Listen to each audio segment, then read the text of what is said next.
Chapter 1160. In the Jing Kingdom's battle preparation area, Governor Xiahou Lai pressed his forehead and sighed. This child really takes after her father. Why is she so worrisome? It's already the semifinals. Yet her head is still filled with thoughts. Muron Long's expression remained cold. What she thinks isn't important. Even what she does isn't important. What's important is whether she can win. If she wins, it's called not bothering about trifles, being straightforward and carefree. If she loses, it's called being arrogant and asking for trouble. Xiahou Lai's hand, that was pressing his forehead, became heavier. This Muron Long was good at everything, but he was too serious in everything he did. I was just grumbling, and you should have just listened. Why are you analyzing it? Although the river observation platform is like a war between kingdoms, and one has to be serious and risk their lives, there's no need to be so serious. You're just spectating. We're just chatting. Young people these days are so rigid and boring. Old fogies are more interesting. If Monk Wong were here, perhaps, thinking of Monk Wong, Xiahou Lai lowered his hand from his forehead and shook his head. He retorted, "No, Monk Wong is here. If Relic wins, it's called Tianjiao's demeanor of the mighty. If he loses, it's called I've tried my best. What else do you want?" Muron Long mulled over it silently. Indeed, he could not disagree. The governor was still more insightful. The two of them chatted enthusiastically. By the side, Zhongshan Wei Sun remained silent, although his injuries had been healed after sparing no expense. However, his heart was still aching faintly. Every sentence was like a knife stabbing into him. Why did everyone have different lives? The Jing and Mu kingdoms had been neighbors for many years. In history, there were times when they deployed their troops to the border and destroyed the other kingdom. There were also times when they were in-laws and had good relations with each other. Cooperation and confrontation had never disappeared. Their relationship was very complicated.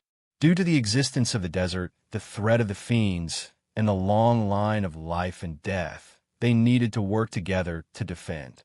There was no chance of a war, but they were both in the northern region and were both hegemons. Conflicts of interest were inevitable.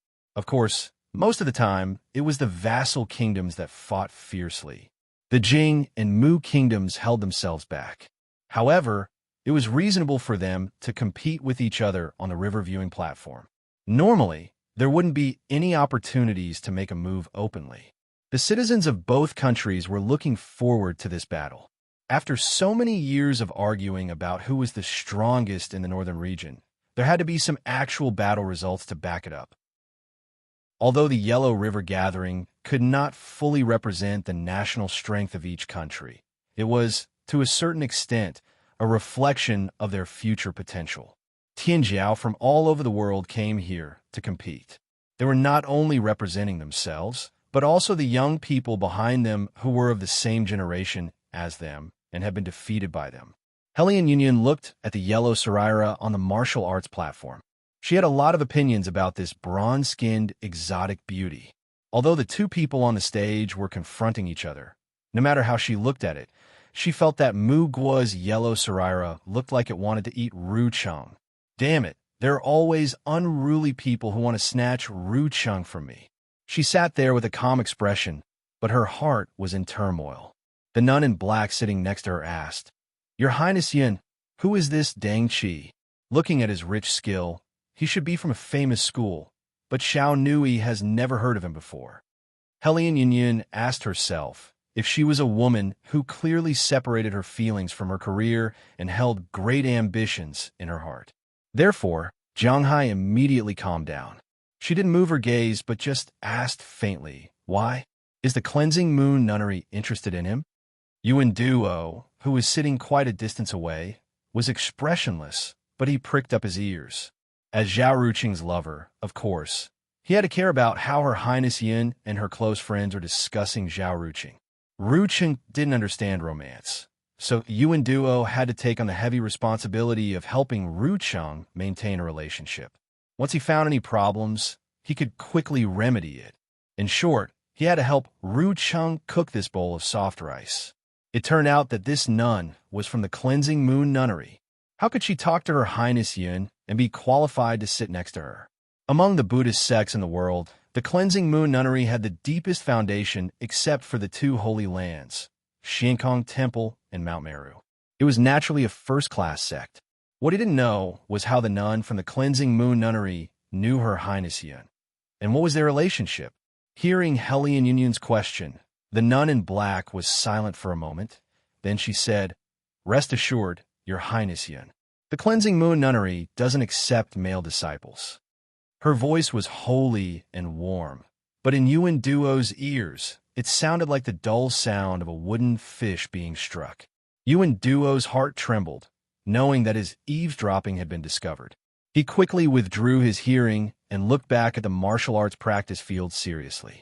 After the nun in black explained, Hellion Yunyun not only didn't feel relieved, but also looked more vigilant. "Nun True Jade, I remember that the disciples of the Cleansing Moon Nunnery can't marry, right?" The nun in black with the Buddhist name, True Jade, was speechless for a moment, and finally she couldn't help but say, "Your Highness Yun, I'm just curious. You don't have to be too cautious. I'm a monk. That's how it should be," Hellion Yunyun said with a smile. As the saying goes, men at the foot of the mountain are tigers. "Nun, don't mess up your Buddhist heart." True Jade didn't reply, but the black veil on her cloak fluttered lightly. It was obvious that her mood wasn't calm. Hellion Yunyun smiled again. "Speaking of which, Nun, why are you interested in the Yellow River Assembly?" When Yu Hua said in his letter that a junior martial sister was coming to observe the ceremony, I was quite puzzled. She's a person with a calm heart, like a mirror. I once thought that all the disciples of the Cleansing Moon Nunnery were like that. From the way they addressed each other, it could be seen that Yu Hua was Hellion Yunyun's old acquaintance, and this nun True Jade had only just met her. Moreover, Hellion Yunyun didn't hide her doubts. Although they had just met, she had already concluded that True Jade and Yu Hua were two completely different people. The black cloak covered all colors, and the nun in black only said softly, "Experiencing the mortal world is also cultivation." On this Riverview platform, there are heroes of the world, all kinds of living beings and stories floating and sinking. If I can come and observe, it will be of great benefit to my cultivation. Speaking of which, I'll have to trouble Your Highness Yun to take care of me. It's nothing, it's not worth mentioning. Hellion Yunyun waved her hand heroically, showing her imposing manner.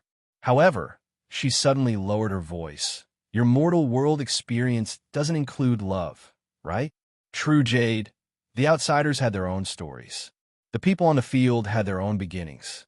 Huang Shelley glared at Zhao Ruqing, but of course he could only see the carvings on the thick bronze mask. The other party's expression was deeply hidden under the mask, and even the part where the eyes were, only a small round hole could be seen. It was incomplete. She held her weapon in her hand. This was a 3'3" long demon-subduing pestle. One end was a Buddha's head, and the other was a triangular awl. The relief carvings on the pestle were a set of pilgrimage paintings. The pilgrimage was the Buddha's head at the end. The entire pestle was the pilgrimage path. There were a total of 3 pilgrims, a beggar, a commoner, and a noble. This set of metal relief carvings covered the entire pestle, leaving only 2 positions for the handles. The 2 handles separated the 3 sections of pilgrimage paintings and also divided the demon-subduing pestle into 3 sections. It was worth mentioning that the Buddha's head at the end was not any of the Buddhas revered by mainstream Buddhist sections. It was carved with the yellow-faced Buddha. Of course, this Buddha had never been seen in any legends or Buddhist scriptures, because this was a Buddha created by the great general of the Yellow Dragon Guards, Huang Fu. Therefore, it was easy to imagine how the Yellow Dragon Guards, and even the Jin Kingdom, were not favored by Orthodox Buddhists. This pestle was called Salvation. It was originally Huang Fu's own personal weapon, and it had followed him in battle for many years. On Huang Shelley's 10th birthday, he gave it to her. He had asked someone else to make a demon-subduing pestle, and had used it until now. In the Jin Kingdom, there was a saying that was very widespread. It's better to provoke the killing god than to provoke salvation. The killing god was the soldier of the Eagle Guard's great general, Zhongshan Yanwen. Among the 7 guards of the Jin Kingdom, the Eagle Guard was the first. There was no doubt that Zhongshan Yinwen was strong. Just from the name Killing God, one could feel it. Zhongshan Yinwen's weapon was fierce. But even so, in people's hearts as a weapon, it was not as fierce as salvation. Now, it was such a fierce weapon.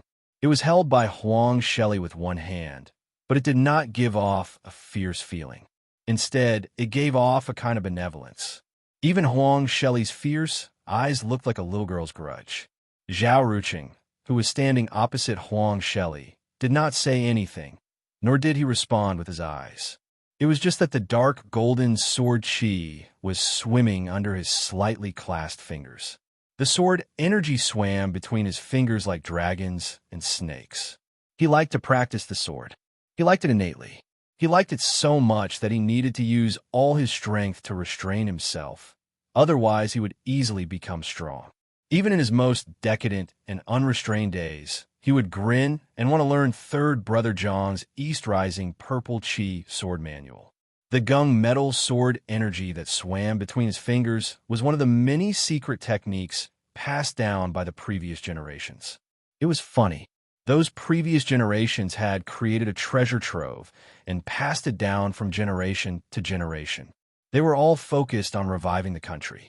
Who knew how bad their brains were? In this vast and boundless modern world, there were only 6 great overlords that existed side by side. They were called the strongest countries in the world, and they looked down on the world. No matter how many heroes, wise emperors, and peerless heroes were unable to replace them. You had no manpower and no soldiers. You wanted to revive the country with just your mouth? That treasure trove was hilarious. The cultivation world was changing with each passing day. Which powerful country in the world did not have a secret technique trove that was not updated from generation to generation? You have collected so many secret techniques, but more than half of them are outdated. Okay. Less than half of them will not last for more than a few years. There were only a few that could be used. He only knew when he started to learn them. It would be strange if a broken technique like the Great 5 Elements Chaotic Heaven Step, which required extremely complicated requirements, was not eliminated. In another 100 years, it would be impossible to master it. In this day and age, where could he find the pure wind of the Great 5 Elements? If not for Uncle Deng. Only Uncle Deng had worked hard. Before you died, you left a will and said, "Do not forget the will of your father," and I would have to sacrifice my life to die. Before I die, I have to give birth to a child and leave my bloodline so that my future generations can continue to die. Just like you, like your father, like your grandfather. Go to hell. I haven't even seen what you look like. Until he saw the broken finger, Zhao Ruqing had been telling himself this in his heart. In order to resist the inexplicable fetters of the bloodline, the so-called hatred of the ancestors, 5 generations of blood feud. He was born smart. He was not willing to continue the so-called hopeless career, and he was even more unwilling to become the continuation of the will of the dead. He wanted to live his life, even if it was meaningless. What was the meaning of life? He had no future. The more conspicuous he was, the faster he would die. It was better to muddle through the past and enjoy every day. Uncle Deng had never asked him to respect all his choices, but after seeing the broken finger, everything was different. He was too smart to believe in himself. He could not be like those fools who always held hope. But at last he realized so deeply that it was useless to escape. At this moment, the dark gold sword energy swimming between his fingers had an extremely beautiful luster. Most of the people present only recognized that it was a unique way of using the gung metal sword energy, but they could not see its foundation. It actually had a nice name called Immortal at the Magpie Bridge. The fight with Yin Wenhua did not force out the true face of this technique. Only in Tianjiao, an overlord country like Huang Shelley, could it be treated as the foundation. Now, he wanted to let the world know. The clear light that enveloped the martial arts stage dispersed like flowing water. Yu Qie had already announced the start of the battle. Zhao Ruqing immediately raised his hand and pushed forward. The battle between the strong was fought in an instant. Huang Shelley had already started to move, But Zhao Ruqing's gung metal sword energy had already arrived. Thousands of dark gold sword energy, after leaving his hand, turned into sword magpies. Each sword magpie held the tail of the previous sword magpie. Every time they connected, they would suddenly accelerate. With the head and tail connected, the sword magpies formed a bridge. The bridge formed by the dark gold sword magpies, almost as soon as it left Zhao Ruqing's hand, had already landed on Huang Shelley's body. It was so fast. The so-called sword energy into threads, sword energy into swords, sword energy like flying needles and arrows, were just simple uses. The true mystery of the Magpie Bridge, immortal metal sword energy, was in this move, Magpie Bridge. This move had a name. It was called Once a Year at Magpie Bridge, once a lifetime to see this move. Because after seeing this move, the so-called lifetime would no longer exist. How fast was this sword? Below the stage, Jiang Wang pondered to himself. Even if he was a sword veteran past his prime, he wouldn't be this fast. This sword was so fast. Huang Shelley had just raised his hand, and the demon-subduing pestle in his hand raised its head. The Magpie Bridge had arrived. What pierced wasn't just the distance, but also the chi activity in front of Huang Shelley. It was the space she gave him to react. The audience almost stopped breathing. Tian Jiao of Mu wanted to finish off his opponent with one blow. But this, of course, not. Almost at the same time, he saw the Magpie Bridge. A verdant, oval-shaped, gem-like object appeared in Huang Shelley's bright black eyes. In a flash, it disappeared. It was a divine ability, Bodhi. Many people in the Jing Kingdom knew of Huang Shelley's divine ability. Of course, this information was no stranger to Tian Jiao of other countries. The effect of this divine ability was activate the state of enlightenment. It could be used for cultivation as well as battle. What was enlightenment? It was always awake and had new awareness of all things. More intuitively speaking, under Bodhi's divine ability, Huang Shelley's battle reaction, battle understanding, and grasp of opportunities would all be improved in all aspects. When the Magpie Bridge appeared, it was already in front of her. When Bodhi appeared, everything became clear. Huang Shelley flipped the demon-subduing pestle, held the handle with both hands, and stabbed the triangular awl in front of her, without hesitation. It was too fast, too decisive. Almost at the same time as the sword Magpie Bridge extended over, her demon-subduing pestle had already stabbed. The sharp tip of the pestle accurately pierced a sword magpie 3 feet in front of her, shattering it into pieces and scattering the ownerless sword energy. Why was this stab accurate? Because this sword magpie happened to be the core of the entire sword magpie bridge, and also the trigger point for Zhao Ruqing's next attack. In other words, the next transformation of the magpie bridge was aborted in the womb.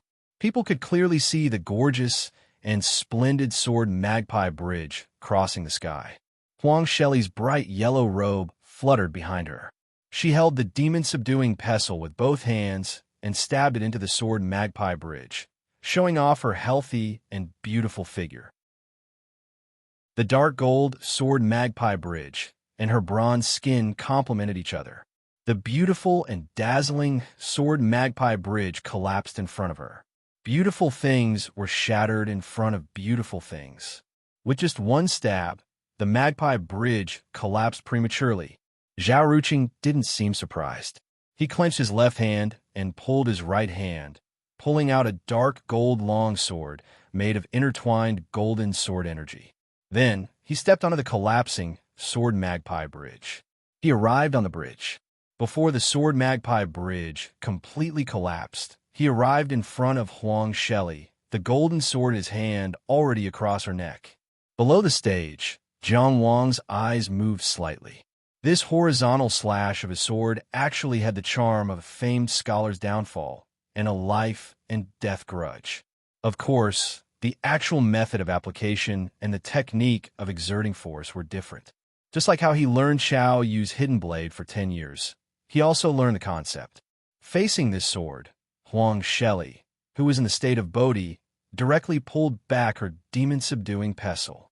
Her left hand loosened, and her right hand held the demon-subduing pestle. Using the Buddha's head position, she knocked on the opponent's sword. This series of actions was simple, direct, and natural, with a kind of beauty that was close to entering the Tao.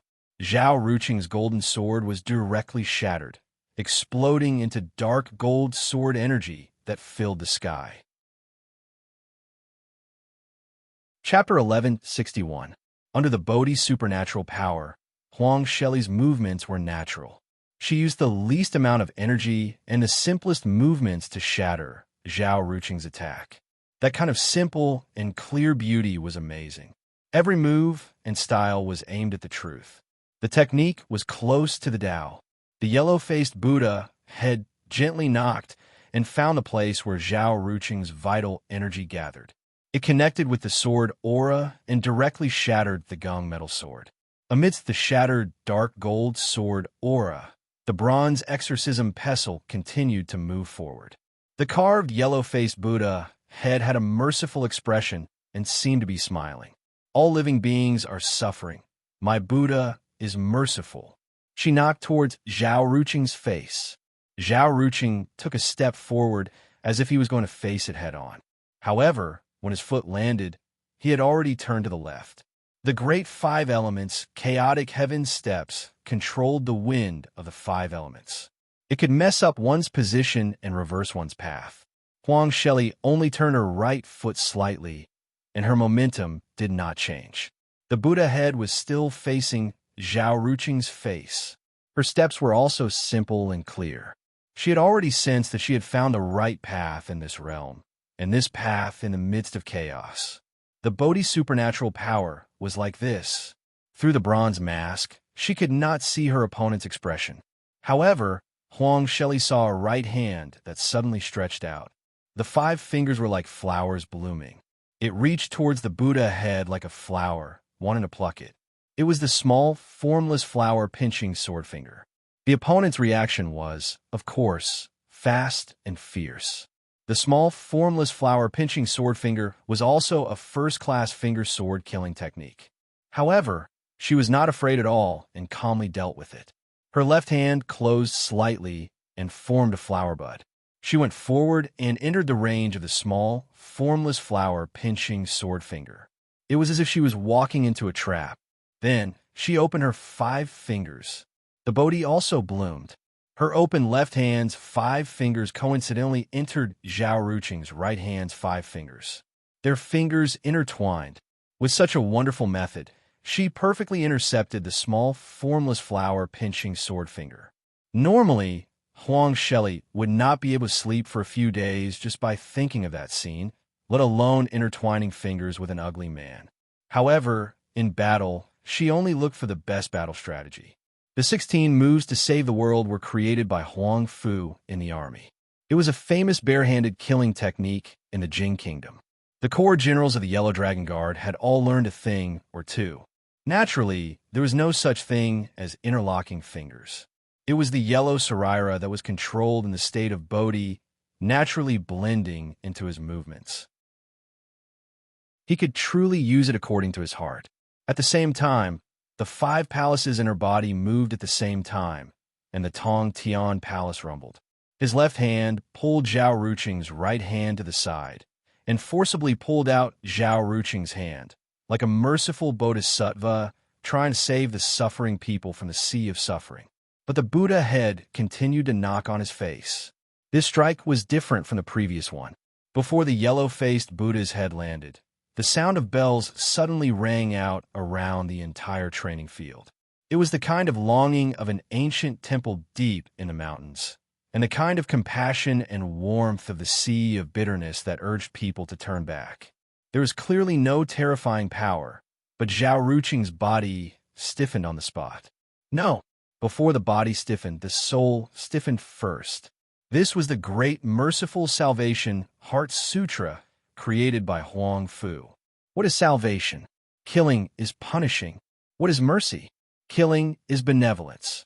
Using this great merciful salvation Heart Sutra to kill the body and soul. Who could have imagined that the small, formless flower pinching sword finger that shone brilliantly in the battle with Yin Wenhua could actually be broken in such a clever way? A divine move, completely natural. The yellow Saraira at this time was too frightening. As an opponent, Zhao Ruqing's response in the battle could already be said to be brilliant, almost invulnerable. But she forcibly changed the 16 scattered moves of salvation, causing the Bodhi to bloom, artificially creating a flaw, and then expanding this flaw infinitely, instantly pulling the opponent into a hopeless situation. At this very moment, the 16 scattered moves of salvation had already opened Zhao Ruqing's door. At the same time, it sealed her chi and strangled her true essence. The Great Merciful Salvation Heart Sutra also frightened the opponent's body and soul, leaving him unable to escape, unable to evade. And the exorcism pestle was about to exorcise. From the destruction of the Magpie Bridge, Zhao Ruqing's attack on the broken bridge, to her current predicament, only a few blinks of an eye had passed. The Battle of Tianjiao at the pinnacle was so fierce, so dangerous. But at this time, a moon-white rhinoceros horn vaguely appeared behind Zhao Ruqing. It was only a flash, like a phantom. Divine ability, telepathy. The body didn't have the wings of a colorful phoenix, but the heart was linked as one. This was also a divine ability that could be used for cultivation, but also for battle. In cultivation, one could often see through checkpoints and capture inspiration. The embodiment of this in battle was to capture battle inspiration.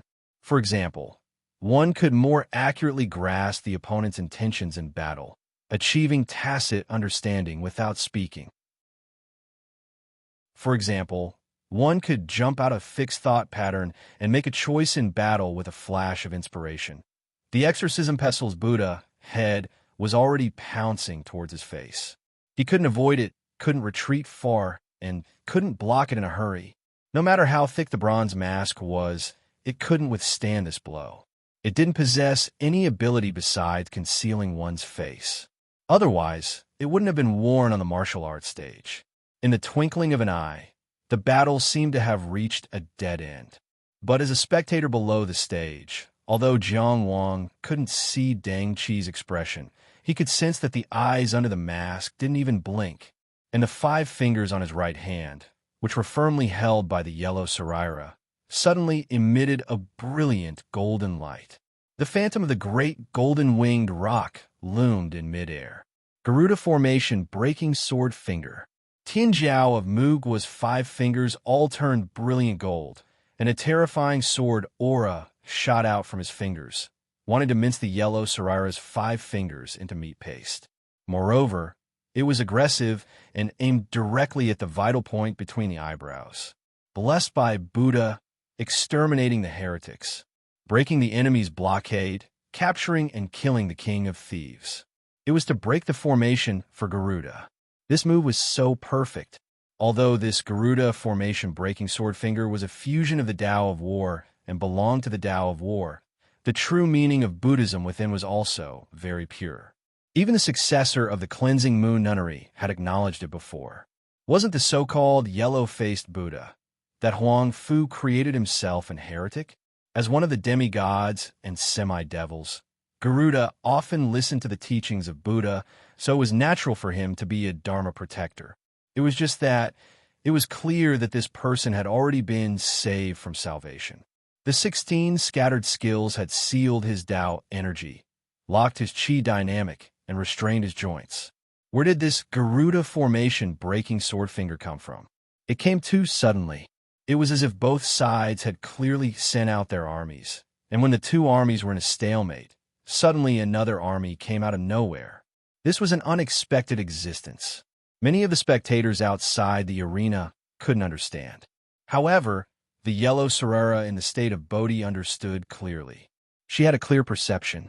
Just now, after Deng Qi activated the telepathy divine ability, the Gung metal sword aura that had already dissipated was controlled again and circled around his fingers. At this time, this Garuda formation breaking sword finger didn't come from the inside out. Deng Qi also didn't break through the shackles of the 16 loose techniques of saving the world. He used the Gung metal sword aura as the foundation of the Garuda formation breaking sword finger and directly formed it outside his body. Therefore, it could not be blocked, and it could become a surprise attack. This was simply a stroke of genius. The Magpie Bridge, Immortal Gung, Metal Sword, Aura, and the Garuda Formation, Breaking Sword Finger could still have this kind of transformation combination. It was simply unimaginable. If placed in a battle with other people, this should be a wonderful move enough to turn the tables. However, he was facing Huang Saraira. Almost as soon as the Garuda Formation, Breaking Sword Finger shone with a brilliant gold, Huang Saraira's 5 fingers had already loosened and retreated, escaping in time. At this very moment, Zhao Ruqing's Garuda Formation Breaking Sword Finger had failed to strangle Huang Saraira's left hand, but at the same time, he had also released the shackles and had room to retreat.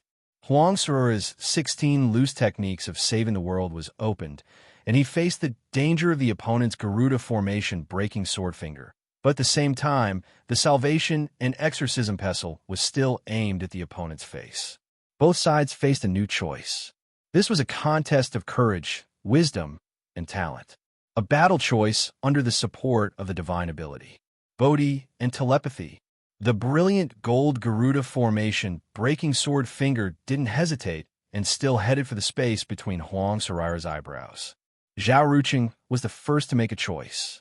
He didn't retreat or evade, but instead wanted to attack the opponent. He was certain that before his own head was smashed into pieces, he would be the first to pierce through the yellow relic's glabella. The exorcism pestle in front of Huang Saraira was suddenly pulled back, and the triangular awl pierced into Zhao Ruqing's hand. She had also sensed Zhao Ruqing's backup plan and was sure that she indeed couldn't smash Zhao Ruqing's head first, and her choice wasn't to retreat either. When experts fought, they fought for time, power, and will.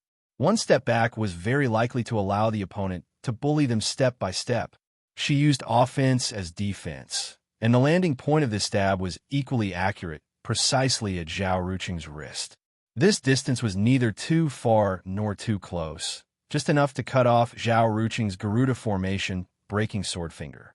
This timing was neither too fast nor too slow, precisely at the moment when Zhao Ruqing was unable to advance and unable to retreat.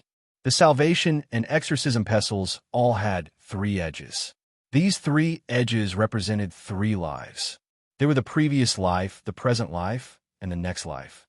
When the Exorcism Pestles all pierced down, it erased the past, killed the present, and cut off the future.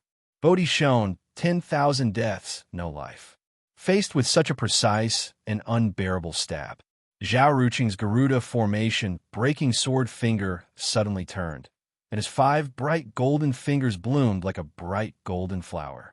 His index and middle fingers actually pinched the awl's tip, picking flowers in 3 lives, with the Magpie Bridge Immortal Gung Metal Sword Aura as the foundation. He activated the Garuda Formation Breaking Sword Fingers technique and transformed it into the lesser, formless Picking Flowers Sword Finger. Previously, in the battle with Yin Wenhua, many people felt that Deng Qi of the Mu country had learned too many things, and that his path might be difficult. Now that they looked at it, his seemingly unrelated and powerful secret techniques were all connected by him, and he activated them with his heart, merging them into one. What kind of talent was this? What kind of talent was this?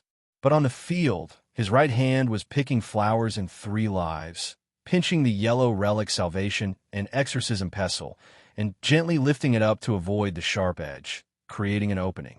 Zhao Ruqing raised his foot as if to retreat, but when his foot landed, he was already 1 foot away.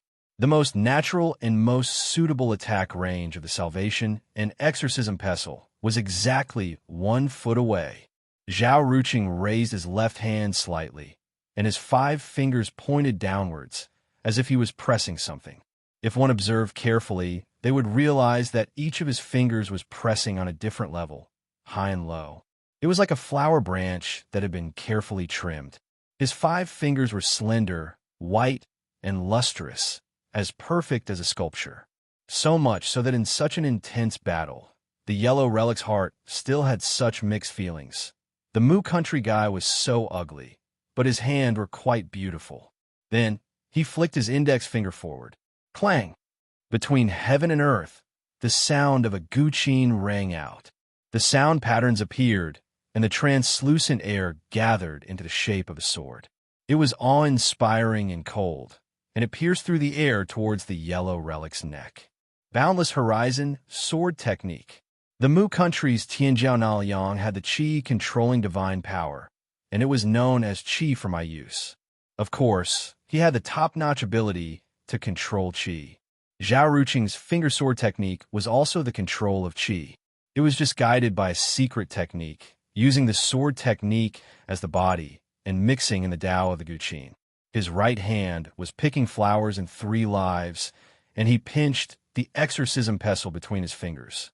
His left hand was like playing a guqin or a pipa. Just as his index finger moved, his ring finger flicked again. His thumb was like pressing a string, and his pinky was hooked. It rose and fell like a wave. But one could hear clang.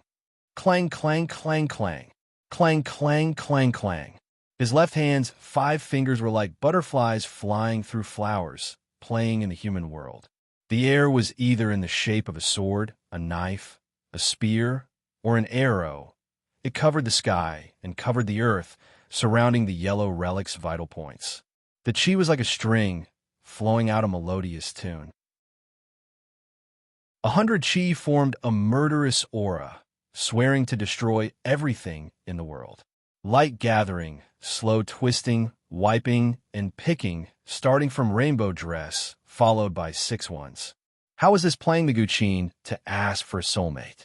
It was clearly ambushing from all sides to kill the enemy. The offensive and defensive momentum was different. This battle was too exciting. In an extremely short period of time, the situation of victory and defeat had turned around crazily.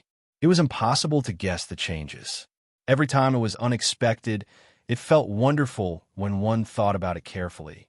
This time, it seemed like it was the yellow relic's turn to be in danger. The spectators in the spectator seats were all holding their breaths and concentrating on this exciting battle. Only Jiang Wang, who was below the stage, stared fixedly at the fingers that were changing like butterflies. Suddenly, he felt a sense of panic. He had never panicked when he fought with the top expert, Tianjiao, at the river viewing platform. He had never panicked when he broke out of the bewildering world and struggled to survive in the Sea Clan army. But at this moment, his heart was in a mess. He hoped that it was true, but he was afraid that it would prove that it was not true. Once, there was a person in Maplewood City who was good at food, clothing, housing, and transportation. Because he was too good-looking, in order to avoid wasting natural resources, he paid great attention to his maintenance. From the thin strands of hair to the small fingers, his left and right hands had to be wiped with different handkerchiefs. He often used that person's gold-lined handkerchief to wipe the blade of his sword. Every time, that person would be so angry that he would shout for a duel. Of course, using that person's handkerchief to wipe the sword was not his first idea. He had once practiced swordsmanship under the moon. That person was drunk and played the guqin for him. At that time, when he looked back under the moon, what he saw was a pair of hands that seemed to be piercing through flowers. Was it true? This was too unbelievable. In the region of Maplewood City that had sunk into the netherworld, an old friend that he thought he would never see again. How could a hegemon like the Mu Nation let an outsider represent their nation to fight in the river viewing platform? He had the support of Cheng Gung Sheng, Yin Fu, Li Longchuan, and even Lu Zongxiao. Only then did he have the qualifications to compete for a name and win the competition fair and square. Only then did he come to the river viewing platform. If it was really him, how did he do it? So it was not true? So it was just wishful thinking? Jiang Wang pursed his lips and did not speak. His eyes were fixed, but no one paid attention to his mood. On the martial arts practice platform, Tianjiao of the Mu Nation had already surrounded him. Everyone was waiting for the yellow Sarira's response. She did not disappoint. The yellow Sarira of the Jing Kingdom had thick and sexy lips. Of course, it was difficult to hear any good words from this mouth. At this moment, the lips suddenly opened. Ja! One sound was like 1,000 sounds. It shook the ears, but it shocked the heart. It was the Sanskrit of salvation. This top-notch musical assassination technique could harm the mind, destroy one's will, steal one's voice, and save one's life. Vaguely, there seemed to be the sound of chanting echoing in the air. The spectators listened attentively and could not help but have strange expressions on their faces, especially the spectators outside of the Jing Kingdom. Some frowned, some were confused, and some were dumbfounded, because the content of the chanting went like this. In this world, there are people who slander me, bully me, humiliate me, laugh at me, belittle me, detest me, hate me, and deceive me. What should I do? Stop talking nonsense. Kill him, kill him, kill him, kill his entire family. Most people were speechless at this so-called chanting. The content was so contradictory that it completely subverted everyone's common understanding of Buddhism. Only a small portion of people who understood the situation knew that this was the Great Mercy Salvation Sutra. The Great Mercy Salvation Sutra was a killing technique that worked on both the body and the soul. The Yellow Saraira had already used it before, but at the same time, there really was such a sutra in the world. It was also compiled by the Yellow Dragon Guard's great General Huang Fu. It was said that he completed it after 10 years of seclusion. The content was what the Yellow Saraira was chanting in the void after he used the Sanskrit Salvation Sutra. Most of it had the same style. The bald great general of the Yellow Dragon Guard was truly a rare genius. Of course, at this moment, the sutra was not the main point. The main point was the Sanskrit Salvation Sutra, a musical killing technique. As the Yellow Saraira said the word Ja, the chanting began. The chanting was faintly discernible and powerless, but it completely suppressed the zither music from Zhao Ruqing's boundless world swordsmanship. The energy swords, energy blades, and energy blades had already collapsed when they reached the Yellow Saraira. They dissipated back into qi. Zhao Ruqing's 5 fingers plucked the strings in the void, and the Yellow Saraira's Sanskrit Salvation Sutra continued. The scene suddenly became intense.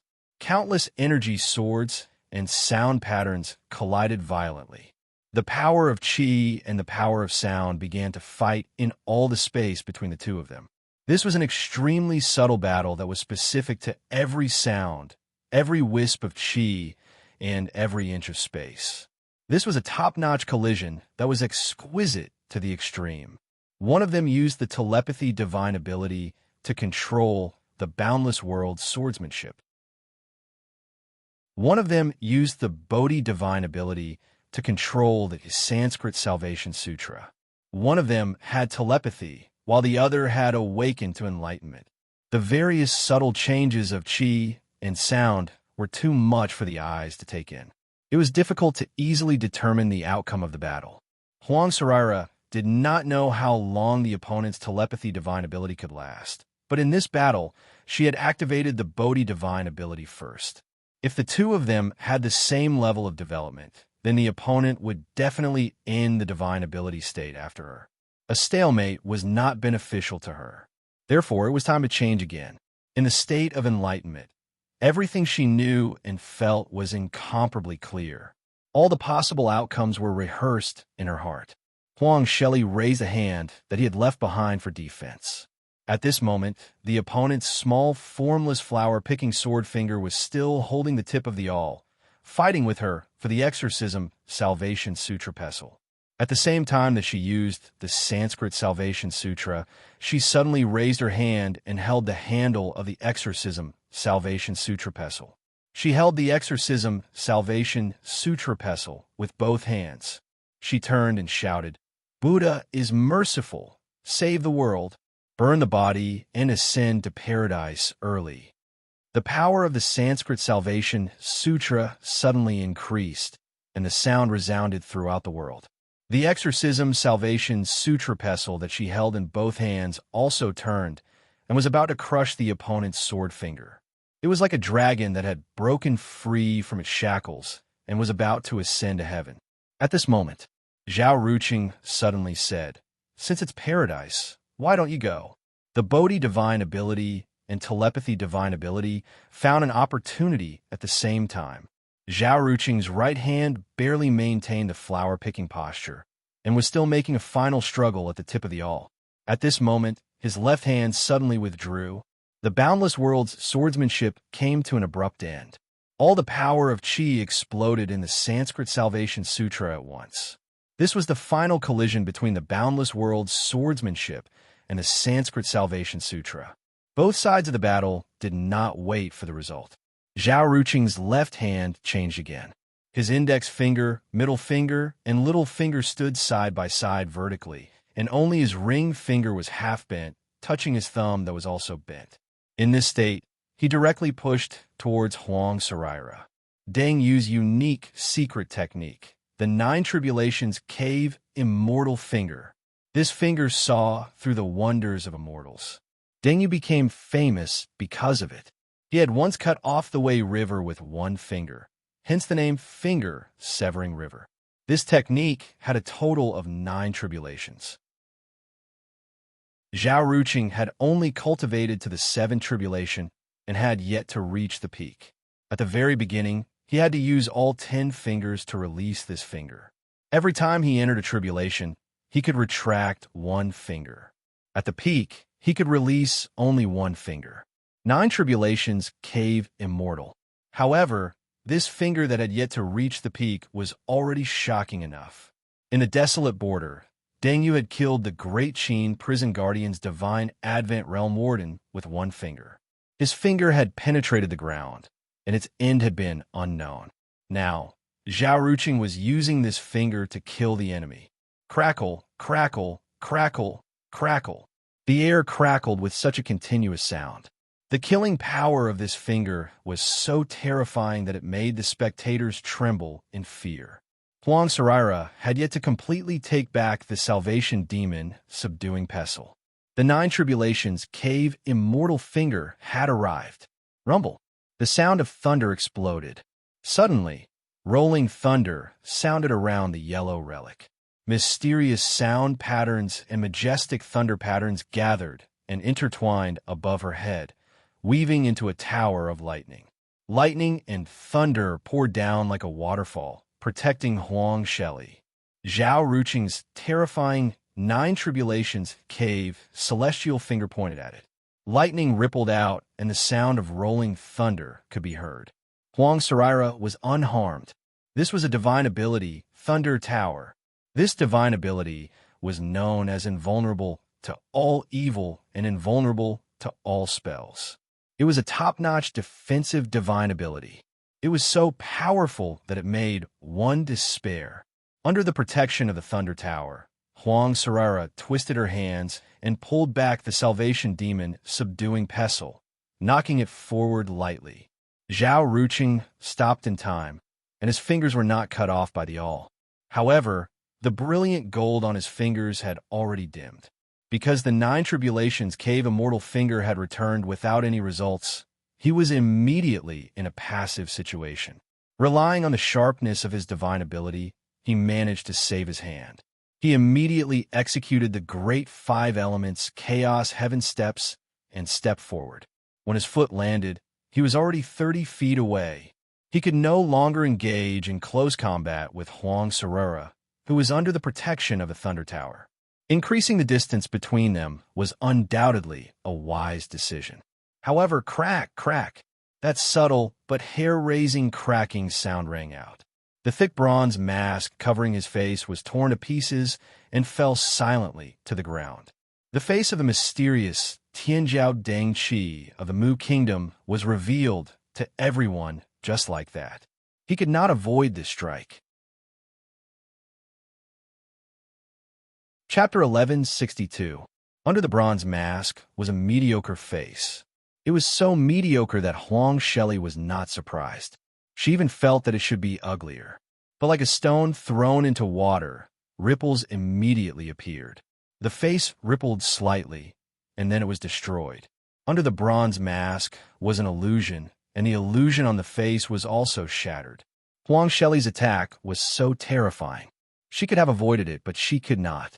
The exorcism pestle destroyed demons and destroyed spells, and killed people to save lives. Thus, people could see the true appearance of the mysterious Tianjiao of the Mu Kingdom. The entire world stage was silent for a moment. What kind of face was this?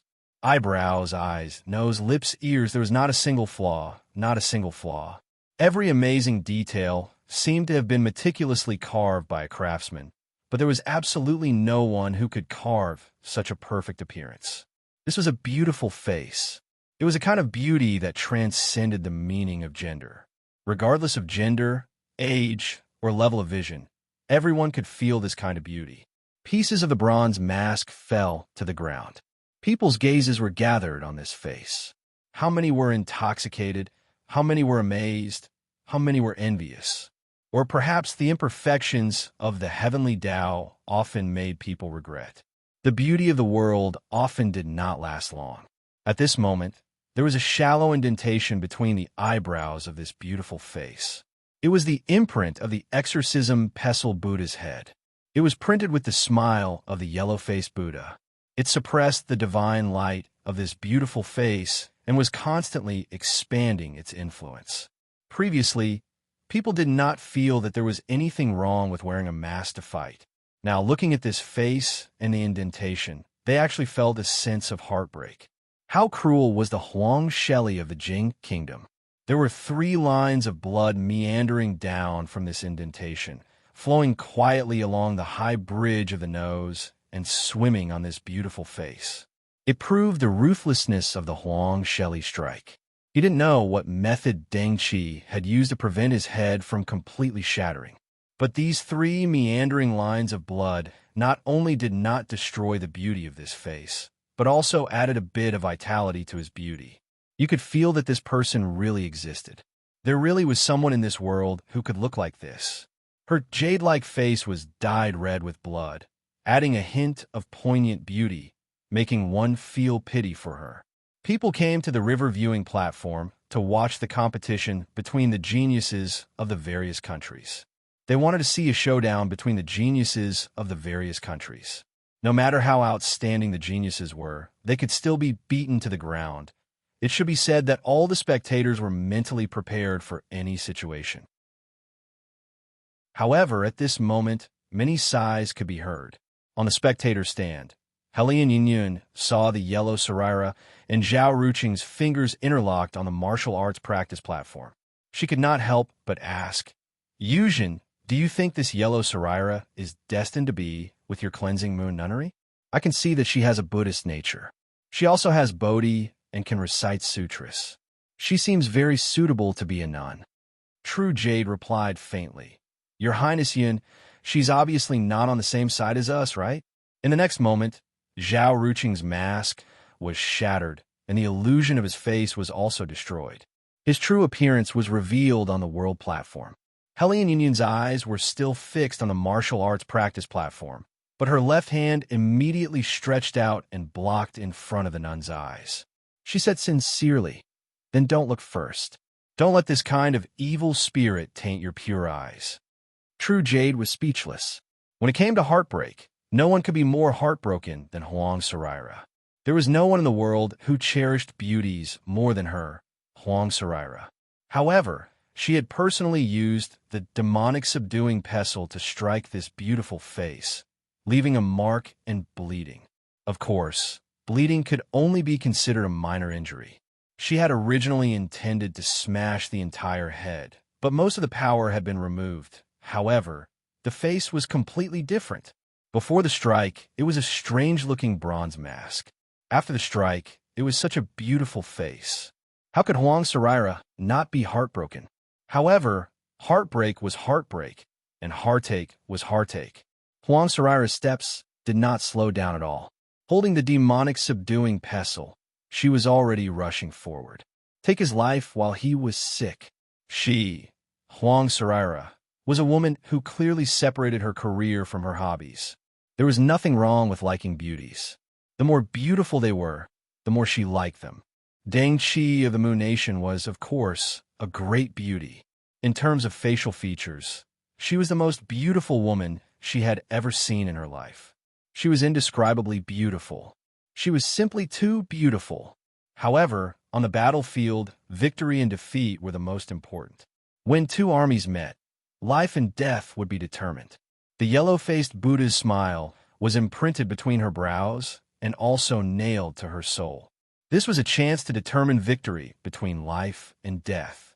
Not only did Huang Saraira rush forward, but the demonic subduing pestle was still landing on that face. She was on the verge of tears. What a waste. However, this was the best landing point she had determined at this moment under the state of enlightenment of the Bodhi divine ability. I actually want to destroy such a beauty with my own hands. Huang Saraira, really have a heart of stone. I'm not human. Huang Saraira suppressed her rich emotions. Her heart was in turmoil, but her movements were not affected at all. In the impulse of tears, she leaped up and waved the demonic subduing pestle. However, she suddenly felt a strong sense of danger. A terrifying and shuddering aura erupted from the beauty in front of her. The Bodhi divine ability sent a warning. If this pestle landed, she might be the one to die. She could not advance any further. Huang Saraira made a prompt decision. She raised the demonic subduing pestle and retreated quickly while in a defensive posture. His advance was swift, and his retreat was swift. She was a true powerhouse. In a battle, victory and defeat were her top priority. She was very certain of her judgment and was very resolute in carrying it out. However, the peerlessly handsome man named Deng Qi of the Moon Nation did not launch a counterattack immediately. Instead, he looked below the stage. In this place, where everyone was watching, at the crucial moment of the Battle of the Pinnacle, he suddenly cast his gaze outside the battlefield and actually looked below the stage. What was below the stage? At this moment, what could be more important than this battle? This was a battle of future, a battle of life and death, a battle of glory. People followed his line of sight. What could there be below the stage? There was actually no one below the stage. There was only one, a person with tears streaming down his face, a tall and straight figure in a green robe, a famous sword hanging at his waist, and a nameless jade. He did not move, but tears fell like rain. He did not speak, but he was a hero of the world. That was Jiang Wang of Deqi's Tianjiao, one of the top 4 in the world's inner mansion. He had defeated North Xiang of Chu Nation's Tianjiao in a domineering manner and was now standing below the stage to watch the battle. Jiang Wang. Zhao Ruqing looked at him. He also looked at Zhao Ruqing. On and off the stage, the two of them looked at each other. This was a gaze that was 2 years late. Since the fall of Maplewood City, they had not seen each other. Once, they both thought that the parting in front of the Dao Merit Hall was an eternal farewell. Volume 1, Chapter 123. At that time, they had clearly completed another mission together, distributed the Dao Merit points, and returned home. But why did they no longer have a home? The two of them looked at each other like this. Zhao Ruqing, who usually loved to cry, did not shed a single tear. Jiang Wang, who was usually stronger, burst into tears and fell like rain. Jiang Wang.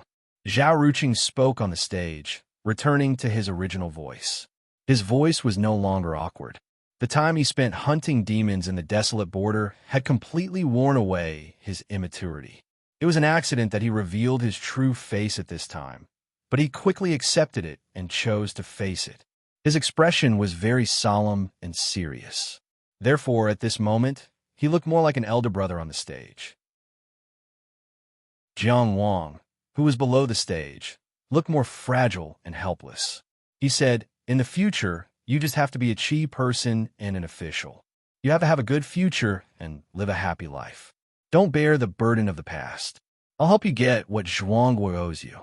I'll help him get what Zhuangguo owes Big Brother. I'll take the first prize. I'll walk the rest of the road. I'll bear all the consequences." Zhuangguo. What did Zhuangguo owe Jiang Wang? What did Zhuangguo owe him? The spectators immediately thought of Zhuang was Tianjiao's Lin Jingren's withdrawal from the competition. Why did Qi run into Zhuangguo in the first round of the competition? Why did Lin Jingren suddenly withdraw from the competition? Because he was so afraid of the enemy. There were too many hidden stories and too many secrets in between. Jiang Wang stared at Zhao Ruqing, as if he would never see him again, his gaze fixed on him. He didn't say anything. He couldn't say anything. His extravagant wish had come true. His vague guess had become reality. His good brother, whom he thought he would never see again, was now standing in front of him. All the way here, it was too tiring and bitter, although he had never complained and never slacked off. Once upon a time, he really wanted to share the burden with someone. But who could share the burden? In this world, except for those who had also experienced that scene. Who else could empathize with him? He didn't know why he was crying. He only had joy in his heart. It was overflowing with joy that almost jumped out of his heart. But he couldn't stop crying. He cried with joy, but he couldn't say a word. Old streets, old buildings, old things are often in dreams. Don't laugh when heroes cry. Who hasn't been sad? In the spectator seats, Yi Qingyu almost immediately looked at Yi Lingxiao. If they wanted to do something to Zhuanggua on the Riverview platform, the Yi Nation might be able to provide some evidence. Yi Lingxiao didn't turn his head. He only replied telepathically, "This is not easy. Let's wait and see." Not to mention these two young people, just the younger generation of Tianjiao. Even if these two people on and off the platform could really represent the Moon Nation and the Qi Nation. The Zhuang Nation was also a nation with a perfected person in charge. It sat on a territory of 4,000 miles and had a strong army. It was the Jing Nation's nail in the western region. It was also the strongest force of the Daoist lineage in the western region. As a Daoist nation, the Jing Nation would never stand by and watch anyone bully them. Even though Lin Zhengrun of the Zhuang Nation had been humiliated, the Jing Nation didn't say anything about killing him. The root of the matter was that the Zhuang Nation already had enough weight. On the martial arts practice platform, Zhao Ruqing turned around and looked at Huang Shelley after he finished speaking. When he looked at Huang Shelley, there was only coldness left in his pair of beautiful and affectionate peach blossom eyes. There was a terrifying sound of a sword whistling in his body. As for the yellow-faced Buddha's smiling face that was imprinted on his forehead, it instantly shattered into pieces. P.S. Old streets, old buildings, old things are often in dreams. Don't laugh when heroes cry. Who hasn't been sad? No problem. What's the situation? Chapter 1163. Emperor Huaidi is beautiful, talented in music, and talented in both poetry and painting. He has the looks to topple the world. People might say, he could be a noble son who rules the world, but he can't be the ruler of chaos. Book of Qin, Emperor Huaidi's records. On the martial arts stage, the Thunder Pagoda floated above Huang Shelley's head. He held the demon subduing pestle in his hand and waited with rapt attention. Zhao Ruqing's eyes were cold as he prepared to break the Buddhist seal. At this moment, a voice suddenly sounded. It was an extremely majestic voice that seemed to be the rule of heaven and earth. It was a voice that everyone had to listen to and obey. I was still wondering who this handsome man was. Now I understand. It was the voice of the great Qin emperor. On the north side of the Pillar of Six Directions, a black dragon robe fluttered. The voice seemed to rise from the 9 heavens, travel through the 6 directions, and spread to the 8 desolates. Ingziyu, why are you here? Everyone was solemn.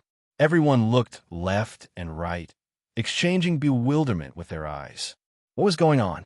The unrealistically beautiful Tianjiao on the stage was not called Deng Qi, but Ingziyu. His surname was Ing. Stormy waves surged in everyone's hearts.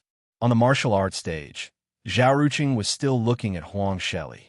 He did not look away and only said, I'm on the world stage and shoulder the responsibility of the great shepherd. Forgive me for not being able to bow.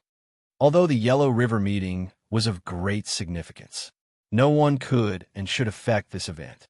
Interfering with the competition and interrupting the battle was not right. However, who would dare to ignore the great Qin emperor's words? He was one of the 6 supreme existences in the world. Huang Shelley, who was not afraid of anything, also did not move for the time being. Ingziyu, who was neither servile nor overbearing and could not bow, also did not continue to make a move. The perfected Lord Yuqian, who was in charge of the Yellow River meeting, did not say a word. The handsome man on the stage, called Ingziyu, directly answered the great Qin emperor's question. He said that he was here to shoulder the responsibility of the great shepherd and fight for the Mu country. It was no different from Tianjiao. He said that he could not bow to emphasize the sacred meaning of a Yellow River meeting so that the great Qin emperor could not interfere. Some people could understand, some could not. As for Jiang Wang, who was below the stage, he had already pulled himself out of his mixed emotions. He fell into another kind of shock. He had long known that Zhao Ruqing had an extraordinary background. When they were still in Maplewood City, they all had their own guesses. None of the brothers were stupid, but since Zhao Ruqing didn't want to talk about it, they didn't want to get to the bottom of it. However, what they understood at that time was that Zhao Ruqing's background was not ordinary. It was probably Zhao Ruqing might be the descendant of a small family that had fallen, he might be the descendant of a small sect that had already been destroyed, and so on. At that time, their horizons had determined that their guesses could only be limited to a certain level. But now, Zhao Ruqing was not called Zhao Ruqing, but Ing Ziyu. Jiang Wang could imagine calling him Deng Qi. After all, he also knew Uncle Deng. They often interacted when they were in Maplewood City. He was a very gentle elder and was Zhao Ruqing's housekeeper. But surnamed Ing? The victory of the great Qin Empire's imperial family? Even the great Qin emperor knew about him and spoke to him, no matter what kind of mood the listener has. The voice of the Qin emperor that confirmed the rules of the world still sounded. The imperial family members do not fight for the Yellow River. This has always been the rule. Because of the bloodline fighting on the stage, I am afraid that it is inevitable for me to be selfish. He asked, Ing Ziyu, what are you responsible for? People were stunned. Was the person on the stage really a member of the imperial family of the Qin kingdom? Why did he represent the Mu state to fight in the Yellow River? What was the story behind this? Who was this person? Jiang Wang almost immediately remembered the story that the crown prince of Qi, Jiang Wuhua, told before the imperial ancestral temple of Qi. Ing Zhang of the imperial family raised an army and killed Emperor Huai of Qin in the Xianyang Palace. Why did Zhao Ruqing waste his talent when he was so talented? Why did he hang around all day when he obviously didn't like common women? Why did he have no hope for the future and only want to muddle through life? Why did he hide his identity? If so, then everything could be explained. Just now on the stage, he said that he would take responsibility for everything. This included his experience in Maplewood City, as well as the burdens he had to bear since he was born. What had he experienced from escaping to taking responsibility? Jiang Wang stared blankly at Zhao Ruqing on the stage and then thought, why did Zhao Ruqing participate in the Yellow River gathering in the name of Deng Qi? What happened to Uncle Deng? In the face of the emperor's question, Zhao Ruqing still stared at the yellow Saraira, focused on his battle, and didn't look away. Therefore, he didn't see the look in third Brother Zhang's eyes. Of course, he knew it in his heart, but because he knew it too well, he didn't dare to look. He only focused on his battle. He only asked, honored as you, do you admit that I am a member of the imperial family? Yes, he knew the current Qin emperor. As a direct descendant of Emperor Huai and the former Zhengshuo of the Great Qin, his father and ancestors were not completely useless. Objectively speaking, they had left behind many tricks and put in a lot of effort. It was just that those tricks, those efforts, were gradually annihilated over a long period of time. They were destroyed either by time or by pursuit. For example, those old officials who were loyal and had vowed to restore the throne were either dead, demoted, or changed. For example, he was actually raised in the Hushi Commandery Prince's mansion since he was young. He still used the name Ing Ziyu and told others that he was the son of the Hushi Commandery Prince. Since young, he had lived a life of luxury and received the best education. Once the time was right, he would be able to regain his position and ascend to the throne. That was what those people said anyway. Later, the Hushi Commandery Prince, Ing Daizhao, was found guilty of harboring him, and his entire family was executed. Then, there was another period of blood and tears. Deng Yu, the warden of the Great Qin prison, took the young him and fled. From then on, the two of them changed their names and fled to the ends of the world. It wasn't until they arrived at Maplewood City of the Zhuang country that they had a rare period of peace. Then Maplewood City fell, and they hunted demons in the wilderness. This was what Zhao Ruqing had experienced along the way. The current Qin emperor said that members of the imperial family shouldn't participate in the Yellow River gathering. He asked in return, "Am I a member of the imperial family? If Emperor Huai's descendant could still be recognized, he should still be recognized." Then, who was the person sitting on the throne now? Of course, the Qin emperor said, Emperor Huai was dishonorable in the past, and he lost his identity. For many years, the imperial family has been searching for a descendant. You have the blood of the Qin family flowing in your body, and no one can erase this fact. If you return to the Qin family, I can give you the title of prince and let you compete with them fairly. Everyone was shocked. Everyone knew the story of Emperor Huai. The boldness of the current Qin emperor was beyond everyone's imagination. As the descendant of Emperor Qin Xian, the one who had usurped the Qin family's throne, he actually acknowledged Emperor Huai's identity as a descendant of the imperial family in front of everyone on the world stage. He even gave him the title of prince and gave him the possibility of competing for the throne. What kind of confidence was this? Unless one was a mighty ruler, one couldn't do this. At this moment, Zhao Ruqing only needed to nod his head. He would immediately enjoy the title of the Qin emperor's son and be able to compete with others openly. Even if the chance of success was slim, at least he wouldn't have to wander around and worry about life and death. If anyone else were in Zhao Ruqing's shoes, it would be hard for them not to be moved. However, Zhao Ruqing was still expressionless. As smart as he was, how could he not know?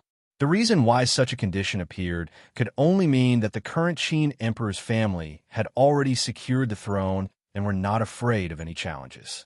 Under the current Qin emperor's command, the great Qin Empire had won the Battle of the Valley and re-established its supreme position in the western region. At the same time, it had expanded its influence to the southern region. It was at its peak. The aura of this supreme martial artist could be imagined. Once he agreed, the last trace of unorthodoxy of the current Qin emperor's family would be erased. He had acknowledged the thief as his father. Your Majesty, please know, I, Zhao Ruqing, am not a descendant of your imperial family.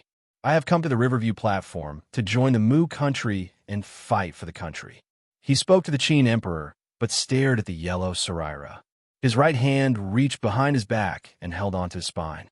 The faint whistling of the sword in his body suddenly became intense.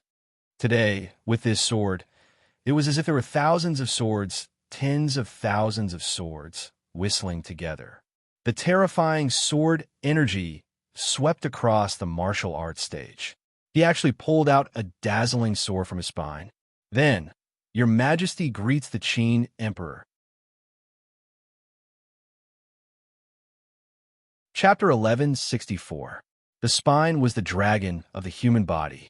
Even for ordinary people, it was the pillar of the entire body. Before the Dao Vein Dragon, the Tongtian Palace was nurtured here. The Sea of the Spine was also known as the Tongtian Sea. The dragon of the human body's spine had 33 segments, each segment corresponding to a heaven. Every step a martial cultivator took, they broke through a heaven. Of course, this correspondence was similar to the correspondence between the 5 viscera and the 5 residences.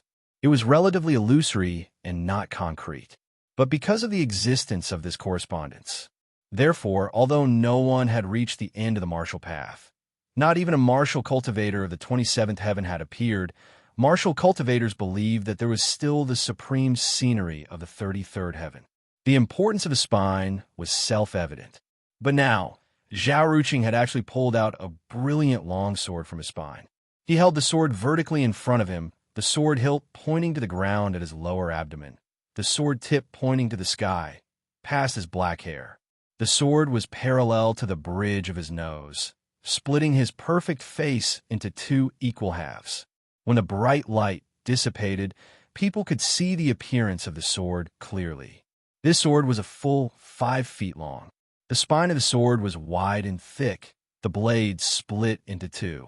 There were complicated patterns on the sword, as if they were natural sword patterns, but they were also vaguely different figures doing different things, pointing to the masses. There were only extremely narrow, shiny black edges on the two sides. This sword was neutral and peaceful, but also noble and extraordinary. It seemed to have no killing intent, but also ignored life and death. This sword was the Emperor's sword, the secret of the great Qin royal family. Only the crown prince could cultivate it. Sensing Zhang killed Emperor Qin Huai in the Xianying Palace, this magical sword had been lost. At the beginning of cultivation, one had to scatter dragon Qi in the Tongtian Sea.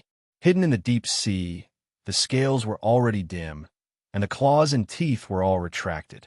When the Dao vein dragon of the cultivator and the Tongtian Palace left the spine, the dragon Qi would gather to form a dragon, and the hidden dragon would come out of the abyss to replace it.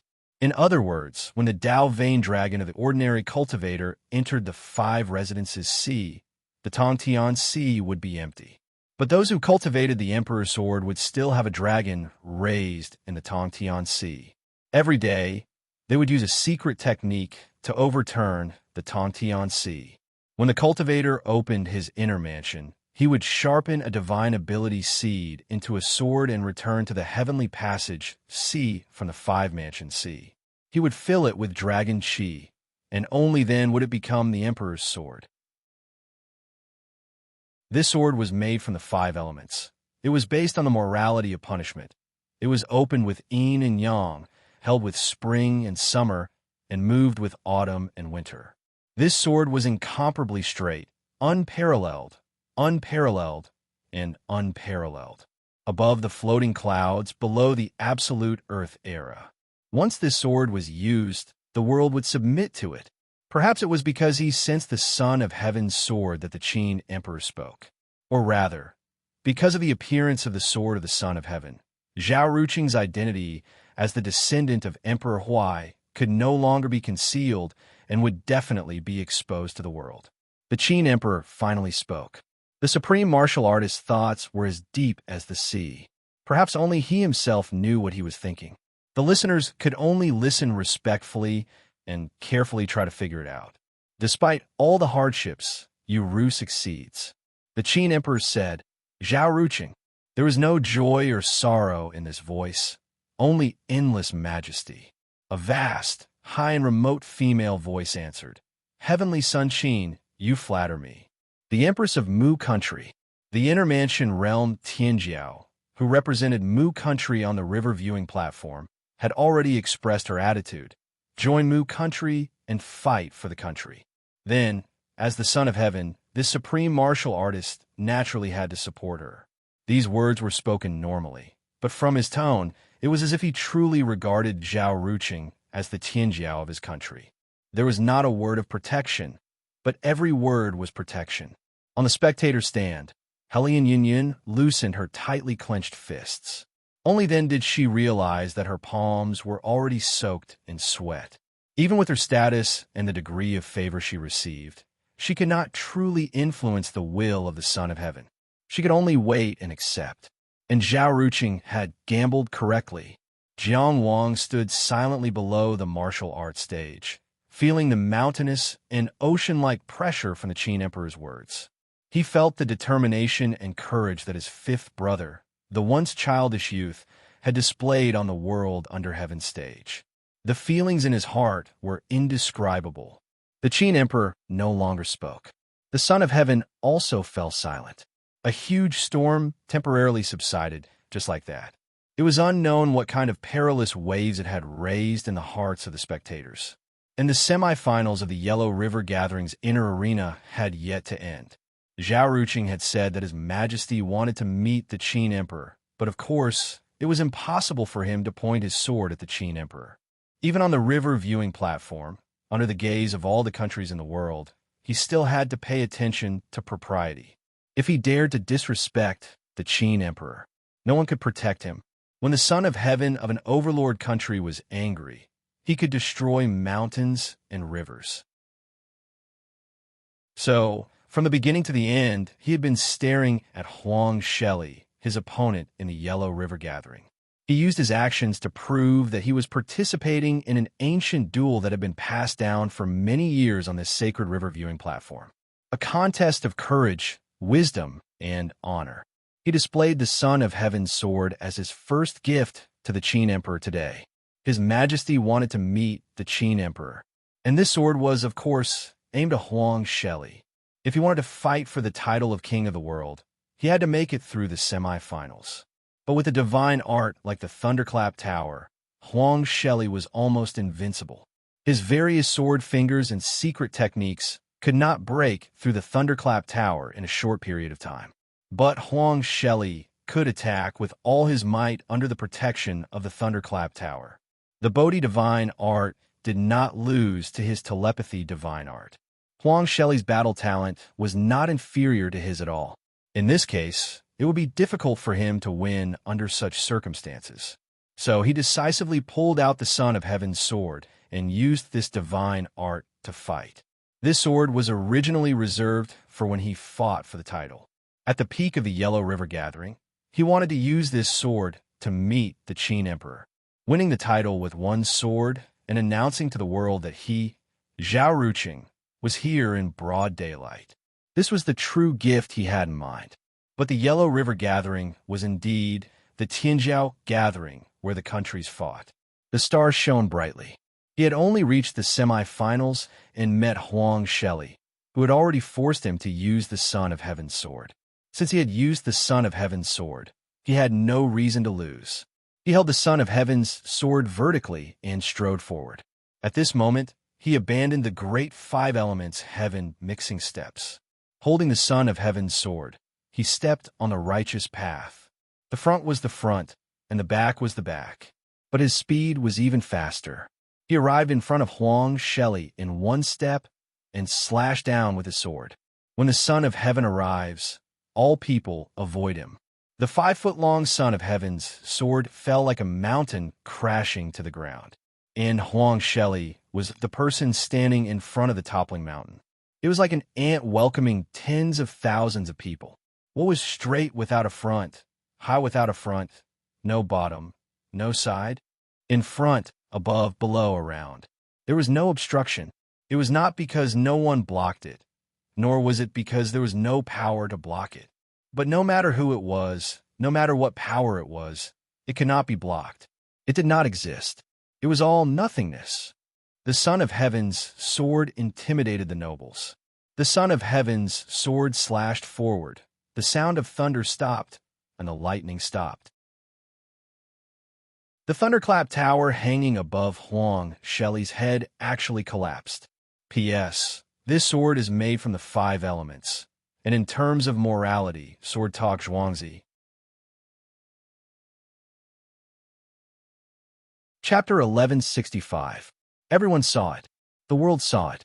Emperor Huai's descendant, Ingziu, was now called Zhao Ruqing. On the world platform, he pulled out the Emperor's sword from his spine and used this sword to break the Thunder Pagoda. At that moment, everyone was shocked. This was the Thunder Pagoda that easily blocked the 9 Tribulations Cave Immortal Finger. It was known as invulnerable to all evil and invulnerable to all spells. It was a top-notch defensive divine ability. But at this moment, it was broken by a sword. The power of this Emperor's sword was really unparalleled. Amidst the broken lightning and the dissipating sound of the thunder, Zhao Ruqing continued to step forward, and the Emperor's sword continued to move forward. The will of heaven was hard to ask, and the might of heaven was brilliant. This sword would never stop or waver. It would command the world and set the fate of the world. The Emperor's sword would suppress the world. I'll talk. Huang Sheli's voice sounded at this moment. She looked at the beautiful face opposite her and the sword that could subdue the world. There was still a smile in her eyes. Are you underestimating me? This person was too beautiful.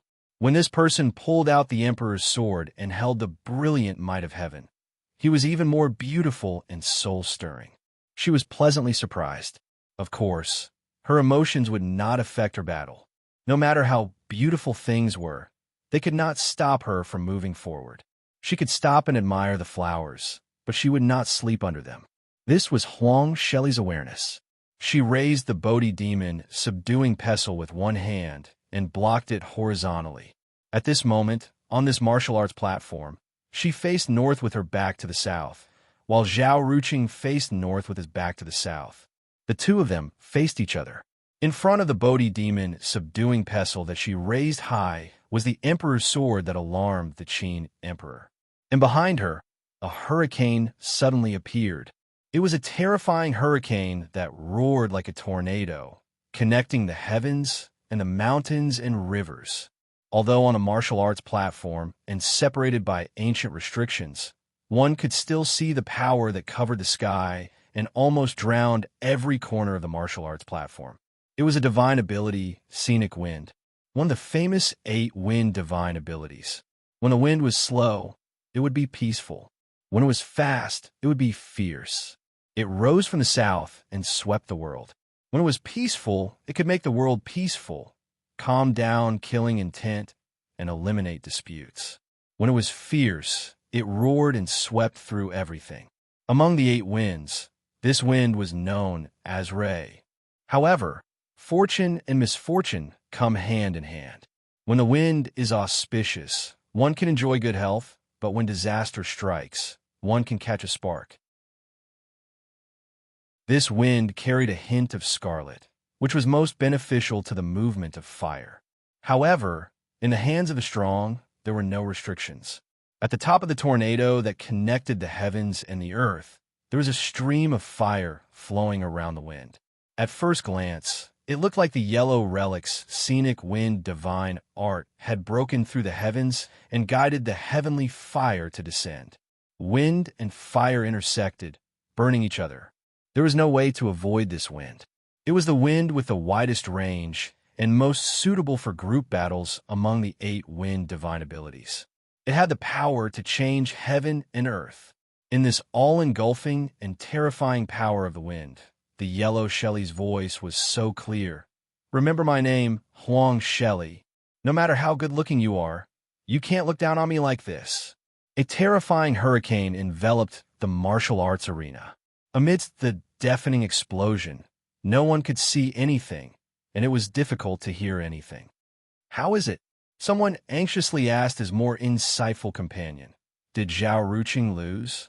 In Qi's auditorium, Su Xiangqian also looked at Li Longchuan and opened his mouth. Quiet, Li Longchuan said. In this hurricane that covered the sky and the sun, sword rays suddenly lit up. Dark gold, bright gold, silver white, purple, magpie bridge, immortal gung metal sword Qi. Garuda formation breaking sword finger, small formless flower picking sword finger, and even east rising purple Qi sword mantra. All the swords that Zhao Ruqing had learned in his life were all in it. All the sword rays shone out together, and they were like subjects worshipping the people. 10,000 swords bowed towards the emperor. The emperor's sword was in Zhao Ruqing's hands. He held it with both hands and unswervingly slashed it down. His words carried enormous weight, like the Tao and the law. When the emperor was angry, millions of corpses would fall and blood would flow. This sword cut opened the Scenic Wind divine art. It landed on the Salvation demon, subduing Pestle. Without a sound or a sign, the Salvation demon, subduing Pestle, also broke into 2. What was no exception? The case was pressed down. When this sword pressed down, everything was gone. Huang Sheli raised her head slightly and looked at the broken Salvation demon, subduing Pestle. She looked at the upper half of the Pestle, which included the Buddha's head, being sent flying just like that. Her gaze. Ever since Zhao Ruqing took off his mask, she had been unable to leave this face. She stared at it very seriously and happily. She was very serious in the battle, and also very serious in her gaze of admiration. It dimmed. That happiness melted away. She began to be angry. She felt anger rising from her heart. It burned her body and mind. Why was she called Relic? Because to Huang Fu, who had once truly entered Orthodox Buddhism and become a monk, who had lived a life of hardship and had suffered countless setbacks, Relic was the most precious thing in the world.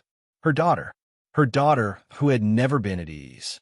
Her willful, foul-mouthed, irritable, and troublemaking daughter. It was Huang Fu's most precious treasure.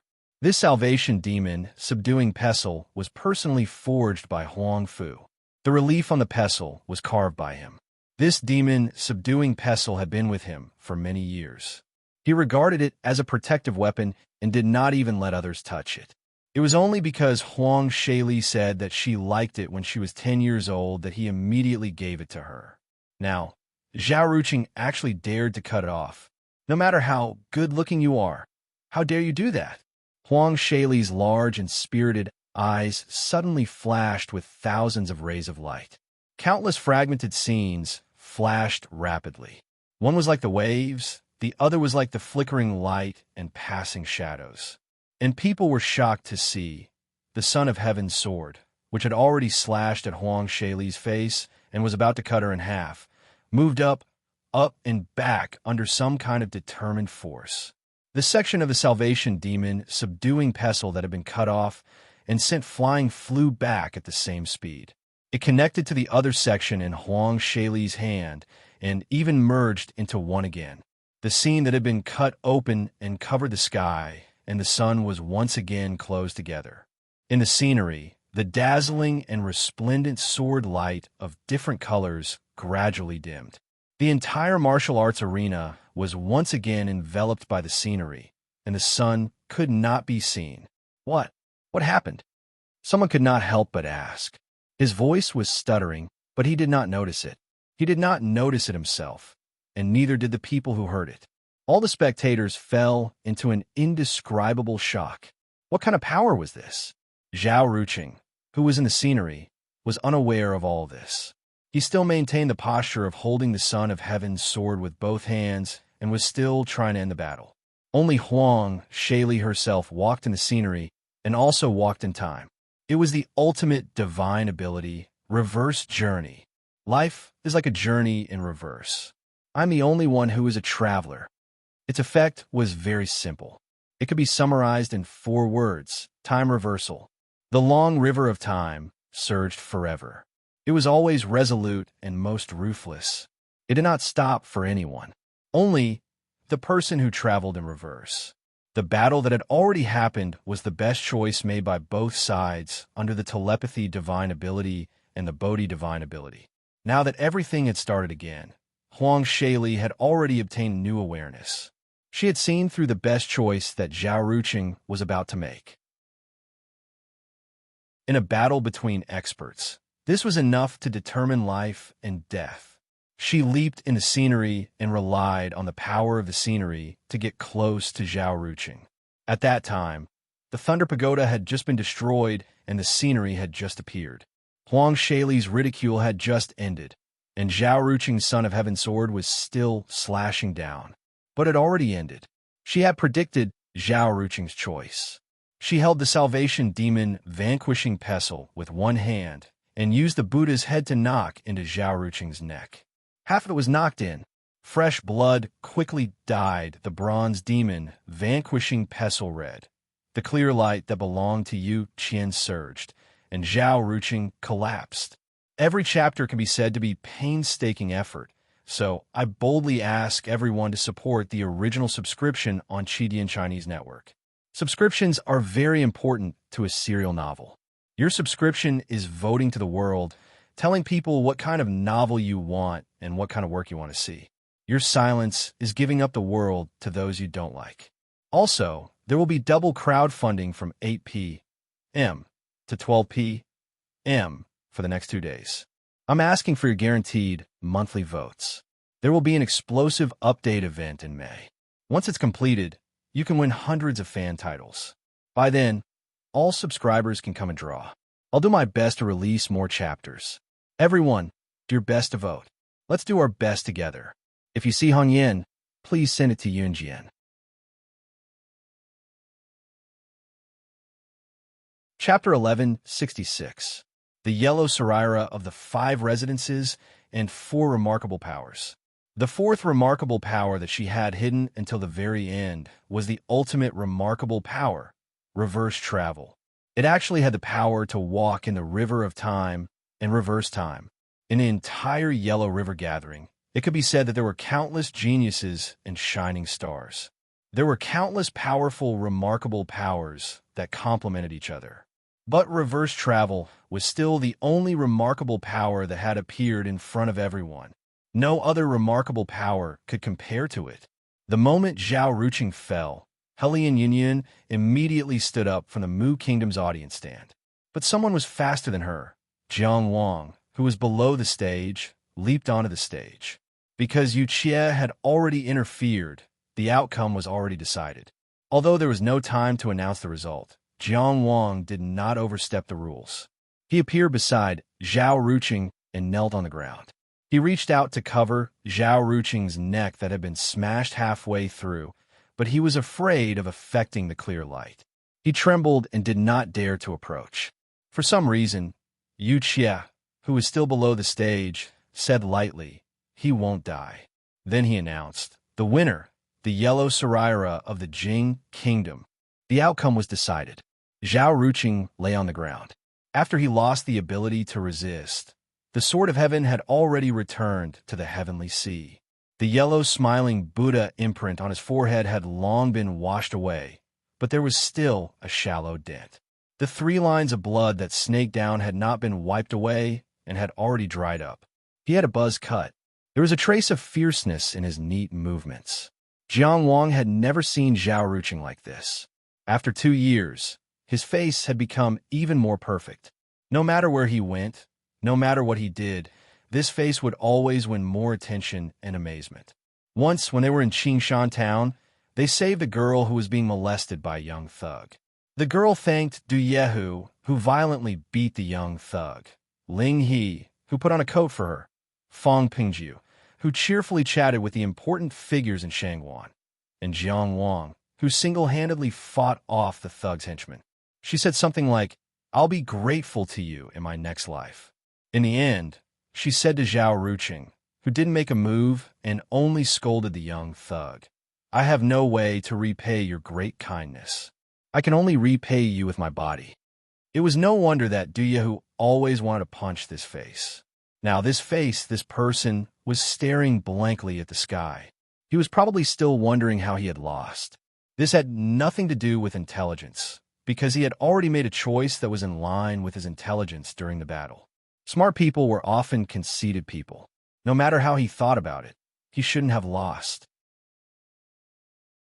The reverse time divine art was used on the martial arts stage, reversing the time between him and the yellow relic. However, it didn't affect those outside the martial arts stage, and it was impossible for it to affect those outside the martial arts stage. Not to mention the 6 supreme martial artists. Just looking at the experts who led the teams from the various countries on the stage, whose time could the yellow relic change? It was just that those who were in the midst of it, those who were swept away by time, were inevitably confused. As the owner of the divine art, Huang Relic was strolling in time. Zhao Ruqing, as the one who was being reversed, was still stuck at the moment when he brandished his blade. He couldn't understand why his choice was suddenly seen through, and why he was beaten to the brink of death in a situation where he was caught off guard. It should be known that Huang Relic had suddenly summoned the Thunder Pagoda and abruptly knocked on his face. He couldn't dodge in time, but he also dissipated most of the force.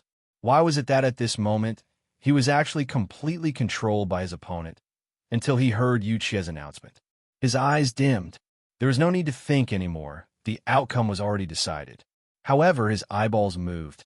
Then he saw Jiang Wang, that familiar, gentle, delicate, and determined face, a face whose edges and corners had already been polished very clearly by time.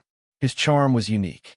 He had secretly observed him many times before, but at this moment, at such a close distance, this person was really much more handsome. In terms of appearance, he could be ranked second among the 5 heroes of Maple Forest. At this moment, Jiang Wang was looking down at him, his face full of unconcealable concern and worry. The light returned to his eyes. Jiang, because half of his neck was smashed through.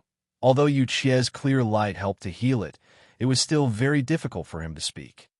"I'm sorry," he smiled. This smile was really charming. This peerlessly handsome man, lying on the ground with serious injuries and dying, smiled bitterly. What a moving scene this was. It was heartbreaking, but it was also enchanting. As the victor, Huang Relic couldn't help but take a step towards this side. But at least he remembered that he was the one who had beaten him to this state. He awkwardly retracted his leg. Jiang Wang reached out and gently lifted Zhao Ruqing's upper body so that he could speak more smoothly. "What are you sorry for?" he asked gently. He was always like this. He was always tolerant of his family and friends. After experiencing deception, he could still continue to believe. After seeing darkness, he was not tainted by it. Zhao Ruqing closed his eyes for a while, then opened them again and looked at him. He was wounded, but there was a smile in his eyes. "I said I would win first place. I said I would take responsibility for everything. I was just bragging. I didn't do it." Jiang Wang looked into his eyes and didn't say anything else. He only said, "You have to know who's the big brother." Zhao Ruqing smiled again. As he smiled, he couldn't help but spit out a mouthful of blood. He wanted to turn his head, but he didn't have the strength. The blood sprayed onto Jiang Wang's green robe. This feeling of powerlessness, of not being able to control himself, made him suffer, because he obviously didn't allow himself to be powerless anymore. Jiang Wang followed his suddenly pained gaze and looked down, saying, "It looks like a plum blossom." Zhao Ruqing's eyes seemed to be in trance. In this trance, he saw the splashes of blood on third brother Zhang's green robe. It really did look like a red plum blossom. He wanted to smile again. At this moment, a very gentle female voice sounded. Jiang Wang looked up and saw a pair of pale green eyes. They were very beautiful. The owner of this pair of eyes seemed to be an extremely gentle woman. She even spoke softly, as if she was afraid of disturbing someone. "I'm Helian Yunyun, the princess of the Mu Kingdom and Ruqing's friend." The woman, who was dressed in traditional grassland clothing, pointed at Zhao Ruqing in his arms. "I'll get someone to take care of his injuries, okay?" As she spoke, she half squatted on the other side of Zhao Ruqing with a gentle and kind smile on her face. She stretched out her hands and motioned for Jiang Wang to hand him over to her. Yuan Duo, who rushed up from behind, was dumbfounded. When did our Highness Yun become so gentle that it sent chills down one's spine? On this Riverview platform, this woman's identity couldn't be fake. And she was a very smart woman. With a simple sentence without any aggression, she expressed her willingness and ability to treat him, dispelling Jiang Wang's resistance to the greatest extent. But Jiang Wang still looked at Zhao Ruqing. It wasn't until Zhao Ruqing returned an affirmative look that he half lifted Zhao Ruqing and sent him forward. "I'll do it. I'll do it." Yuan Duo, whose hair was in braids, rushed forward in 2 steps and slid down to kneel on the ground. He eagerly reached out and took Zhao Ruqing, saying generously, "Your Highness Yun, leave his kind of rough work to me. Ruqing is my Yelan, so I should take care of him." Because he was afraid that it would affect Zhao Ruqing's injuries, Jiang Wang didn't avoid it and let him carry him away. He was so eager that it almost seemed like he was snatching him away. Jiang Wang looked at him worriedly, then looked at the princess of the Mu Kingdom, who had blue eyes. Helian Yunyun retracted her hands without a trace and slowly stood up with a gentle smile on her face. "It's the same if you leave it to Yuan Duo. They're good friends too." Jiang Wang confirmed with Zhao Ruqing's eyes and was relieved. He bowed to the princess seriously. "I'll have to trouble you with my little 5. Hearing the address little 5, Helian Yunyun's smile became even gentler. "We're family. It's my duty to take care of Ruqing. You can come to Mu Street to visit him in the future. Just mention my name and you'll be free to go." It seemed that Ruqing had experienced a lot in the Mu Kingdom. Everyone treated him as one of their own. As Jiang Wang thought of this, his gratitude became even more sincere. He watched Helian Yunyun and Yuan Duo walk down the platform. P.S. A little Easter egg. Do you still remember what Jiang Wang said to Zhao Ruqing when he saw him after escaping from the jaws of death in Three Mountain City? Chapter 1167. Yu Qian was only responsible for saving Tianjiao's life, but he wouldn't help him fully recover from his injuries. Fortunately, A powerful country like the Mu Kingdom didn't lack elixirs and powerful medical practitioners. Yuan Duo hurriedly carried Zhao Ruqing down the martial arts arena and rushed out of the pillars of 6 directions. Among the medical practitioners accompanying the Mu Kingdom this time, there was a highly skilled imperial physician. Because he liked peace and quiet, and some of his treatment methods weren't convenient for outsiders to see, he didn't come to the scene to watch the ceremony. He only stayed on standby in Shepherd Street. Yuan Duo was going to find him. Duo, Zhao Ruqing said with difficulty. What's wrong? Yuan Duo asked as he walked. He controlled his body well and didn't cause any turbulence. Stay, Zhao Ruqing said. We're going to Shepherd Street to treat your injuries. Yuan Duo said anxiously. Zhao Ruqing paused and insisted. I want to watch the battle. No, you listen to me, Yuan Duo said and walked out without a care. He wanted to take advantage of Zhao Ruqing's serious injury to act arbitrarily. Suddenly his body paused. He was pulled back by someone. Yuan Duo looked back and saw Hellion Yunyun looking at him. I'm taking Ruqing to treat his injuries, Your Highness, he said anxiously. We have to respect the feelings of the injured, the Princess of Great Moose said. What's there to respect? We'll respect him after he recovers. Yuan Duo turned and was about to leave again. Hellion Yunyun pulled it back again. I said you're sensible, but you don't seem to be. I said you're not sensible, but you're trying to be sensible. Hellion Yunyun glared at him. Are you sensible or not? Yuan Duo was a little confused. What do you mean? Hellion Yunyun didn't want to talk nonsense. She reached out and grabbed Zhao Ruqing into her arms. She shook her chin impatiently. Go to Shepherd Street to get some medicine. Leave this to me. Yuan Duo looked at his empty hands and wanted to argue, but in the end, he wasn't that stupid. He just said, oh, and hurried to Shepherd Street to find the imperial physician to get the medicine.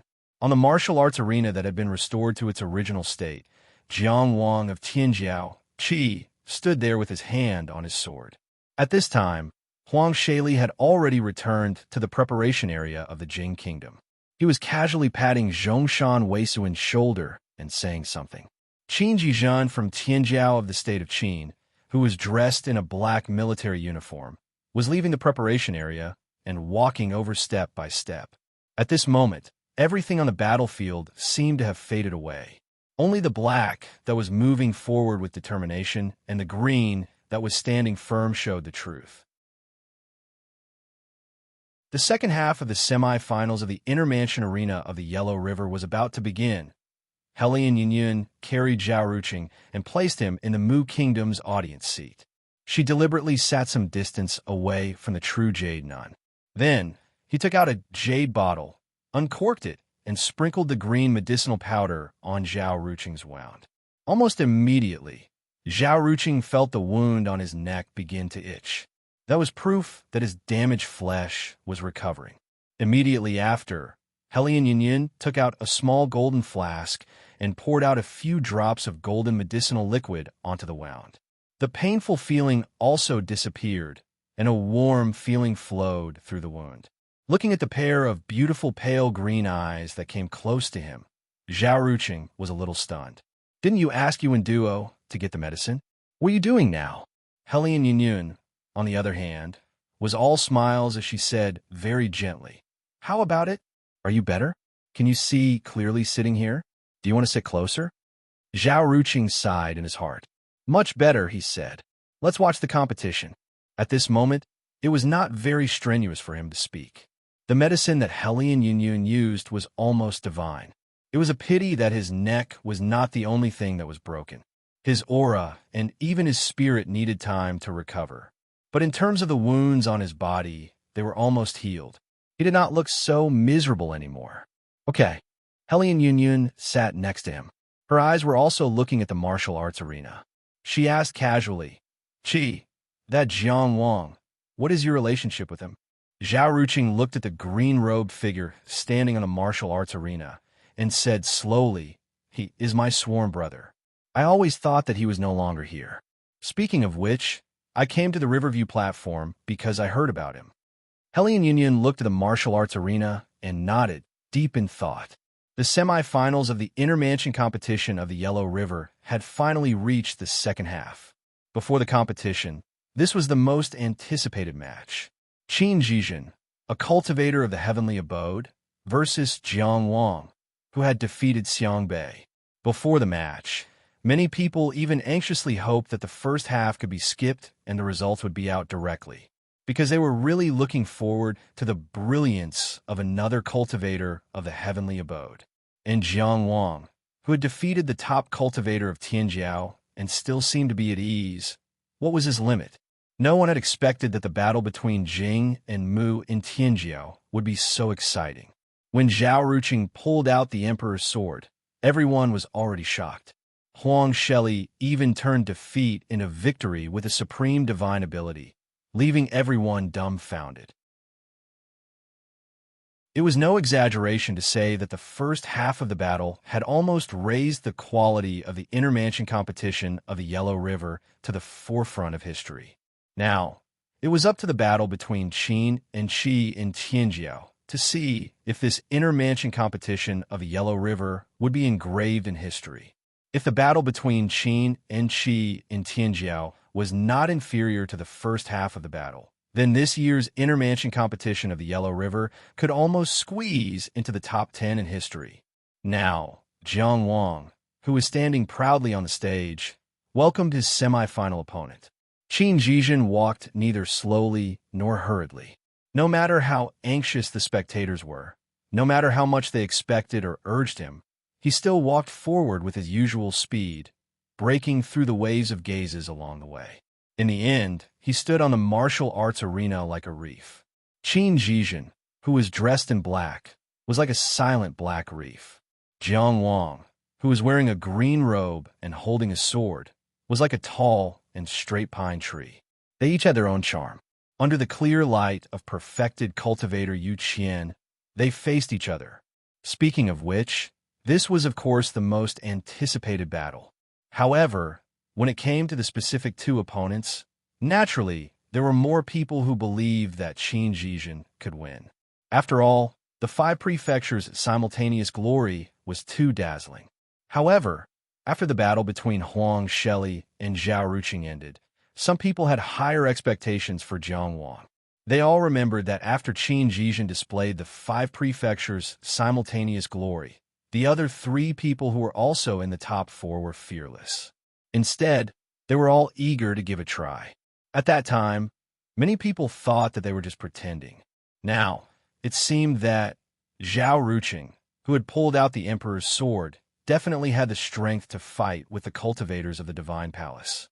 As for the yellow relic that possessed a pinnacle ability, it was even more dazzling than the yellow relic.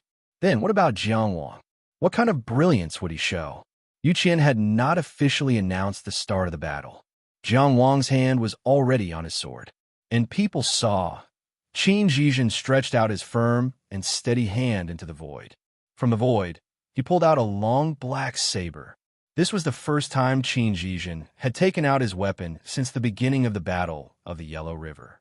And it was under the circumstances that Jiang Wang did not show any pressure. Before the battle, little Jiang is here. Where are the monthly votes?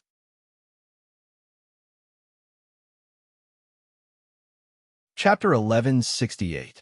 On the Qin state's preparation table, Zhang Gu, the commander of the Barong army, smiled and said, "It seems that this Qi Tianjiao also made Jijin feel the pressure. Before the game, he went to talk to Qi Jiang Wang, and he probably had some understanding before." Gan Chang, who had almost recovered from his injury, said. Huang Budong, who had been half asleep, opened his eyes at this time and murmured, "So this Jiang Wang may bring more surprises than Huang Sheli and Zhao Ruqing." The Yellow River Conference was a grand event for young people from all over the world in Tianjiao, and all the participants were in their prime. Only this Huang Budong, just looking at the appearance, was actually several times older than Zhang Gu. Sitting with Gan Chang who looked young and was only 19 years old, people would believe that they were grandfather and grandson.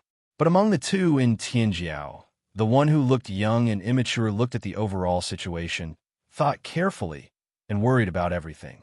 On the other hand, the one who seemed to have experienced the vicissitudes of life was ignorant and did not worry about anything. Maybe in Qin Zhizhen's view, although I don't think it's realistic. Gan Chong and replied and wondered, I thought his sword would only be used in the finals. Why does he pay so much attention to this Jiang Wang? The Qin state had information about Tianjiao of all countries. What Qin Zhizhen could see, he could also see. From the information, Jiang Wang of Qi dominated overseas and was unparalleled in Qi state, which was indeed dazzling. But in Tianjiao of the 6 powerful countries in the world, it was not top-notch. Qin Zhizhen, with the cultivation of Tianfu, was the most popular candidate for the inner mansion. Not to say that he was arrogant. At least he could look down on anyone except Huang Sheli. He also had the belief of invincibility, so he shouldn't be so cautious.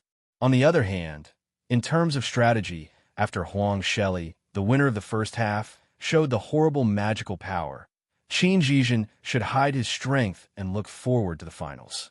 Instead of drawing the sword at the beginning of the game, he exposed more in front of Huang Sheli. Who cares? The children and grandchildren will have their own blessings. Huang Budong moved his neck to make himself more comfortable. Let's not worry too much. Gan Chong and calmly moved away a little. If Qin Zhizhen heard about you taking advantage of him, wouldn't he fight you to the death? Also, what's with the tone of an old wife? Wang Shishu had said that he would be able to understand Gan Chang'an at the age of 8, but he was already 19 years old. Gan Chang'an realized that there were still many people in this world that he could not understand. Zhang Gu glanced at Huang Budong's lethargic look. It was hard to tell if this guy was trying to take advantage of her on purpose, or if there was something wrong with his brain. These 2 Tianjiao of the Qin state, one of them overthinks and is too intelligent to be easily hurt, so he has to pay attention to appease him. One who thinks too little must be lashed with a whip. Speaking of which, Qin Zhizhen, who had the lowest cultivation level, was still the most stable. Unfortunately, he was too reserved and too stubborn. Enjoying battle and striving for perfection might be a good thing for cultivation, but that might not be the case for commanding an army. In Zhang Gu's military philosophy, war should not be enjoyed by others. Of course, these thoughts were in his heart, and he did not show them on his face. He just looked at the martial arts arena quietly, thinking about the future of the Qin state. In his position, he planned for his government. As for Ing Ziyu, the descendant of Emperor Huai, there was no need to think. He should not think either. Surrounded by the pillars of 6 directions was the stage of the world. However, everyone knew that the true world stage was originally this combined martial arts stage that was the only one left. The ancient glory and history were still continuing. Qin Zhizhen pulled out his knife from the void. This knife was dark all over, with a long handle and a straight blade. It was 3 feet long, and the cold light was restrained. This was a real killer's knife, without the slightest bit of decoration. The blade was horizontal, and the blade was vertical. Horizontal and vertical, giving people a sense of coldness equal to life and death. In the clear light that separated the 2 people, Qin Zhizhen held the knife in front of him and said seriously, my boxing skills are already at the top of this realm, but because I have been practicing the knife for a long time, my knife is better.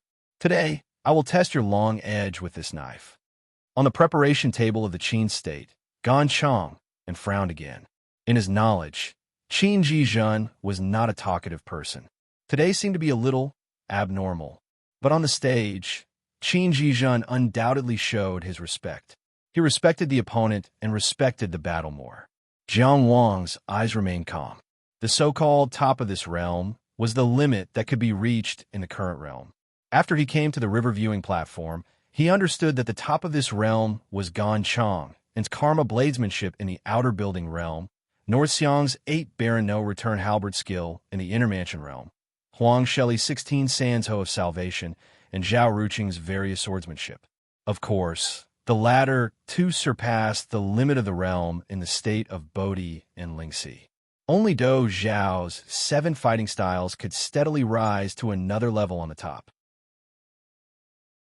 Yung Genzuan's sun, moon, and star triple round wild beheading knife was not inferior in power, but relied on the combination of magical powers. In terms of knife skills, it did not even reach the limit.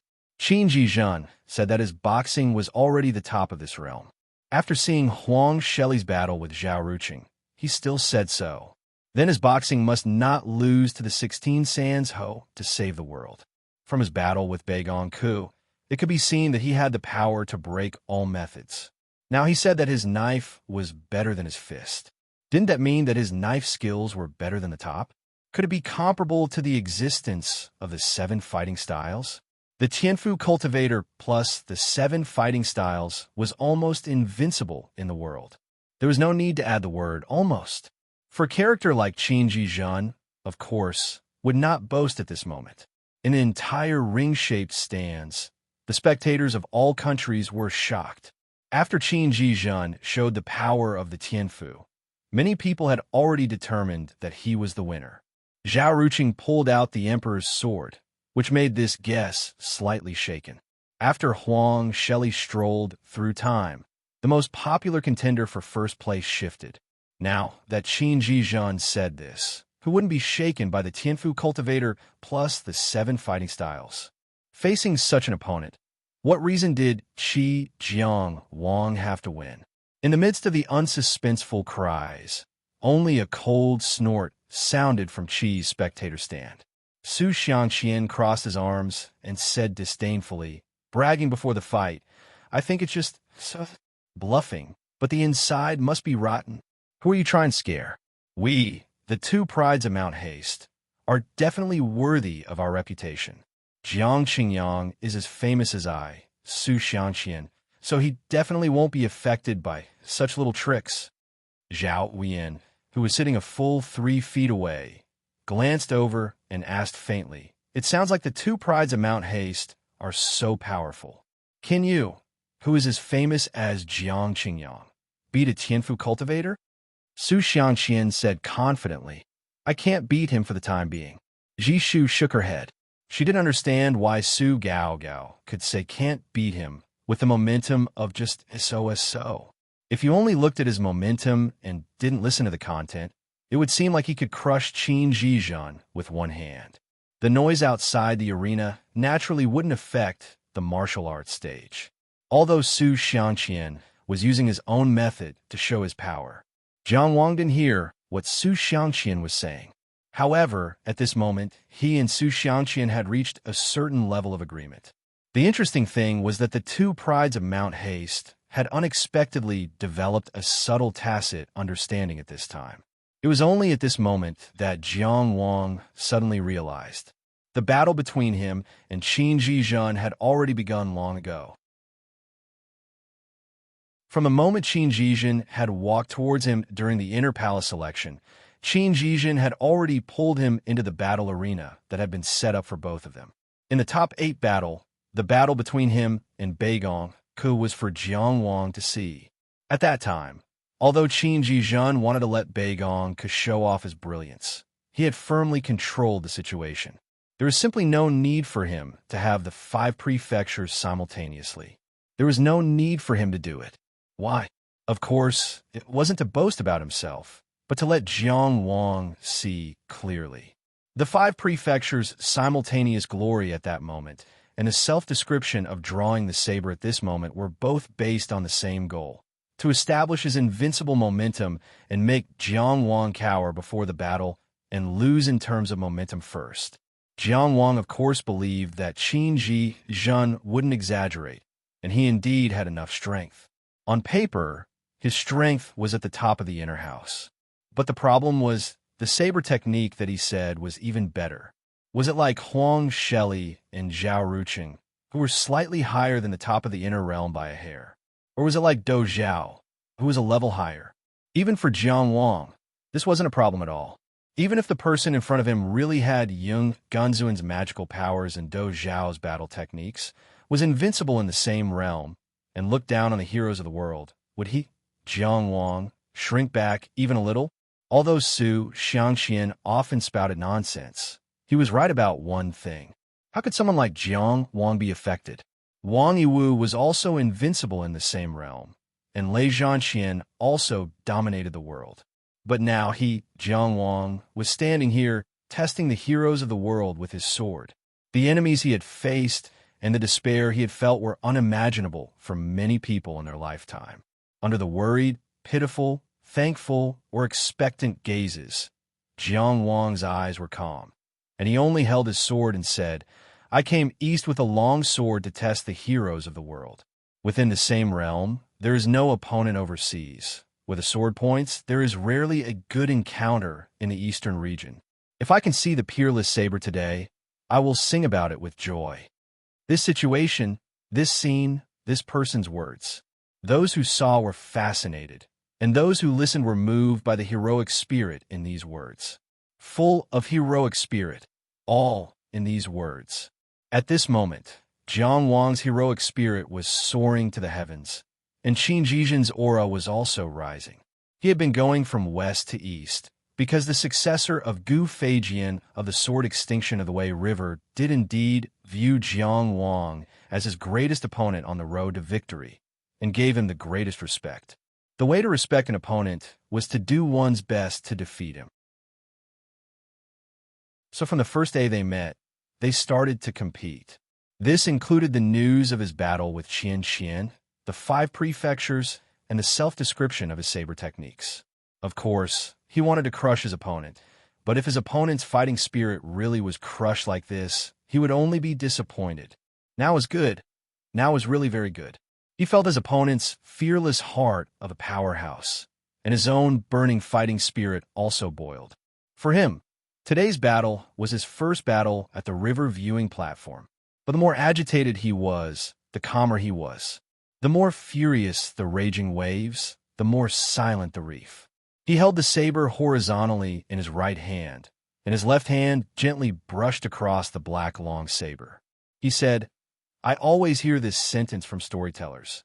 Either way, it's death." Thus, this saber is named Either Way. Life and death were always light in the mouths of storytellers. But when it came to each person, it was the waves of a lifetime. It was the same for its insignificance, and it was also the same for its vastness. Feeling this solemnity, Jiang Wang also held the sword in his left hand and held it horizontally in front of him, replying, "I have people I can't forget, places I can't forget, and hatred I can't forget." Thus, this sword is named Chang Xiangxi. The moment he said the name of the sword, he seemed to feel Chang Xiangxi's emotions. The so-called living spirit of the famous artifact, the birth of the sword spirit, was not the birth of another life. The mystery of the cycle of life and death was far from what he could reach right now. It should be said that his emotions, his feelings, and his understanding, in their daily interactions, had soaked into this sword and condensed into one. Under the nourishment of the divine light, it had given birth to spirituality. So, Chang Xiangxi's excitement was his excitement. Chang Xiangxi's heaviness was his heaviness. Chang Xiangxi's emotions were his emotions. At this moment, his emotions flowed in Chang Xiangxi. Chang Xiangxi was also silent for him. Qin Jizhen's unusually solemn ceremonial feeling was presumably to better grasp his saber and better face this battle. Jiang Wang could completely feel this proper treatment, and thus he thought, Fang Qian, who would never sit if he could lie down, who would not move even if he was driven by a whip, what did he leave behind for this Qianfu cultivator in front of him? Let this peerless Tianjiao, who had 5 prefectures glorious together, retain such great respect. He quickly cut off this thought. Right now, he had to focus on winning, and he would ask about it later. Time seemed to have never passed, but it also seemed to have been annihilated long ago. The clear light flowed like water, and Yu Qian's announcement sounded at the same time, and the horizontal and vertical saber and Chang Xiangxi also met at the same time. They met at the center of the martial arts practice platform. Clang! This was the first announcement made in this battle that was the focus of attention. The sound reverberated 10,000 times. It echoed in people's hearts. Like a sudden clap of thunder, like a clap of thunder, it caused those in a trance to wake up, and those with a guilty conscience to lose their courage. Saber and sword were intersecting. One was pitch black like the night, and the other was spotlessly white like frost and snow. Qin Jizhen and Jiang Wang confronted each other across this saber and sword. Saber and sword intersected, and the saber edge and sword edge emitted a terrifying, ear-piercing sound. A long line of sparks splashed out side by side. Specks of scarlet sparks connected to form a vertical line. Saber and sword collided to create stars. It was like fireworks that disturbed the quiet night, and the morning sun that melted the frost and snow. Outside of the night and the snow, this was the third kind of absolute beauty. Beauty was always short-lived, just like the starlight between saber and sword. It also flashed and passed in such a hurry. At the same time it passed away, the night rolled back. Qin Jijin returned his saber. This saber was unbearable to recall. The pitch-black saber edge rolled back the curtain of night, and also stirred up memories into fragments. Seeing the past is already gone. Remembering the past, it is difficult to return to the dream. The past and the past are like smoke. This saber severed the past, and then the past life. It destroyed the past life. Qin Jijin was not the only one who was reluctant to part with the starlight. Jiang Wang was also chasing after life and death. When the saber and sword passed each other, Jiang Wang had already entered the highest level of vigilance. The jade color was not obvious, but his ears were already different. He felt another world. His immortal state had been activated. Since then, 19 breaths, 10,000 voices come. I have heard it. The monthly ticket will expire if you don't vote. Quickly hand it over. Ooh, hold on to the top 20. Don't be sneak attacked at the end.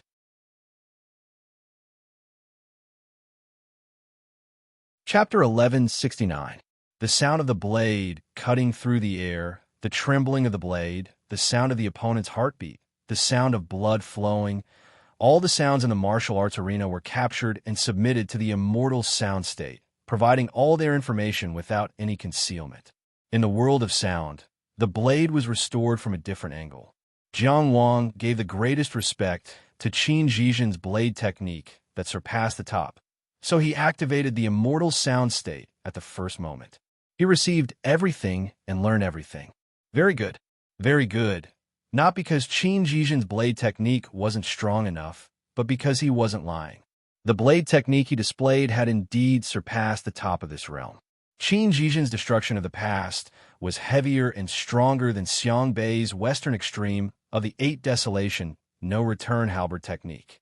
It was more decisive and more terrifying. However, from the information captured by the immortal state of sound and Jiang Wang's personal experience, this saber was only slightly stronger.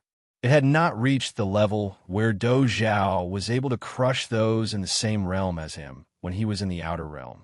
If he could really be as strong as the #1 killing art in the modern world, Jiang Wang would choose to distance himself from him at once, give up the fight of swordsmanship, and try to win with supernatural powers and Taoist magic arts. That would undoubtedly leave him with a shortcoming, and he would lose first. So very good. Qin Jijin wanted to establish himself as invincible and compete for power, but he chose the wrong opponent. Today's blade technique was strong, but it wasn't enough to make him retreat.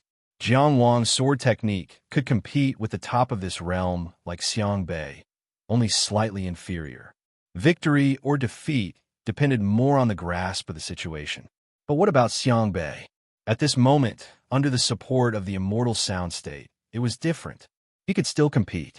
As long as he didn't have no power to resist, retreating wouldn't be his first choice. Under the immortal sound state, Jiang Wang became more and more calm, with the attitude of controlling the whole situation. Stepping on the blue cloud mark, he was full of immortal aura. At this moment, he completely let go of himself, feeling the blade with all his heart and soul, and welcoming it. East comes to test sword. Then use sword technique to meet blade technique. The dark blade that rolled back was like a dark cloud covering the sky, like a murderous aura covering the sky. It was as if the darkness of night had swept over. Standing before the saber, Jiang Wang felt a great sense of loneliness. A long night without any old friends. The past was severed, the previous life was destroyed. A person's past no longer existed. In that case, who was this person? When this person's story was no longer mentioned, would this person still exist? The sound and hearing immortal state continued to transmit information, feeding back the trajectory of the horizontal and vertical blades. Its strength, its sharpness, and its power. The pitch-black blade was reflected in his eyes. There was this blade in the visual world, and there was also this blade in the sound world, erasing the past together, killing the body and soul together. This strike was too despairing, and it came too quickly. This saber first killed the intent, and then the body. Who could resist him? In the dark night, where he couldn't see the road ahead, in the despair of his previous life, Jiang Wang vaguely remembered that he had a sword. He looked at the terrifying blade that was closing in on him. His inspiration came back, and he suddenly woke up from the blade momentum. He suddenly remembered everything.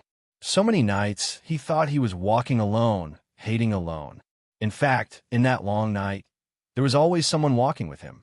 When he was walking through the stars and the moon, there was also someone walking forward. He wasn't working hard alone, and he wasn't fighting alone. So many times, he looked at the bright moon in the long night. Although the bright moon was dim, there was still light. His hometown was gone, but his dream was still there. An old friend died, and an old friend returned.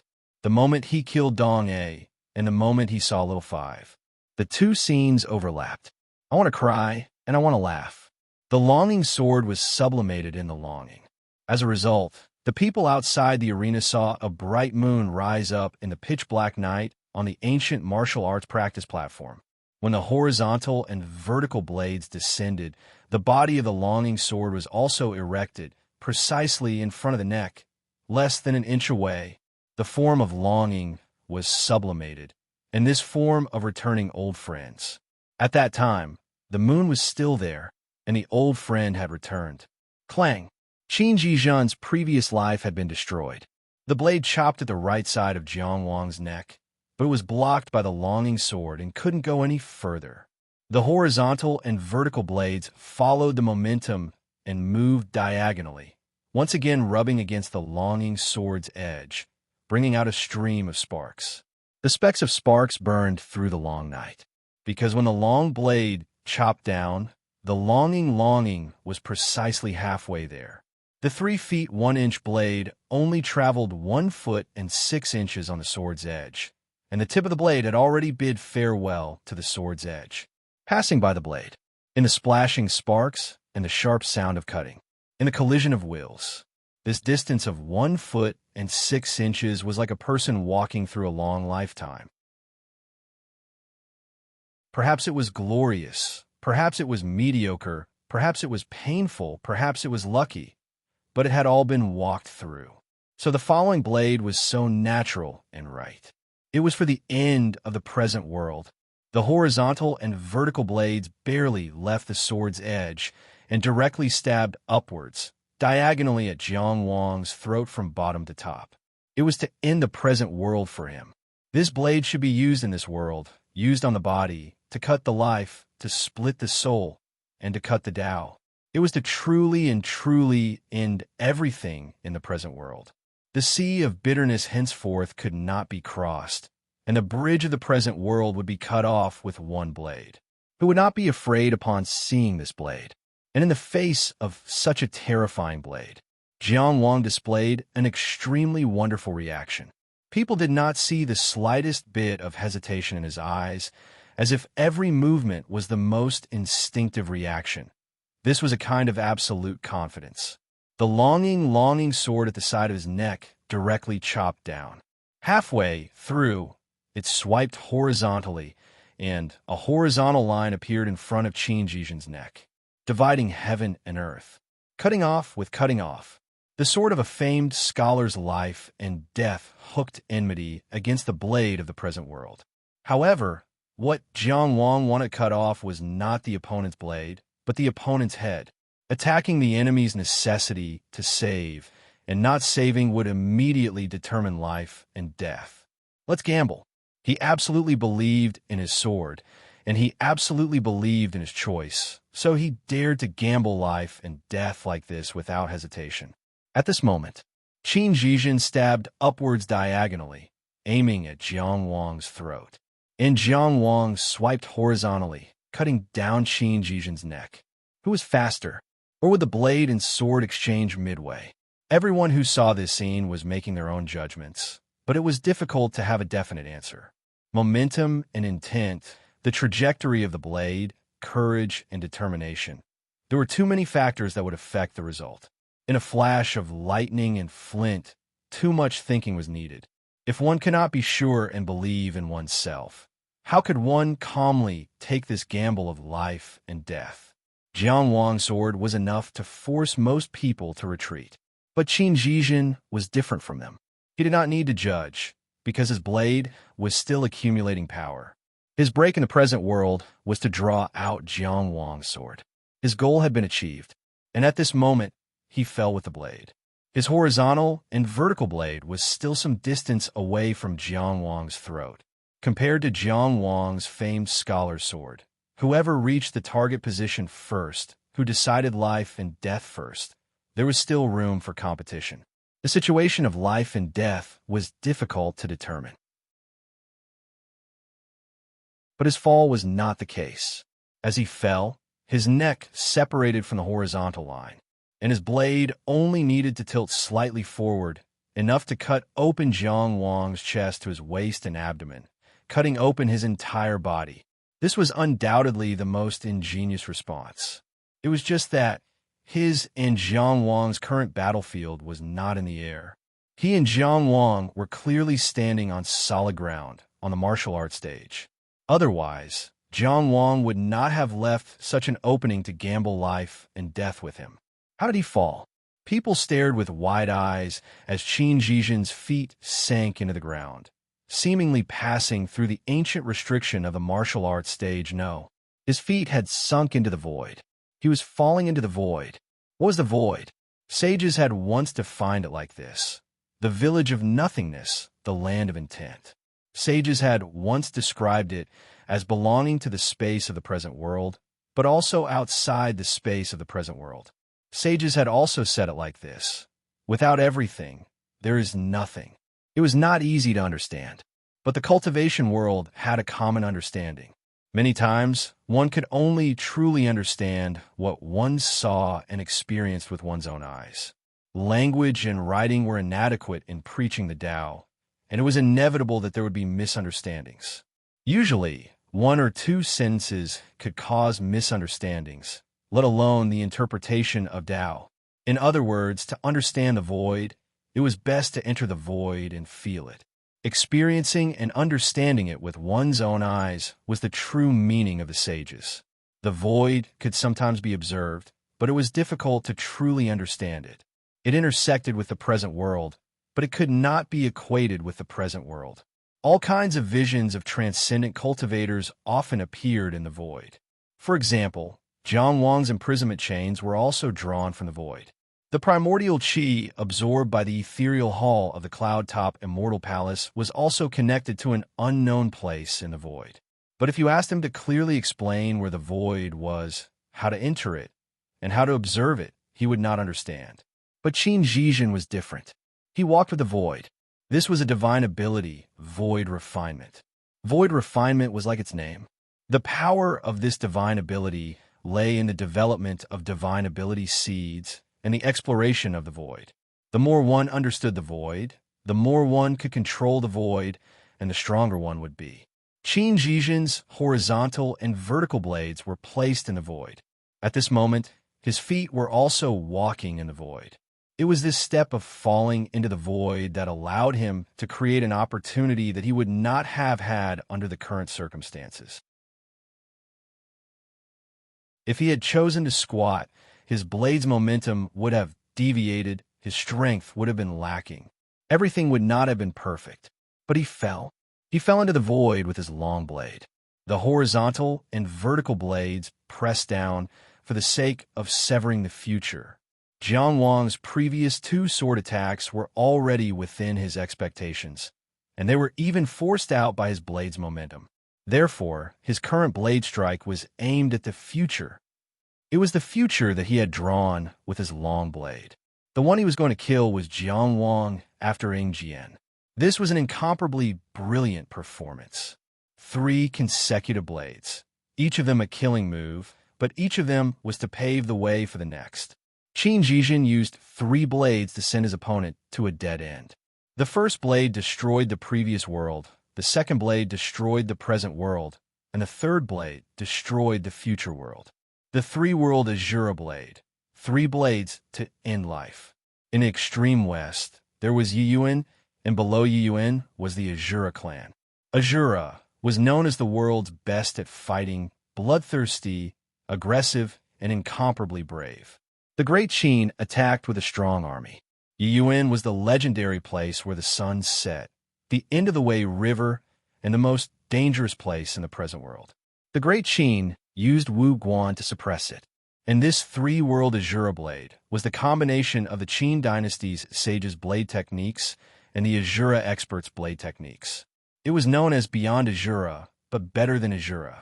This blade technique was even stronger than the blade technique of the Azura clan, which was known as the world's best at fighting. One could imagine the conceit of the Qin dynasty's sages. Qin Jijin's 3 consecutive blades showed courage, killing power, and oppression. As he said, it was above the peak of this realm, a level stronger. Speaking of which, the 3-world Azura blade technique might not be stronger than the Karma blade technique. However, Gan Chang's control of the Karma blade technique in the outer building realm was still within the limit of the outer building realm, and it was close to the founder's understanding of this realm of blade technique. And Qin Jijin's understanding of the 3-world Azura blade technique in the Inner Mansion realm had already exceeded the limit of the Inner Mansion realm. This so-called limit was the limit of killing power and power that a killing technique could reach at each realm when it was first created. Generally, being able to display more than 90% of the killing power was already considered a great success. Reaching the limit could be said to be complete. Under the same realm and with the same killing technique, one would not lose to the founder.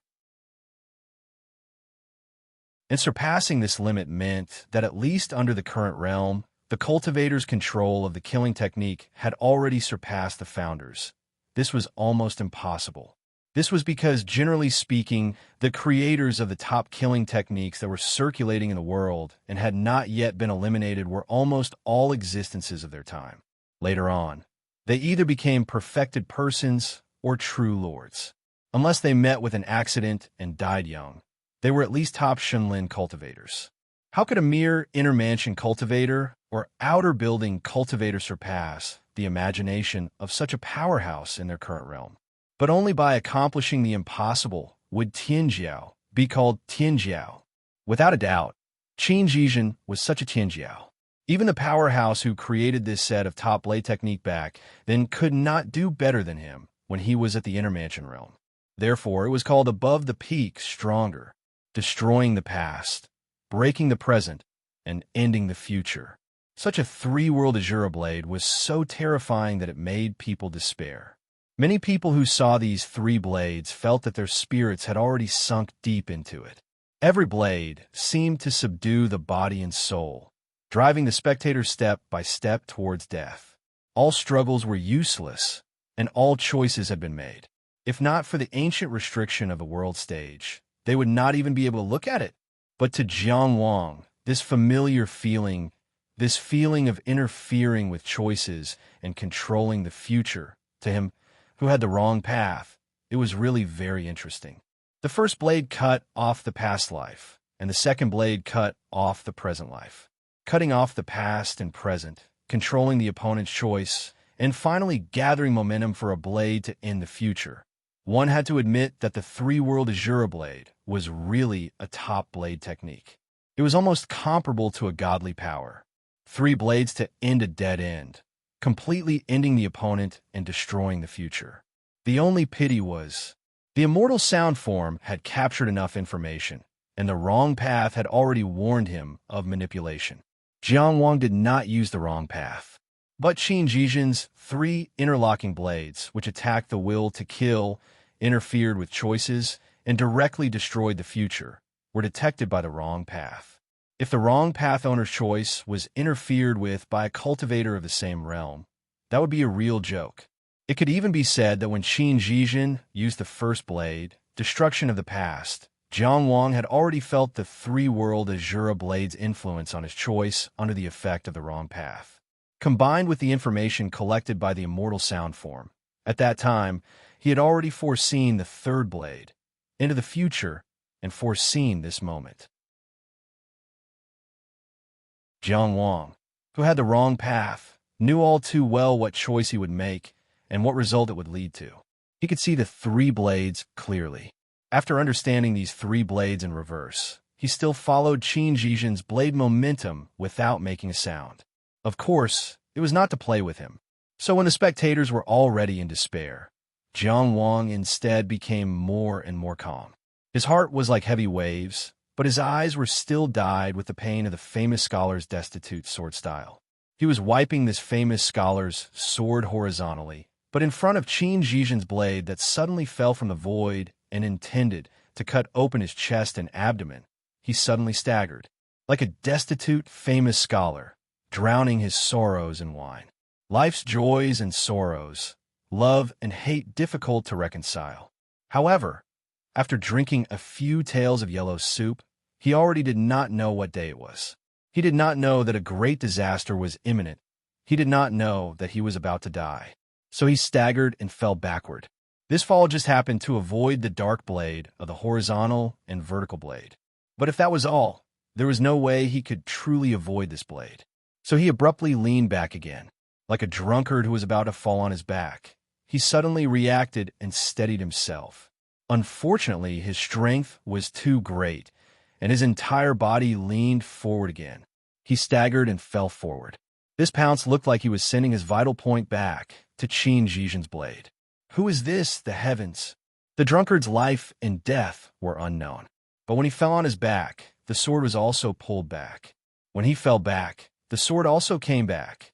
That pair of eyes, overflowing with destitute emotions and pain, suddenly sparkled with divine light, full of satisfaction. Drunken madness. From top to bottom, the sword stabbed diagonally. This sword formed a perfect echo with Qin Zhizhen's previous downward and upward slash of the blade that broke the world. It really rose and fell one after another. At this moment, Qin Zhizhen fell from the void, his blade falling with him.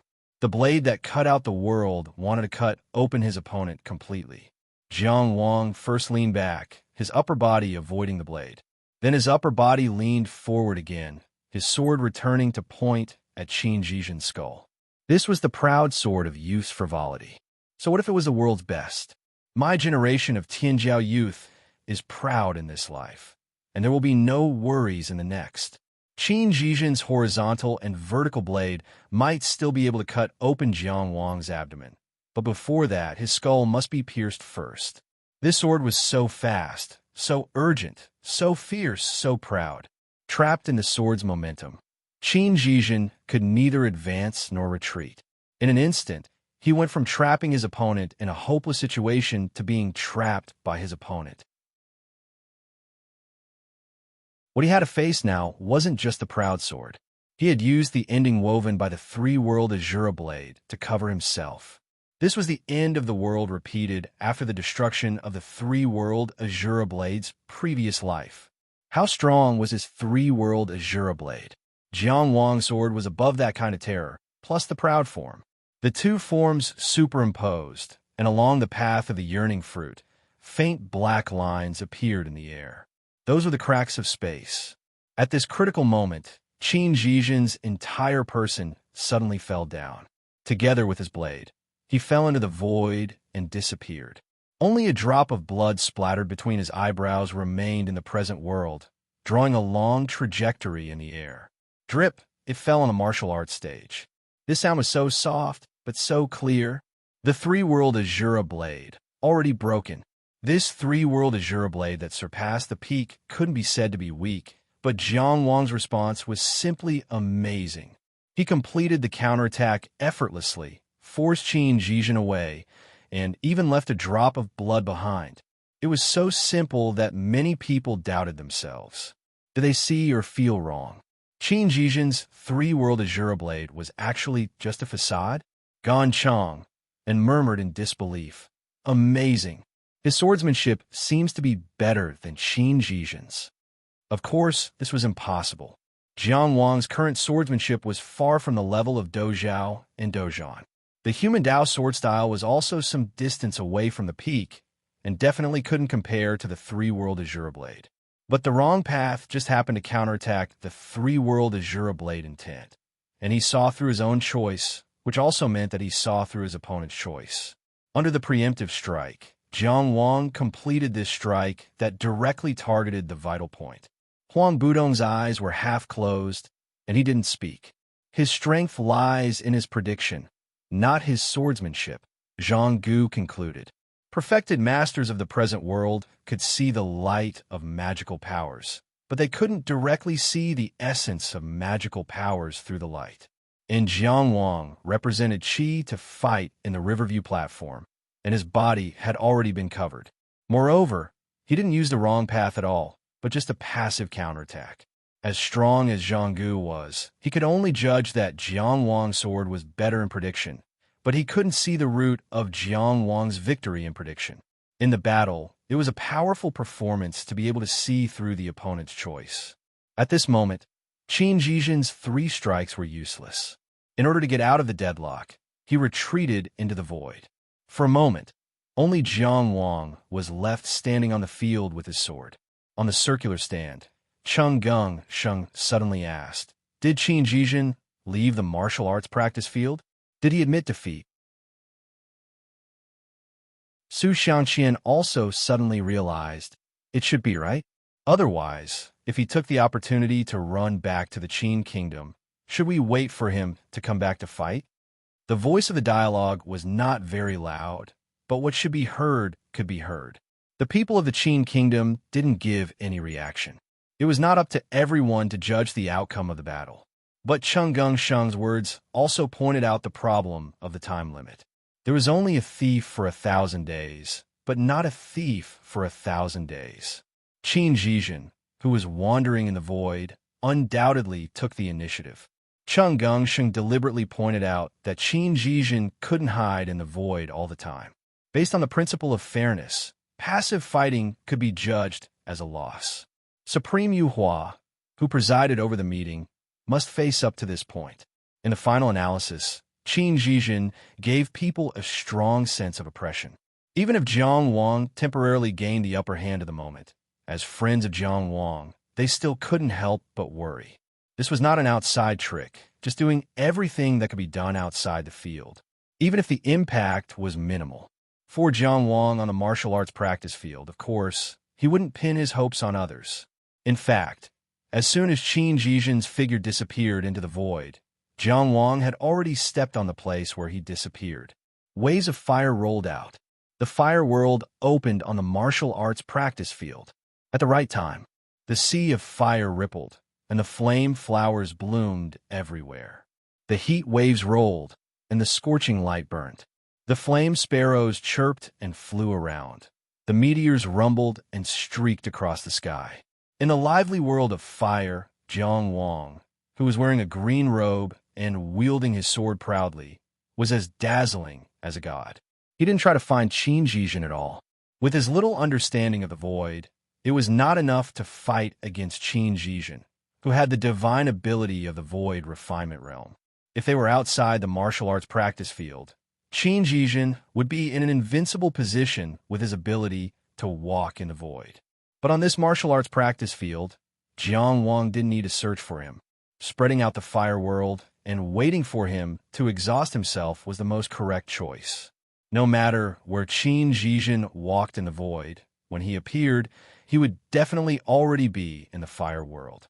Qin Jijin grasped the opportunity, and he had the geographical advantage.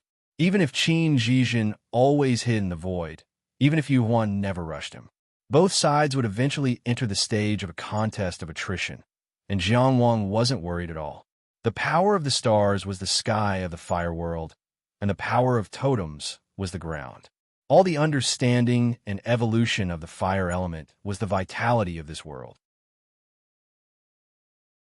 The true Samadhi fire was the origin of this world. After the birth of the fire world, it naturally grew and multiplied endlessly.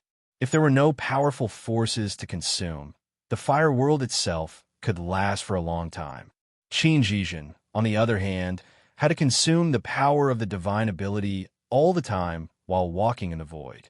No matter what, he had the advantage. The calculation of the battle was only in the mind, and the process of the battle changed rapidly. The next moment, Qin Jijin stepped out of the void and landed on the martial arts practice field, but he was extremely far away from Jiang Wang, almost standing at the edge of the martial arts practice field. Then he slashed horizontally. His response was also very simple.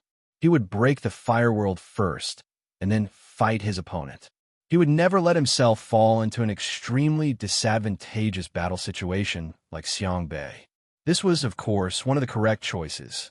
But someone as strong as Qin Jijin, who could walk freely in the void, didn't take advantage of the intersecting void to attack Jiang Wang at the first moment.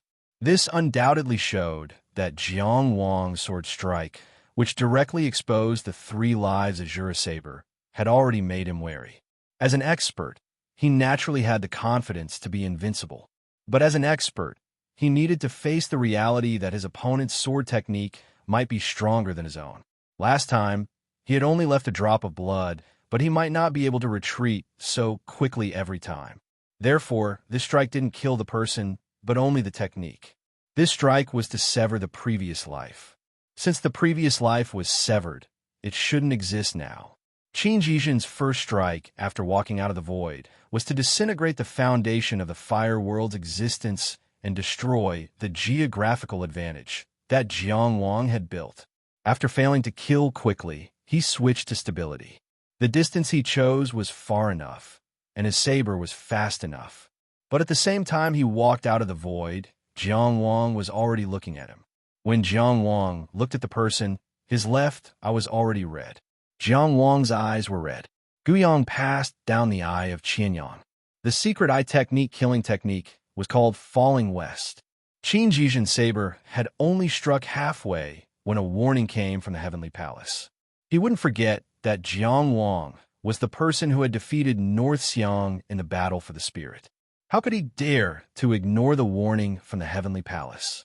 Therefore, he had already manifested his spirit at the first moment. The spirit of the horizontal and vertical saber appeared and descended into the Heavenly Palace. Qin Jijin's Heavenly Palace was tall, sturdy, and had an unshakable will. Above the dome, there were 9 colorless Tao vortexes moving at high speed like torrents. There was a faint whistling sound. Thunder and tides collided with each other, sometimes silent and sometimes visible. And Qin Jijin's Tao Vein True Spirit was a giant divine ox with 5 colored spiral patterns wrapped around its horns and a white body and tail. Qin Jijin, whose clothes were as black as ink, stood between the 2 ox horns. The saber in his right hand hung diagonally. He looked at the direction of Jiang Wang's spirit attack. A lively painting was unfurled. This painting was full of details. It was Qin Jijin's Heavenly Palace. The giant divine ox was treading high in the sky. The colorless Tao vortexes hung above the dome, and the black-clothed, black-wielding Qin Jijin manifested by his spirit. Enter the formation map alone. The diagram stopped halfway, as if it had been cut off by some kind of sharp weapon. When a precious object was damaged, those who saw it for the first time couldn't help but wring their hands. In the Battle of Souls with North Xiang, Jiang Wang won a complete victory. He wielded his sword to cut the painting, but he only had time to cut off half of the scroll. Then, he divided it with the flame sparrow and hidden snake. Naturally, he would be able to sense it when it was devoured by his spiritual energy. Although only half of the diagram remained, it was enough for him to smash through Qin Jijin's Heavenspan Palace and launch a large-scale attack on the soul level. Unlike in the past, he could only sneak in with his divine soul concealment snake. His innate weakness made it difficult for him to set up a formation. Only half of the solo riders entered the formation, unable to help him seize control of his opponent's Tongtian Palace. But there was no need for that. He had come to Heavenspan Palace. They were here to destroy the city, not to seize it. Along with the single rider entering the battle array scroll, a dazzling, huge, scorching sun appeared. Rumble. After Qin Zhizhen's spirit manifested the Tong Tian Palace, the first thing he saw was a single rider entering the formation map. The second thing he saw was the scorching sun crashing into the Tong Tian Palace. And then he heard the rumbling sound in the Tong Tian Palace. He suddenly realized that his spiritual energy seemed to be in a world of fire. His Tong Tian Palace was just a small thatched hut in this world. And in this brilliant world of fire, the sun that provided endless light and heat crashed down. It was falling to the west. Jiang Wang's voice sounded in this place, but it was so indifferent that it didn't seem like him. It was so majestic that it seemed to only exist in strength. Since we met in this world of fire, please watch the sunset. The falling to the west technique was to use the power of Qian Yang's eye to guide the opponent's spiritual energy and create illusions that could harm the opponent. In terms of performance, to put it simply, it was the power of the falling sun created by the spiritual energy.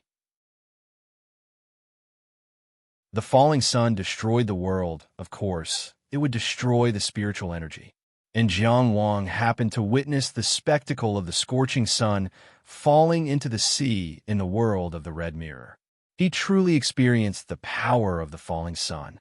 That scene was incomparably real and profound. Even the growth of his spiritual energy at that time was nurtured in that kind of fear. The scorching sun falling and burning the vast sea. How many people in the world could witness such a magnificent scene? The visualized scene overlapped with each other and was driven by the spiritual energy that far surpassed cultivators in the same realm.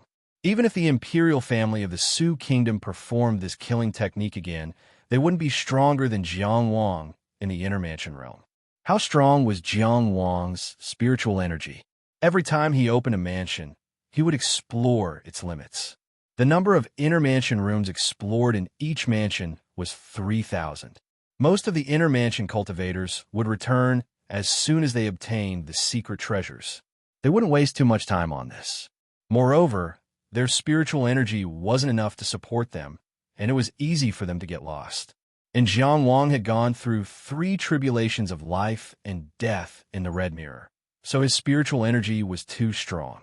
His spiritual energy spread out like a snake, and there was no danger of him getting lost in the 3,000 inner mansion rooms. Even North Xiang, who was born with the vision of 2 suns in the sky, couldn't compare with him in terms of pure spiritual energy.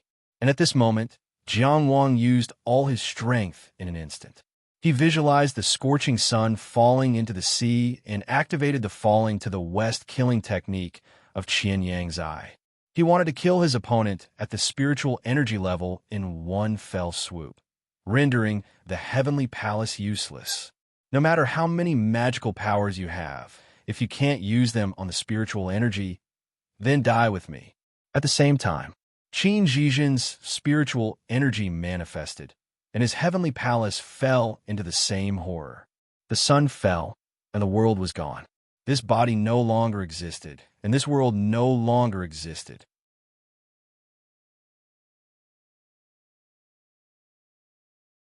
Chapter 1170. Using 3 swords for 3 blades, she forced Qin Zhizhen, whose blade technique was a notch above the top, into the void. Then she spread out the fire world, making it impossible for Qin Zhizhen to get close. Then when Qin Zhizhen attacked the fire world, she directly used her eye technique to fight to the death on the soul level. Every choice could be called perfect. The fighting talent that Jiang Wang had displayed in this battle was truly shocking. As the winner of the first half, Huang Shelley naturally had to pay attention to her opponent in the finals. In her aesthetic standards, Jiang Wang was more or less a temperamental beauty, so she had to look at her more. But for Jiang Wang's series of responses, she thought that even if she opened the Bodhi, her grasp of the battle would not be so. But Jiang Wang clearly did not use any magical powers, just relying on himself, just relying on his fighting talent. How terrifying was this? Many people watching the battle, including Chu Yuji, did not know how strong Jiang Wang was in the soul level, but they could guess a thing or two just by thinking about North Xiang. Was the high-profile Tianfu cultivator going to be defeated here? When this thought appeared, he was shocked. He had always felt that Qin Zhizhen and Huang Shelley would meet in the finals, and had even analyzed the outcome of the Tianfu battle. But now he felt that Jiang Wang was going to win. As a person of Chu, of course he hoped that the Qin would lose, but Qin Zhizhen's 5 prefectures' simultaneous glory was there, and he had a blade that surpassed those of the same level. No matter how he thought about it, he should not lose. Sitting next to him, Zhuo Guangshu whispered to Chu Shanhua. That's not all. There was some pride in his tone. Chu Shanhua raised his chin and did not speak. The eye technique of the Eye of Qianyang that Jiang Wang had learned was only one move, falling west. But he had used this move to the extreme. Using the remnant scroll of the formation map alone, he had forced his way into Qin Zhizhen's Tongtian Palace, using all the power of his soul to finish in one battle. The sun has fallen. The world has ended. The scene burned Qin Zhizhen's body and mind. Facing this scene and this power, he could not help but be surprised. Had his soul also been pulled into the fire world? His body was in the fire world. His heart was also in the fire world. But Qin Zhizhen was Qin Zhizhen after all, and this surprise only existed for a moment before it was immediately cut off. He clearly understood that he was in his own heavenly palace, and at this moment, it was a matter of life and death. At this moment, even if he escaped into the void, he would not be able to escape the attack of his godly soul. Furthermore, due to the limitations of the fire world, he was no longer able to escape into the void without hindrance. At this time, if he were to slow down even a single step, it would be a matter of life and death. However, Qin Zhizhen, who was in his divine soul state, simply grabbed at his body with his right hand and directly tore off a piece of black clothing as thin as a cicada's wing. This black robe was different from the one he wore in the modern world. It was something between real and illusory, thin but impenetrable. There was a faint murderous aura circulating around it. As soon as he tore off the black garment, the entire Heavenspan Palace was empty. The painting of a lone rider charging into the formation, the scene of a blazing sun descending to the world, and the terrifyingly powerful soul energy were all imprinted on this thin layer of black clothes, becoming a painting on the black clothes, and were pulled away by him. It was the divine ability, Wu-Yi, Qi Wei, Battle Spirit Robe. This robe was transformed by the battle spirit. When it was released, it was used for battle, and when it entered, it was used for defense. When it was used for battle, it manifested outside the body. A punch or a saber would cause damage to the soul in addition to the original damage. When it was used for defense, it would be draped over the soul to resist attacks on the soul level. Just like now, Qin Zhizhen only needed to pull off this soul robe, and Jiang Wang's horrifying soul attack vanished like smoke in thin air. In the battle with Bai Gongku of the Yong Kingdom, he had taken the absolute initiative with ease. In fact, he had watched the battle between Jiang Wang and Norxiang very calmly. Then, he had displayed the 5 prefectures glorious together in an attempt to crush Jiang Wang's fighting spirit and extinguish his confidence after defeating a strong enemy. Why did he still give Jiang Wang the opportunity to start a battle between Jiang Wang and Norxiang after he had clearly seen the battle between Jiang Wang and Norxiang and knew that Jiang Wang's soul energy was definitely powerful? Because although this was Jiang Wang's opportunity, it was also his opportunity. When Jiang Wang was plotting against him, he was also plotting against Jiang Wang. People were most dangerous when they were complacent, but when they were at the peak, they were most likely to fall to their deaths. Because he was standing too high and too relaxed. Jiang Wang wanted to kill him with his soul in one fell swoop. This was the opportunity for him to kill Jiang Wang. The battle between souls was fought in an instant. Pulling off the soul robe, all the attacks on the soul level were removed. Tongtian Palace was already quiet. In the fire world, Qin Zhizhen, who was still holding the saber, suddenly sped up and quickly completed the destruction of the world, cutting a hole in the fire world. Rumble! The meteor collapsed, and the flame sparrow fell. the fire world began to be destroyed. After all, Jiang Wang's fire world technique had not reached the level of being able to create and destroy at will.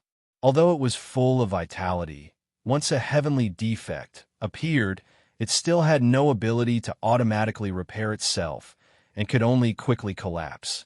It was not that the fire world was not strong, but that the opponent it encountered was too terrifying. Qin Jijin held the saber in his right hand and grabbed another illusory black robe with his left hand, pressing it on his body. He was wearing the battle soul robe. Pop! It was an extremely soft sound, like a bubble bursting. On the illusory black robe, the scene of the setting sun still continued, but it suddenly collapsed. Together with the black robe, it turned into countless fragments and disappeared. Qin Jijin had only missed this point. Jiang Wang's soul attack was stronger than he had imagined, so strong that it was close to the limit of his clothless theurgy. Although he had used the clothless theurgy to erase it, the manifested soul robe had shattered on the spot and would not be able to reassemble for a while. In the confrontation just now, if Jiang Wang's soul attack had been a little stronger, his clothless theurgy would not have been able to erase it. Perhaps his fake defeat would have become a real defeat. Fortunately, this round was over, and a new confrontation was about to begin. He wanted to wear the battle soul robe only because he valued Jiang Wang. In fact, he had seized the opportunity when Jiang Wang's soul attack had failed and gained a great advantage. Destroying the fire world was only one of the reasons. Like the countless battles in the past, every step he took was very steady, stepping on one advantage after another toward an unshakable result of victory. In everyone's eyes, Qin Jijin had failed to wear the battle soul robe, but his movements did not slow down in the slightest. He still leaped forward, passing through the destroyed fire world. Boom, boom, boom, boom, boom. 5 light sources suddenly lit up in his body, activating the 5 prefectures' simultaneous glory. The enormous distance between the two flashed away. Passing through the broken flowers, broken feathers, and broken stones in the fire world's doomsday, he charged toward the master of the fire world. This was the grace of Tianjiao at the pinnacle. He had just left a fatal situation, and now another one had started. The momentum of victory and defeat changed in an instant. People could see, in the resplendent scene of destruction, a black robe swept past, and a dark blade cut through the sky. Qin Jijin charged out of the fire world's doomsday. Whoosh, something blew in his face. His soul felt cold. By his ear, it was the gentle sound of the wind. A wisp of frosty white wind transformed into a long nail that was entirely black and had a frosty white tip. It suddenly appeared in front of Qin Jijin and pierced toward his heart. Jiang Wang faced Qin Jijin's 5 prefectures' simultaneous glory head-on with the killing nail. Among the 8 wind divine abilities, the Buzhou wind was the most lethal. The yin owl was undying and indestructible. The yin owl's beak annihilated all life and became the killing nail. The combination of these two had unparalleled killing power. It had once killed Ji Shaoqing on the Crescent Moon Island in front of a crowd of offshore cultivators. Even the Dao masters of the present era who had spent a fortune to set up the spell Altar were unable to save him. Could Qin Jijin, in the state of 5 prefectures' simultaneous glory, contend? People were destined to wait for no answer, because in the next moment, in their line of sight, Qin Jijin abruptly disappeared. After the fire world's destruction, he could calmly walk in the void again. Moreover, in the state of 5 prefectures' simultaneous glory, he was more free and faster in the void and could ignore many dangers. The killing nail was ineffective and turned back into a frosty white wind that drifted. And from behind Jiang Wang, a long black blade stretched out. Clatter, the sound of iron chains. Similarly, pitch-black iron chains drilled out of the void and intersected behind Jiang Wang. Legalism's secret technique, imprisoning chains. Jiang Wang had been prepared, using the void's binding to resist the attack from the void. But the pitch-black horizontal and vertical blade only turned. Crack! The two pitch-black chains split into 4 pieces. Jiang Wang's imprisoning chains were actually found in the void and cut in half. Clang!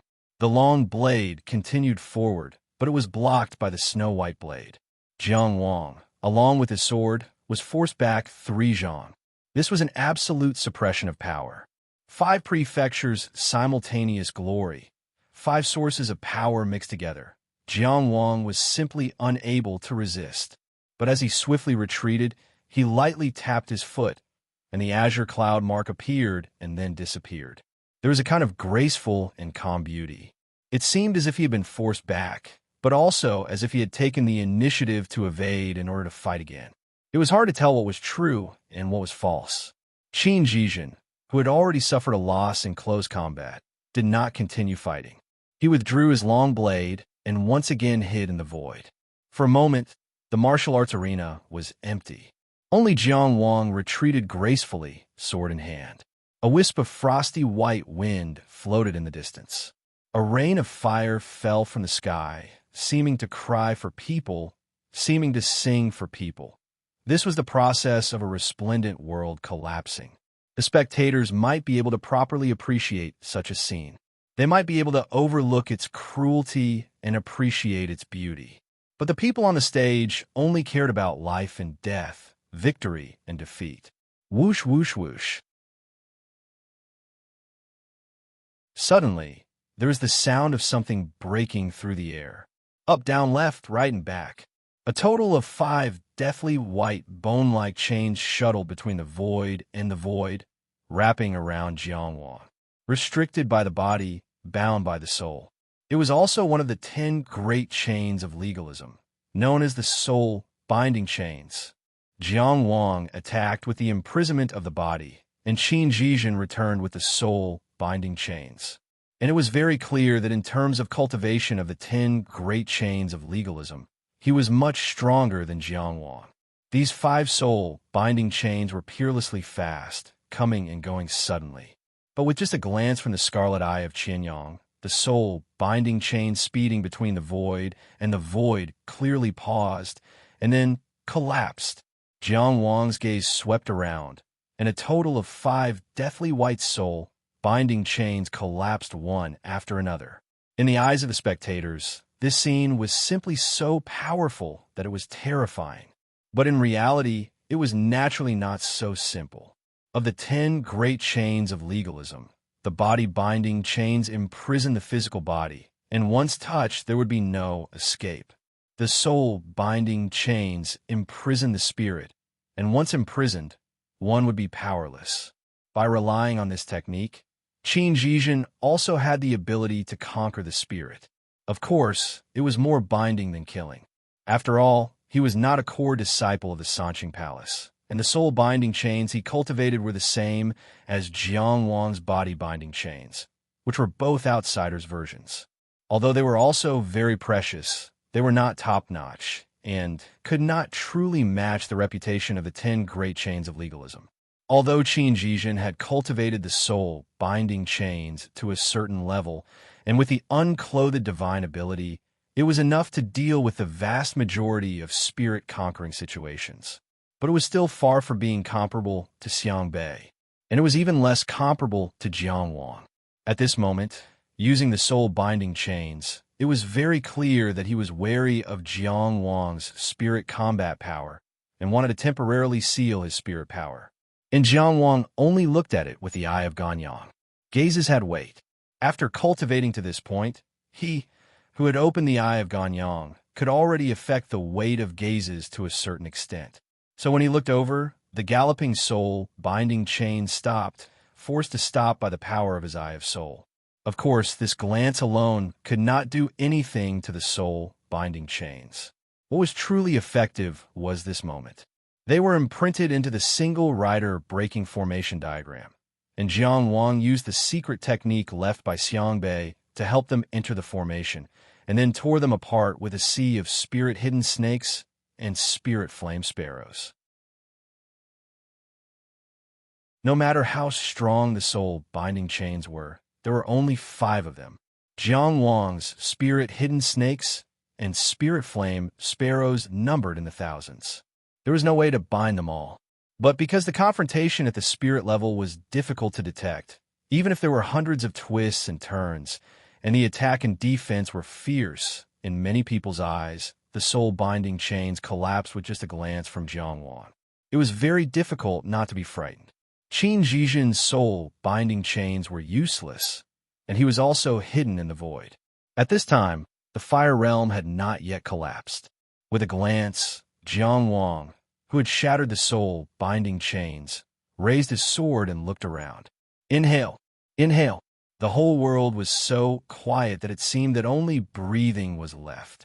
But in fact, all sound surrendered to Jiangwang's ears. What he could hear, when the sparks shattered, there were small, crackling sounds. The flame sparrows collapsed. Unwilling wails, the flame flowers bloomed, and then withered, parting yesterday and parting today. The corners of his clothes fluttered gently, with a slight sorrowful sound, and the sound of blood flowing on another person's body. Jiangwang turned around and slashed horizontally with his sword. A famous scholar in decline, a life and death feud style. Between heaven and earth, a horizontal line was born. This horizontal line divided heaven and earth, and divided life and death. It cut in front of the rolling darkness. Clang! The sword and saber collided. Jiangwang returned, stepping on the green clouds and retreating. Qin Zhizhen once again hid in the void. Inhale, inhale. Qi and blood surged and stopped in his body. The Tao vortex rotated, replenishing his true essence. Although he was at an absolute disadvantage in terms of strength, Jiangwang's expression was still calm.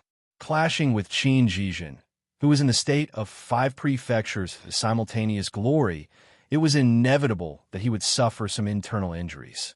Using the instant clear sky immortal technique to reduce the impact could also be considered extravagant. However, the good fortune clear sky immortal technique was endless, and he did not care about this consumption at all. Facing Qin Zhizhen, who had activated 5 prefectures' simultaneous glory and supported by void refinement divine abilities, under the suppression of terrifying power, he only suffered some internal injuries from the collision. This was already a good result. In the end, it was because he could catch Qin Zhizhen's elusive saber. Since he could catch it, resist it, and not die, then there was nothing to worry about. Now, every time they clashed, they were replenishing their insights. The more rounds they fought, the more accurate his capture became, until he saw through every one of Qin Zhizhen's saber attacks.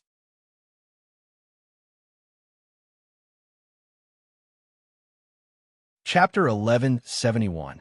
Clang, clang, clang. Qin Zhizhen continuously disappeared and reappeared, slashing out one fatal blow after another. And that azure robe fluttered unceasingly in the air. In reality, he was naturally forced back by Qin Zhizhen again and again, but his posture was graceful, coming and going with confidence. Treading the air, he seemed to stroll leisurely. Admittedly, Qin Zhizhen held the initiative, but if he wanted to cause more damage, he couldn't do it. Moreover, as the attacks became more frequent, he felt more and more that Jiangwang's parries were becoming more and more precise. It was almost as if when the long saber arrived, the azure edge would arrive. He was treading the air in his peak state of 5 prefectures' simultaneous glory, yet he still couldn't obtain more gains. In Qin Zhizhen's perception, Jiangwang certainly lived up to his famous reputation, tyrannical without equal. In the audience's view, these two were Qianjiao of the highest order, and their confrontation was brilliant beyond compare. However, the difficulty Jiangwang felt was only for him to chew on. Who in this world could face Qin Zhizhen without pressure in a state of the same realm? In this battle between him and Qin Zhizhen, the exchange of offense and defense between each other was very rapid. The momentum of victory and defeat constantly flipped, with myriad changes in an instant. But up until now, 16 breaths of time had already passed for the 10,000 voices. This meant the time limit for the immortal state of sound was approaching. This Tao technique, close to an immortal technique, blended the perception of that mysterious powerhouse's voice in the Hongmeng space and the immortal sound canon passed down from the myriad immortals' palace. The formation mechanism was too complex. Although it was engraved in the inner palace, it couldn't be used again. Even if everything was thrown away and one went all out to recover, it would take at least an incense stick's worth of time to open it again. An incense stick's worth of time might not be considered long on a normal day. But in a battle between Tianjiao of the highest order, it was enough to occur thousands of times between life and death. And if the support of the immortal state of sound was added, it would be very difficult for his swordsmanship to match Qin Jijin's saber technique. Not to mention quickly capturing Qin Jijin walking in the air. But Jiang Wang's expression was still calm. His gaze was still serene. Looking at this figure in azure robes and holding his sword, a certain feeling was born in everyone's mind. There was nothing he couldn't overcome. Nothing could stop him from advancing. 17 breaths. Anxious and unbearable, torturous and painful, this kind of waiting. The onlookers were anxious, but Qin Jijin did not appear again. He was hidden in the void, his whereabouts unknown. Jiang Wang's clothes fluttered in the wind as he looked around with his sword in hand. Even though he didn't see his opponent, he couldn't relax. The 18th breath. Jiang Wang suddenly flicked his sword and called out loudly in the air. "Qi has a famous Ba'in tea. Please have a taste." His left hand pressed down. It was now the 19th breath of the immortal state. Chirp, chirp, chirp, chirp, chirp, chirp. The flame sparrows circled around his body and chirped in unison. Then the sound of the zither, the bell, the pipa, 8 notes played in unison, performing the waves together. Jiang Wang's 8 sounds burning the sea was launched on the martial arts stage. This technique blended the 8 sounds of wondrous tea and the sound of the ocean waves. After the sound immortal state, it was corrected. Not to mention its power, just the sound itself was like the sound of the heavens flowing into the ears, making the listener feel intoxicated. It could be said to be indescribably wondrous. On Qi's grandstand, everyone held their heads high. Qi's 8 tones tea. The people of Qi share the glory. For Jiang Wang, his considerations in this battle. He used the 8 sounds burning the sea to temporarily replace the fire world. It was still an area of effect attack to restrict Qin Jijin's elusive void refinement divine ability. If Qin Jijin wanted to attack, he had to pass through the sea of fire first. Even if there was only a slight delay, sometimes it was enough to change the direction of victory. In this way, he made up for the lack of the sound immortal state. Battles were never a one-man game. Just as Jiang Wang pressed the 8 sounds burning the sea, Qin Jijin's figure had already appeared. At that time, the 8 sounds burning the sea was rapidly expanding with Jiang Wang as the center. Qin Jijin stood at the edge of the martial arts stage, facing Jiang Wang across the rapidly expanding sea of fire. The 5 blazing light sources in his body were so bright. This scene was so similar to the scene when the fire world descended. Jiang Wang also spread out a large-scale Dao technique. Qin Jijin also jumped out of the void and also chose to distance himself. The battle between them seemed to be replaying the scene. In a sense, both of them were firmly carrying out their battle strategy. This was a comprehensive collision of willpower, power, and wisdom. Facing the sea of fire and sound waves that swept towards him, Qin Jijin held the long saber vertically, supported by the power of the 5 palaces, and slashed vertically. The saber opened the sea of fire and sound waves. The 8 sounds burning the sea diverted the attack for him. He said slowly, "The heavenly music is pleasing to the ear, making me feel relaxed and happy." His voice was firm, indicating that he had already made up his mind and that there was no turning back. He held the saber hilt with both hands and moved it to his left abdomen, pointing it diagonally to his right. Then, "I also have a saber technique. Please appreciate it." He seemed to be at the same place, but also not there. His hand seemed to have moved, but also didn't. But the saber light had already been released, and the sound of the saber had already been heard. The dark saber instantly slashed from all directions, completely enveloping Jiang Wang. It was for Void Refinement 8 Extreme Saber. This saber technique was developed by Qin Zhizhen by combining the Void Refinement Divine ability. Although it was still inferior to the Three Worlds Azure saber, because he created it himself, his understanding of it was deeper, and he could use it more freely. Now that he was using it in the state of 5 palaces simultaneously, his performance in battle wasn't bad at all. He had been walking in the void, attacking Jiang Wang many times. Although he still couldn't kill him, he had already become familiar with the void of this martial arts platform and established a unique connection with it.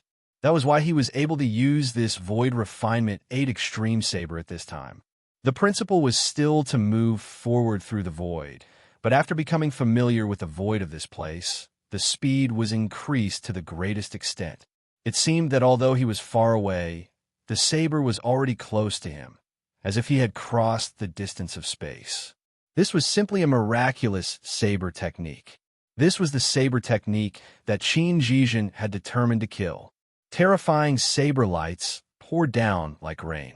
The dark saber blades swept towards the night from all directions. And Jiang Wang was already in the night. Can he fight against the long night by himself? How can he not be defeated? At this time, only a blue saber could be seen. A bright moon appeared in the long night.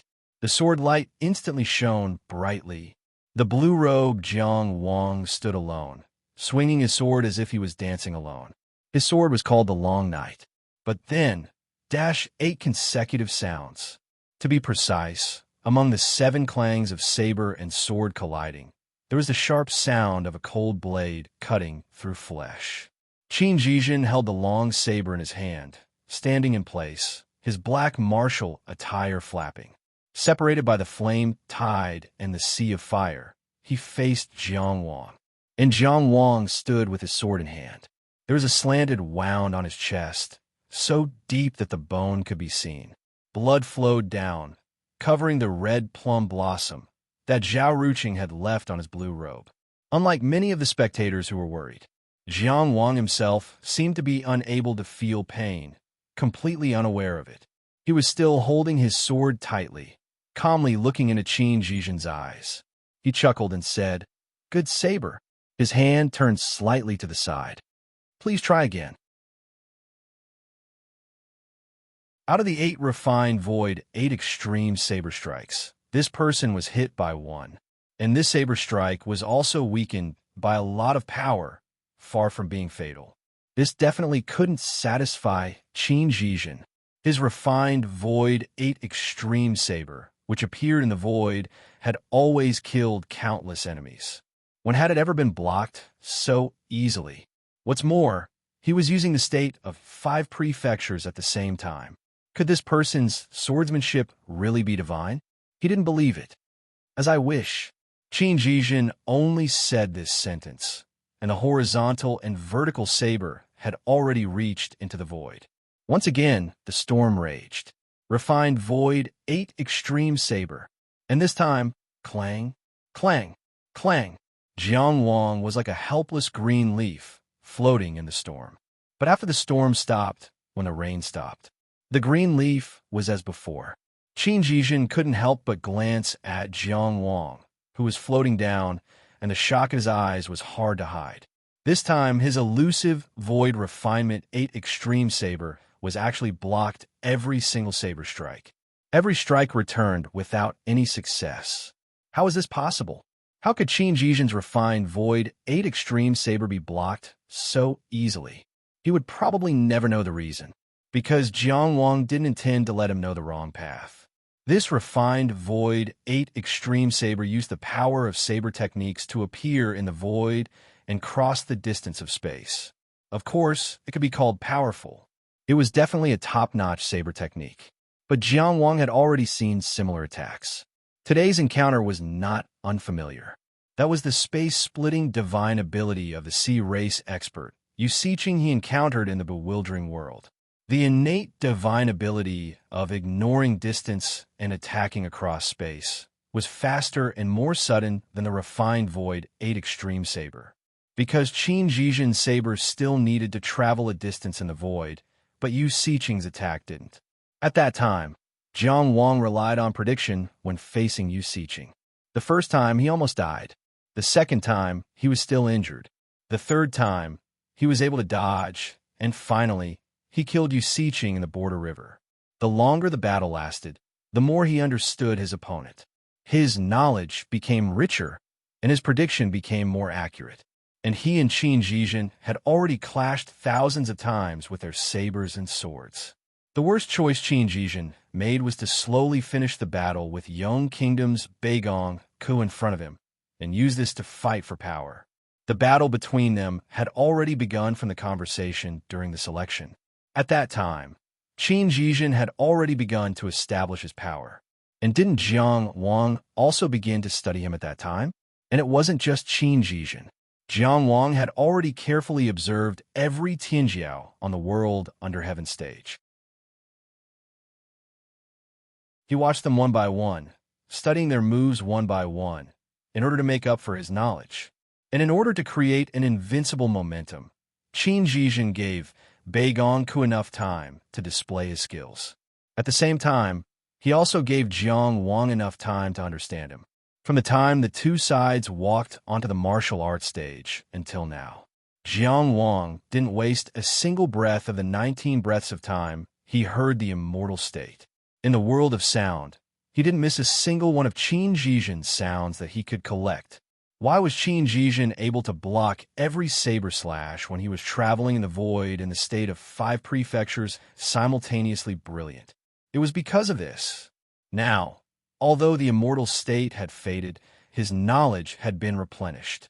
Speaking of which, his knowledge about Qin Zhizhen was much richer than his knowledge about Yu Siqing back then, especially his saber techniques.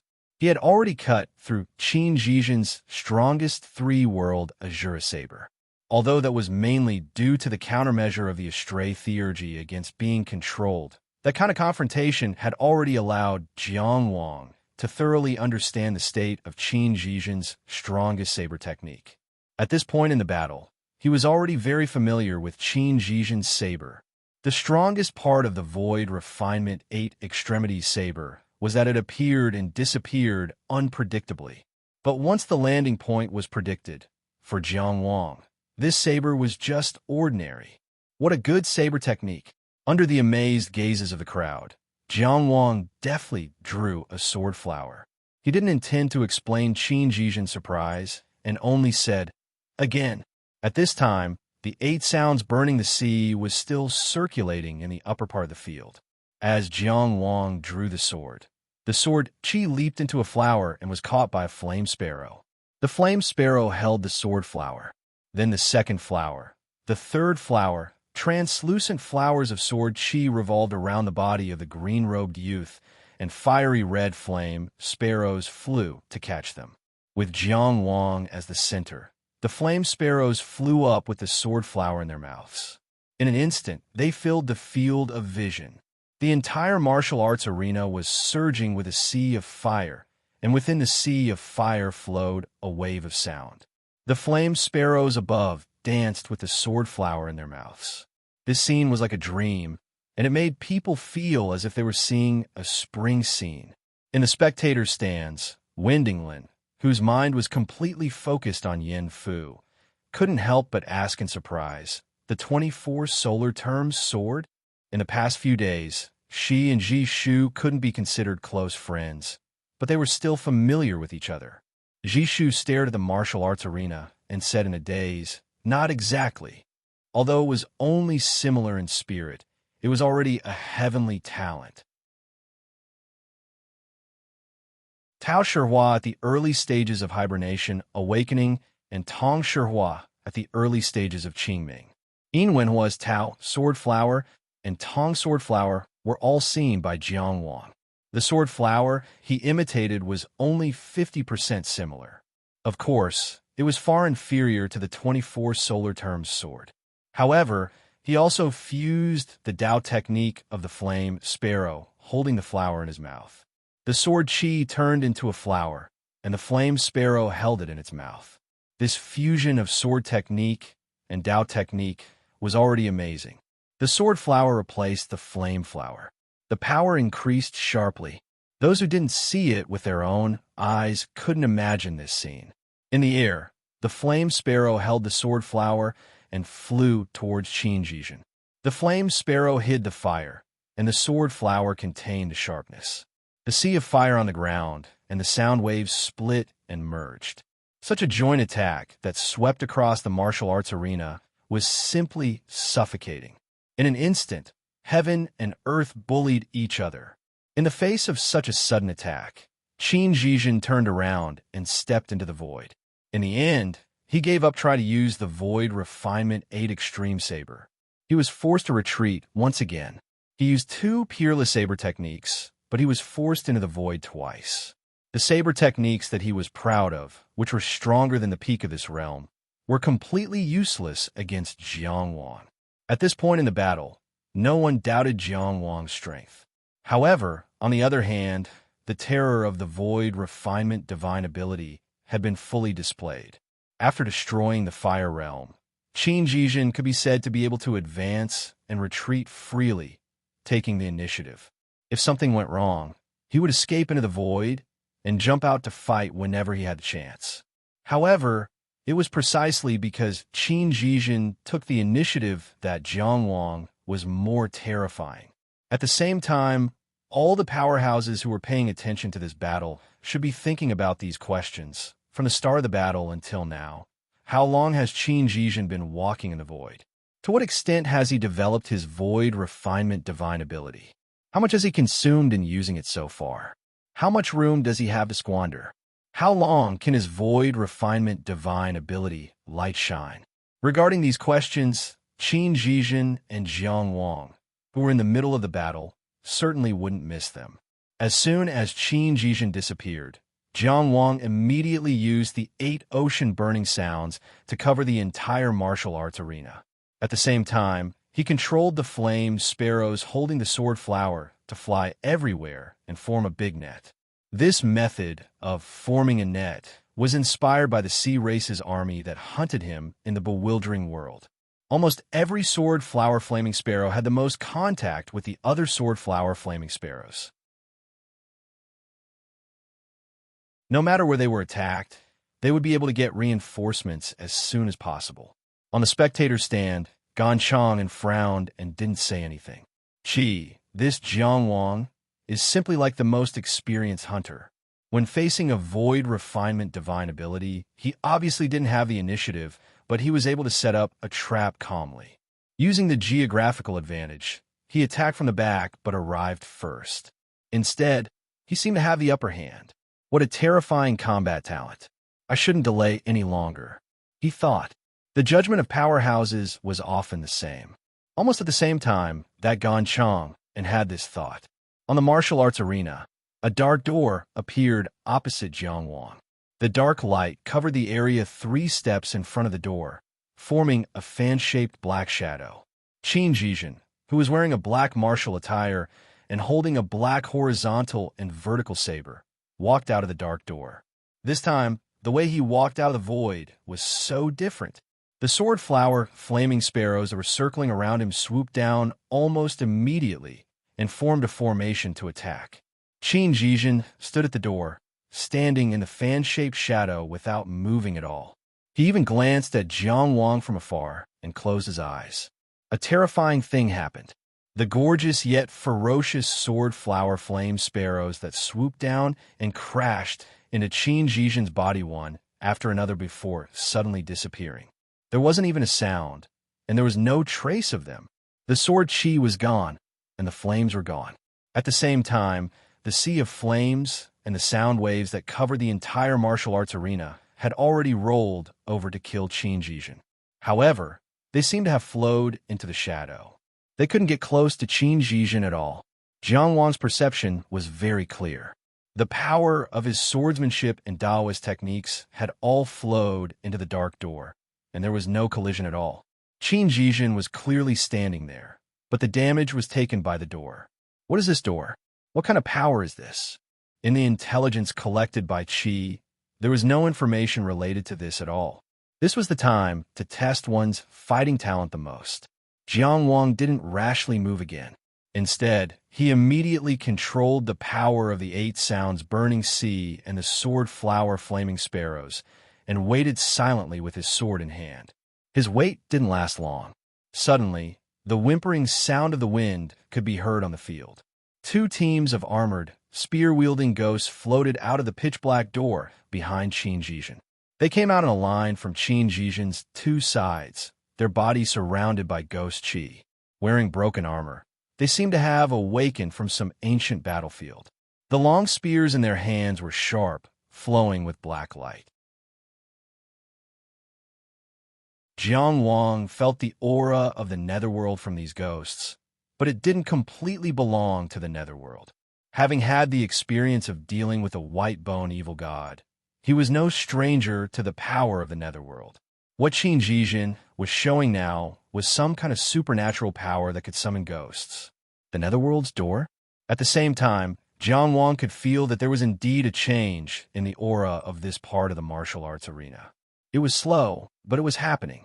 Qin Jijin's supernatural power could also change the environment and create a battlefield. He quickly captured the information, analyzed the situation, and added insights. At this moment, on the large martial arts arena, there was still a sea of flames, and the sword flower flaming sparrows were dancing. The dark door and the fan-shaped shadow in front of the door were like an isolated island in the sea. In the sound waves of the sea of flames, there were occasionally scattered waves that poured in, but they were instantly swallowed up by the dark door. Qin Jijin, with his eyes closed, stood on this isolated island. The simultaneous use of the 8 sounds burning sea and the sword flower flaming sparrows consumed Jiang Wang's terrifying reserves of Tao energy.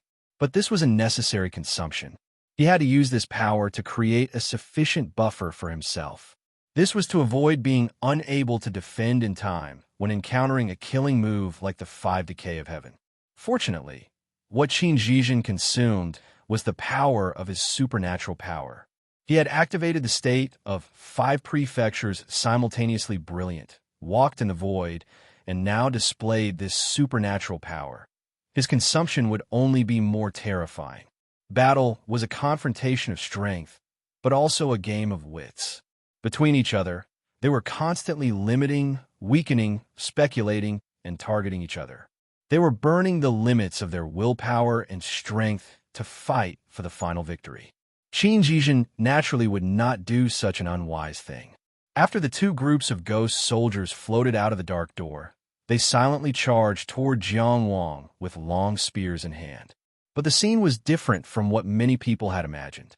These 2 groups of aggressive ghost soldiers, almost as soon as they charged out of the range of the fan-shaped shadow, were swallowed up by the surrounding sea of flames and sound waves. The killing move that Qin Jijin prepared was actually so weak. Only Jiang Wang's eyes were slightly focused on the battlefield. He did not feel that these 2 groups of ghost soldiers were that weak.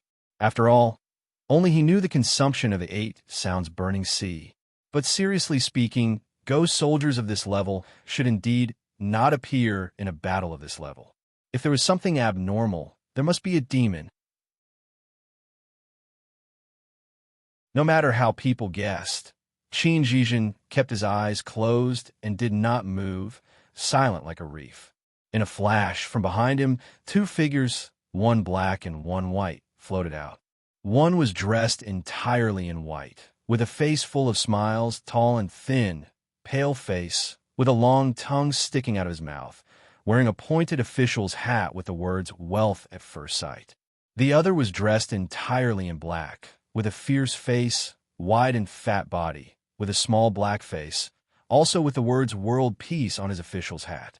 One was holding shackles, the other was holding handcuffs. They were extremely imposing and dignified. There was no ghost energy on their bodies. Instead, there was a faint divine fragrance. The legendary black and white impermanence. They were also one of the most frequently manifested god images during the Great Chang era of the divine Tao. Zhao Wuyin could not help but cry out, "This is Yamahal." From the start of the battle until now, Qin Jijin had gone back and forth in the void many times. So he was also operating this hall. The top divine ability Yama, Hall, was rarely seen in the world. She had only seen similar records in the ancient records of the Longman Academy. This cry of surprise was naturally annihilated outside of the battlefield, unable to be transmitted to the martial arts stage. Any factors that affected the fairness of the battle would be erased by Yu Chu, who was presiding over the battle. But Jiang Wang on the field also felt an unusual meaning from the appearance of the black and white impermanents. The black and white impermanents were clearly more than a level stronger than the two teams of ghost soldiers. Since that was the case, what was the point of the two teams of ghost soldiers appearing? Perhaps it was precisely because they satisfied some of the requirements for the black and white impermanents to appear. Qin Jijin closed his eyes and did not move. Perhaps he was operating something in the void. I can't wait any longer. Jiang Wang immediately made a judgment in his heart. People only saw that behind Qin Jijin, the black and white impermanents immediately flew out of the shadow in front of the dark door and crashed into the sea of flames. Jiang Wang clenched his left hand, and in an instant the sound waves of the sea of flames flowed back into his body. The sky full of flame sparrows scattered into fire, elemental fire, leaving only flame flowers floating in the air. His right hand held the sword and slashed, and the sky full of sword flowers also drifted away. In an instant, the world was empty. Most of the spectators were puzzled. Facing the black and white impermanents that stepped out of the dark door, Jiang Wang did not think of strangling them, but instead dispersed the area of effect Dao technique. What was the reason for this? But at this time, not many people doubted Jiang Wang's choice. After all, Jiang Wang had already proven himself. They only thought about what they had not considered and what they had missed. On the preparation area of the Mu state, Song Yun, whose face was hidden under a cloak and who had been meditating all this time, suddenly said, "This is much more interesting." What did he see? Beside him, the thin and small Na Liang did not speak, but his eyes looking at the martial arts arena became more serious. The sword flowers and flame sparrows scattered, and the sound waves of the sea of flames disappeared. The black and white impermanents that had already walked out of the dark door did not stop at all. The black impermanents with a long tongue swung the shackles in his hand, and the black shackles that exuded a cold air whistled out, extending infinitely in the air and heading straight for Jiang Wang. The short and fat white impermanents crossed his hands and separated the pair of handcuffs into a pair of brass knuckles. Thump, thump. 8,000 words yesterday, 10,000 words today. Originally, I wanted to open 2,000 words because the goal of 8,000 words in 7 days was very tiring. But I did not want to ruin the reading experience. So this is it. I was describing a vast world, and I should have known that in a real world, there would be all kinds of people. For example, when you have only written 5 chapters, they will try their best to slander you. When your results are bad, they will say that the results prove that you are bad. When your results are better, they will say that the data is fake and that you are the leader. It seems that they have a blood feud with you, but in fact, you never know them. In this world, there are all kinds of people. Some people hurt you, and some people heal you. I think I need to slowly get used to it. Breaking the defense, they will be happy. A wise man will not do something that makes his friends sad and his enemies happy. I will continue to walk with the people who like this novel. Just watch how I end the Battle of the Yellow River with a brilliant ending. Tomorrow, I will try to write 8,000 words. Of course, I will just try my best. I may not be able to do it.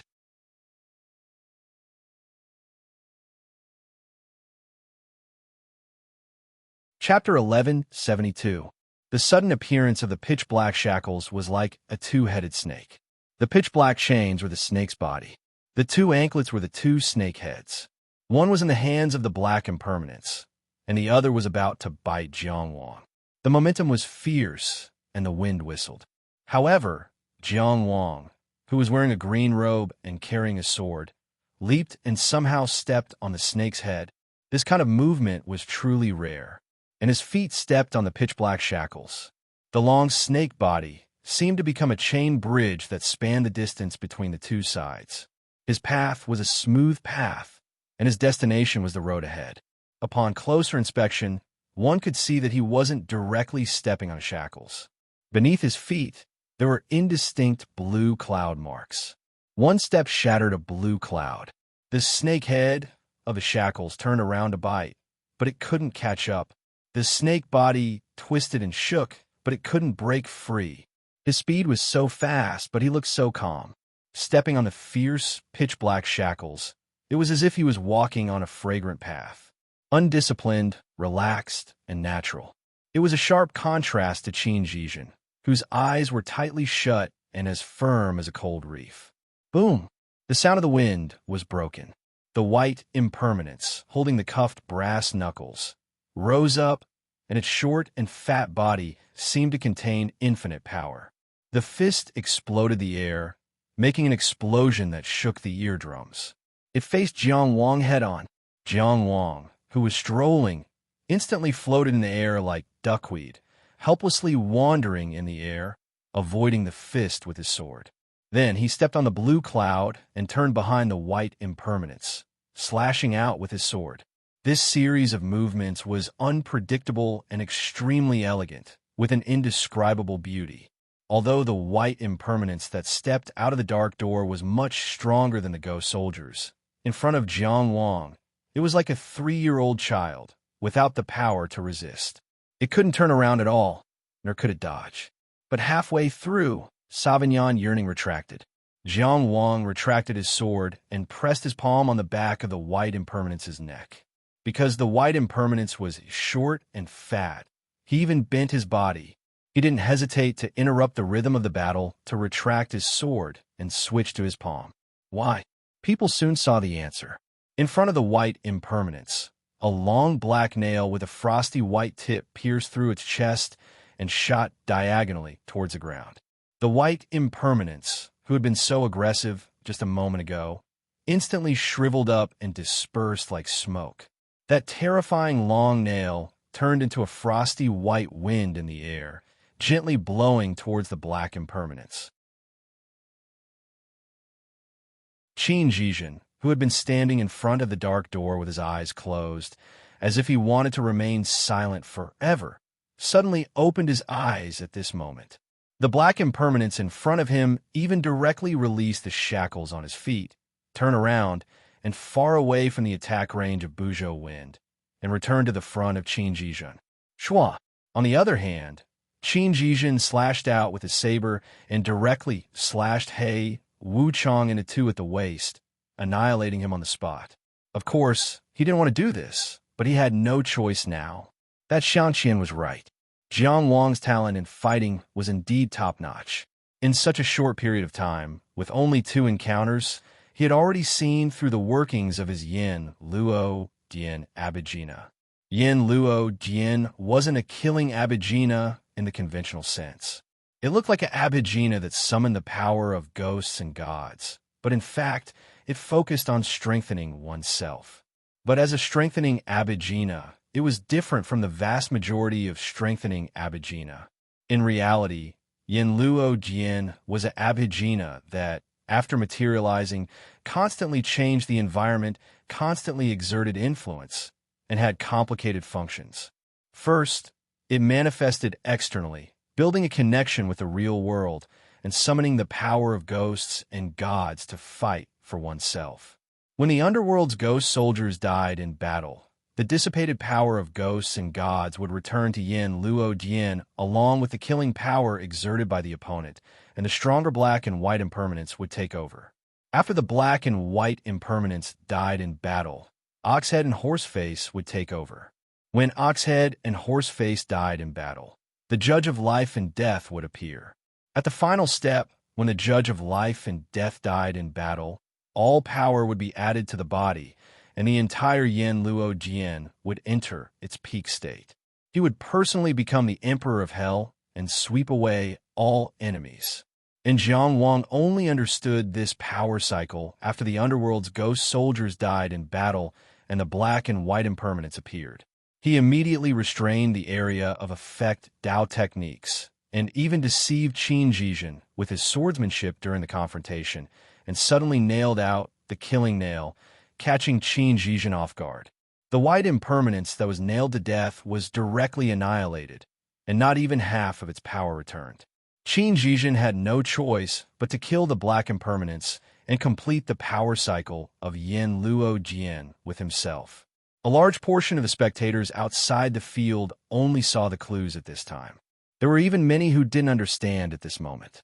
They didn't know what Jiang Wang and Qin Jijin were doing, one wasting precious battle rhythm, and the other killing the black impermanence himself.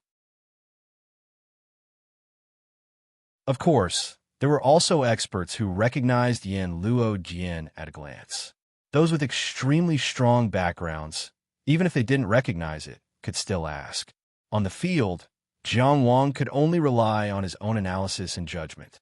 He had no idea what this abugina that Qin Jijin had displayed before was, and he didn't know its details at this moment. It was only during the battle that he constantly probed, captured, and pondered, and quickly supplemented his knowledge. Qin Jijin's reaction undoubtedly confirmed his judgment. Sure enough, if he killed the white impermanence in an ordinary way, an even stronger existence would emerge from behind the dark door. However, by using the killing nail to break it, he had broken this cycle. He further deduced that the core of this abugina was the power represented by the dark door. And Qin Jijin had hidden the core of that power in the void. His mind was constantly calculating, and his hands and feet didn't stop moving. The azure cloud mark appeared and then disappeared. Jiang Wang took a few steps forward and rushed forward with his sword. Relying on the superior teleportation ability of the one-step to heaven immortal technique, he suddenly appeared in front of Qin Jijin and slashed horizontally with his sword, separating life and death. But Qin Jijin didn't exchange blows with him at all. He only took a step back and retreated into the dark door.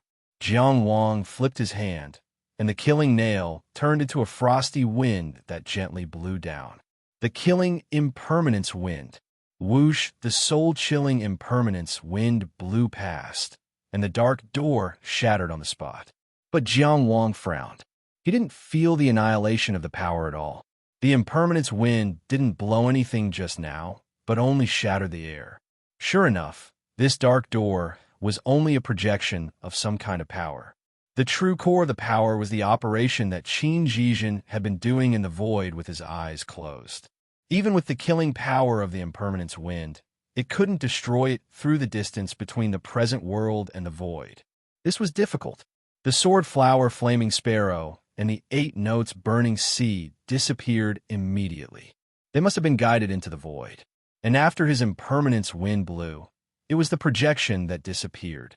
It was enough to show that the killing power of the impermanence wind couldn't be guided by the power represented by the door, and it could truly cause harm.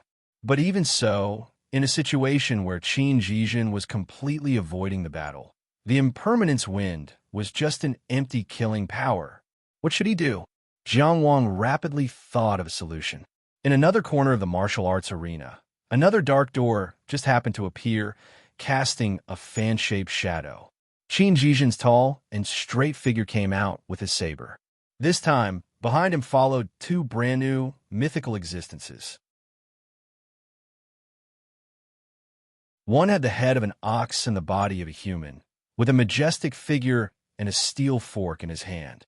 The other had the face of a horse and the body of a human, with a tall and thin figure and a long spear in his hand. They were ox-head and horse-face. Like the black and white impermanence, they were also commonly seen images of gods. Even now, in many places, there are still methods of summoning gods that could summon ox-head and horse-face. They weren't true gods, and in the netherworld, there were no ox-head and horse-face existences that truly occupied divine positions. The so-called Emperor of Hell, the judge of life and death, ox-head and horse-face, black and white impermanence. They were all mythical images condensed by the mighty power of those powerful cultivators when the divine Tao was flourishing, convenient for use in battle. If one had to say, these gods were all conferred by the human race. To a certain extent, the significance was similar to that of the cultivators on the Void continent, replacing gods with totems. Although they were called gods, they were no more than symbols that facilitated enslavement and manipulation, another form of battle puppets.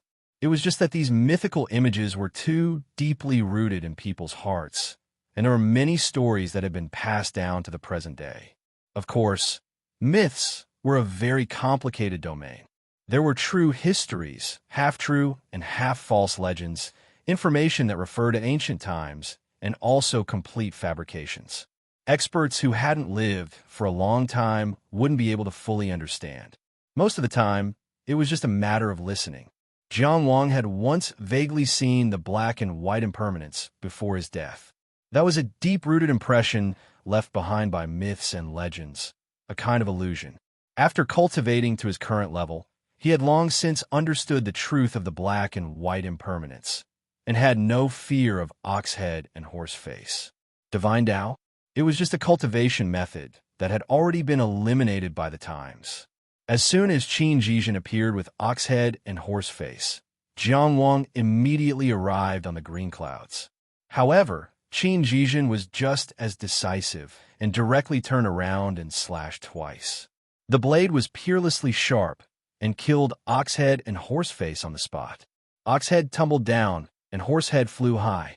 Then, their bodies collapsed together, falling into the endless darkness.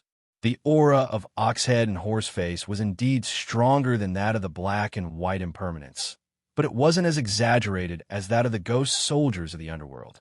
This was because the power of the white impermanence was annihilated for no reason, and couldn't be recovered to Yama's Hall. At this point, Qin Jijin didn't have any other hopes, and simply gave up the possibility of plundering more power, and killed Oxhead and Horseface himself. He only hoped to activate Yama's Hall to the final stage as soon as possible, revealing the true body of the Emperor of Hell, and then sweep the battlefield with his current peak combat power. Although Jiang Wang didn't understand Yama's Hall well enough, and didn't know what kind of power Qin Jijin's supernatural power would display in the final stage of development, he could imagine a thing or two. As time passed, the existence that walked out of the dark door would only become stronger and stronger. Facing such an indestructible and increasingly powerful opponent, that kind of terrifying pressure was beyond imagination. It could almost be compared to Yin Xiao. And Yin Xiao's existence almost crushed the entire Forest Ocean Sacred Clan. Of course, Jiang Wang had an indomitable will, and had been actively thinking of ways to attack. But when he slashed with his sword, he still didn't get anything. When the wind blew, it was still just a broken projection. It was too difficult. Qin Jijin clearly had strong combat power, but he didn't fight with him at all. He used his ability to walk in the void, constantly moving, constantly accumulating power, and only wanted to accumulate more supernatural power. It was completely predictable. When he finally made his move, it would definitely be earth-shattering. Yama's Hall wasn't an unsolvable supernatural power. The biggest weakness of this kind of supernatural power was often the supernatural power itself, because it had to be manifested, connected to the heaven and earth, and only then could it continuously create influence, accumulate power, and continuously advance. If one could directly attack the manifestation of this kind of supernatural power, shatter it, or even blow it into ashes with the wind, this supernatural power would naturally be broken. Although Jiang Wang didn't understand Yama's Hall well enough, he still added some knowledge in the continuous confrontation and guessed a little of the truth. He kept chasing, and it was because of this intention to break Qin Jijin's manifestation of supernatural power. But Yama's Hall manifested by Qin Jijin's supernatural power. It was built in the void. How to manifest Yama's Hall in the void. How to let the supernatural power of Yama's Hall establish a connection with the real world. How to affect the real world. How to communicate with the power of ghosts and gods in the void to descend to the real world before Qin Jijin did it. These could almost be said to be unsolvable problems.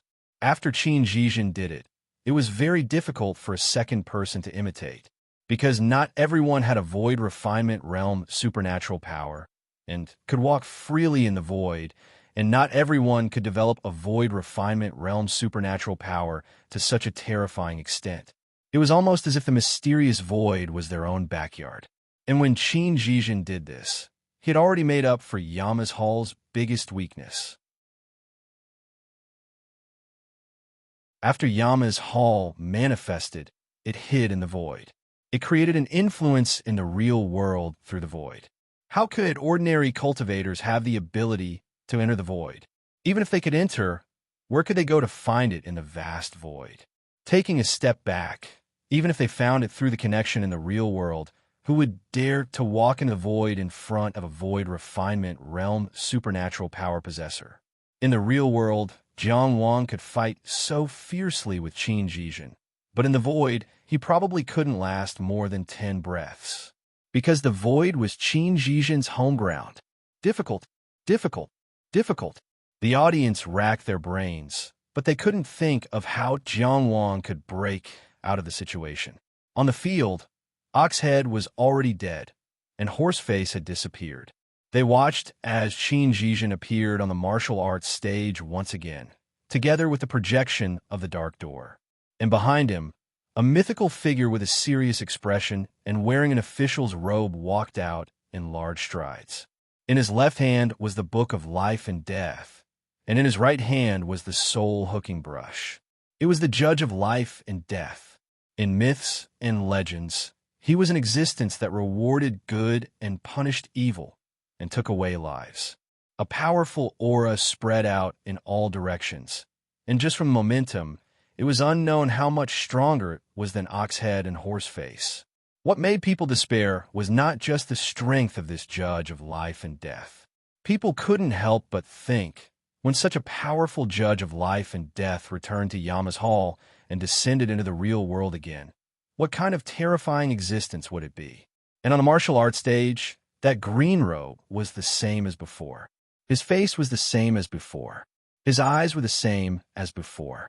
His sword was also the same as before. Suddenly, he arrived on the clouds and killed without stopping the wind. This person seemed to never know what it meant to give up. This kind of attack was obviously futile. The result was just as people thought. There didn't seem to be any changes. Jiang Wang rushed over with all his might, but he couldn't leave anything behind. Qin Jijin had already disappeared. The wind blew through the air. No, someone noticed that something was wrong. This time, Jiang Wang came too quickly, and the judge of life and death who had just walked out of the Dark Door was too powerful. Qin Jijin didn't have time to kill him at all, so he pulled the judge and retreated to the void together.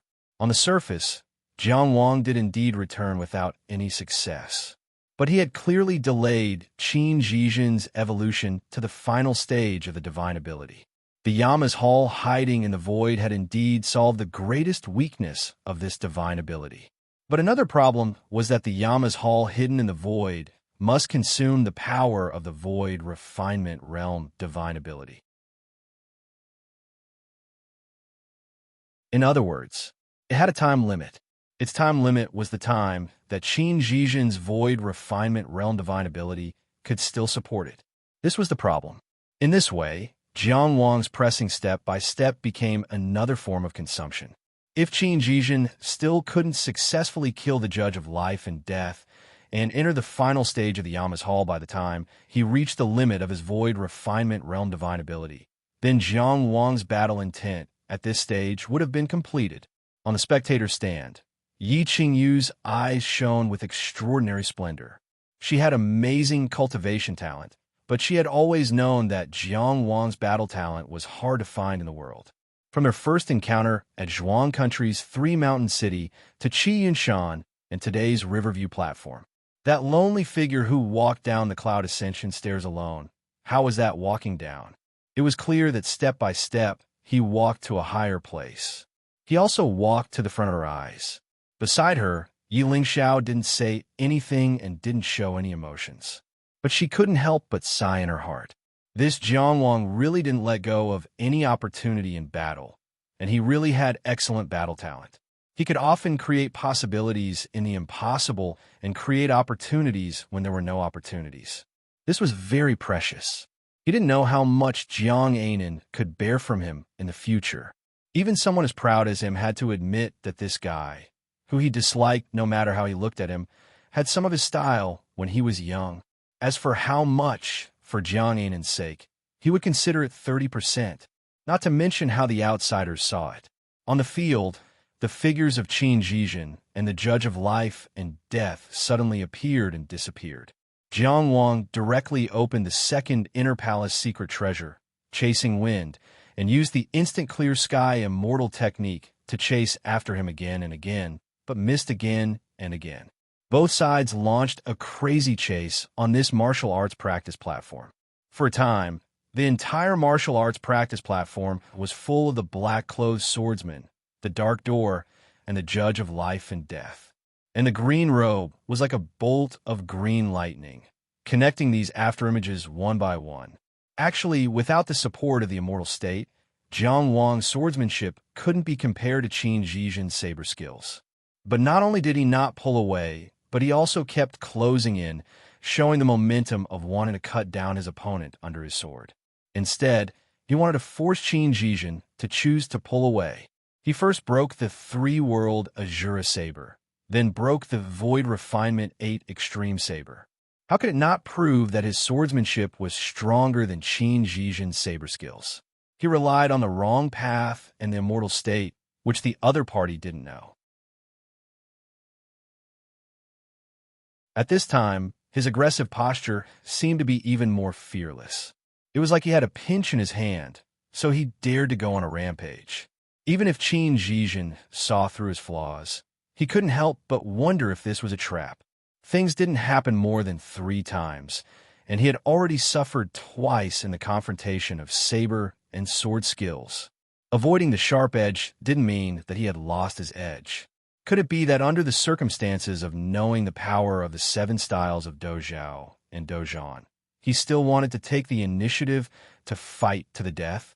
What's more, he had already set up the Yama Palace in the Void, and it had already evolved to the current juncture. He only needed to grasp the final stage to be able to enjoy a secure victory. There was no need to fight to get close. From Qin Zhizhen's point of view, his choice was of course not wrong. In the eyes of many spectators, it was also the same. But only Jiang Wang himself knew best.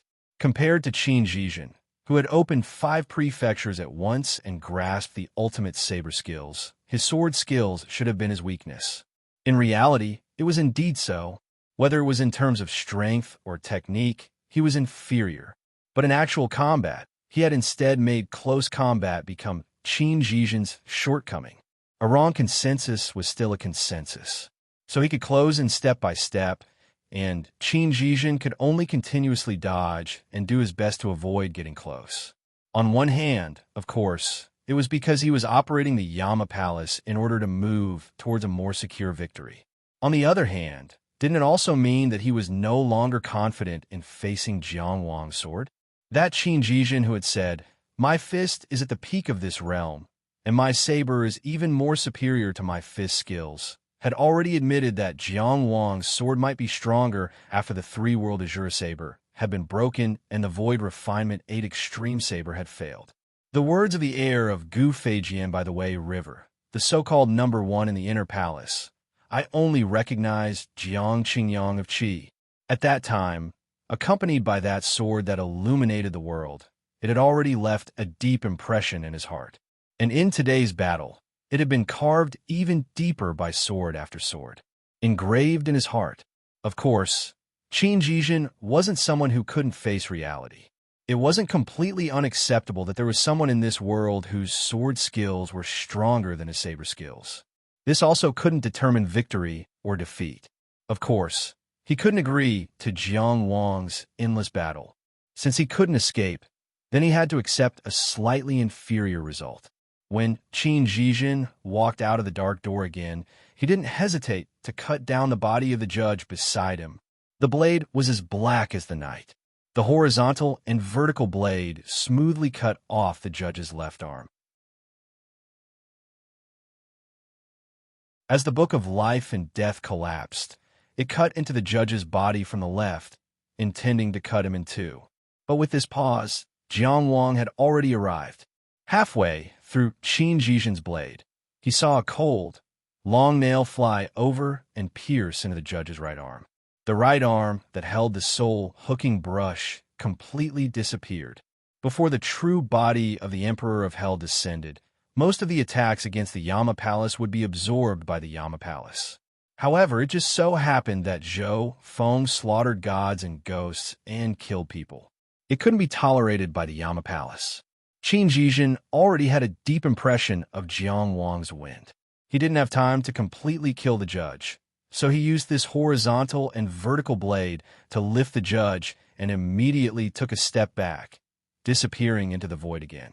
Now, every annihilation of power would be reflected on the final stage of the Emperor of Hell's true body. The white impermanence was annihilated. The black impermanence, ox head, and horseface were unable to absorb external power. The judge of life and death also didn't have such an opportunity. It could be foreseen that the final stage of the Emperor of Hell's true body would definitely not be able to display its peak.